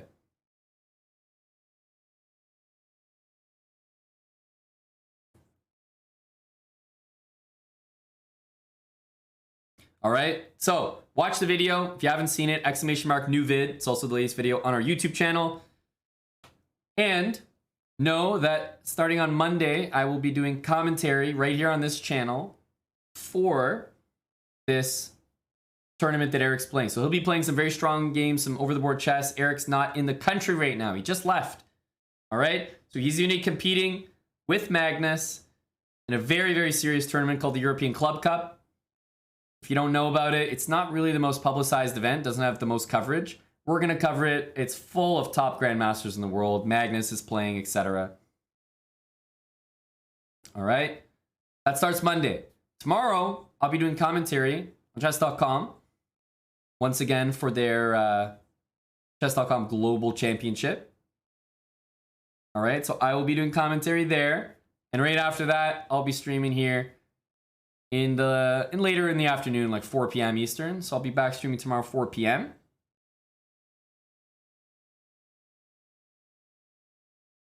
Bye, Torch. That's a couple gifted subs, Scary P and VPAM, but not just gifted subs, tier 3 gifted subs. Bye, Torch. Holy cow. Thanks, buddy. Really generous. Who's commentating? It's usually Danya. I don't know if they have other plans, but when I commentate, it's usually with Danya.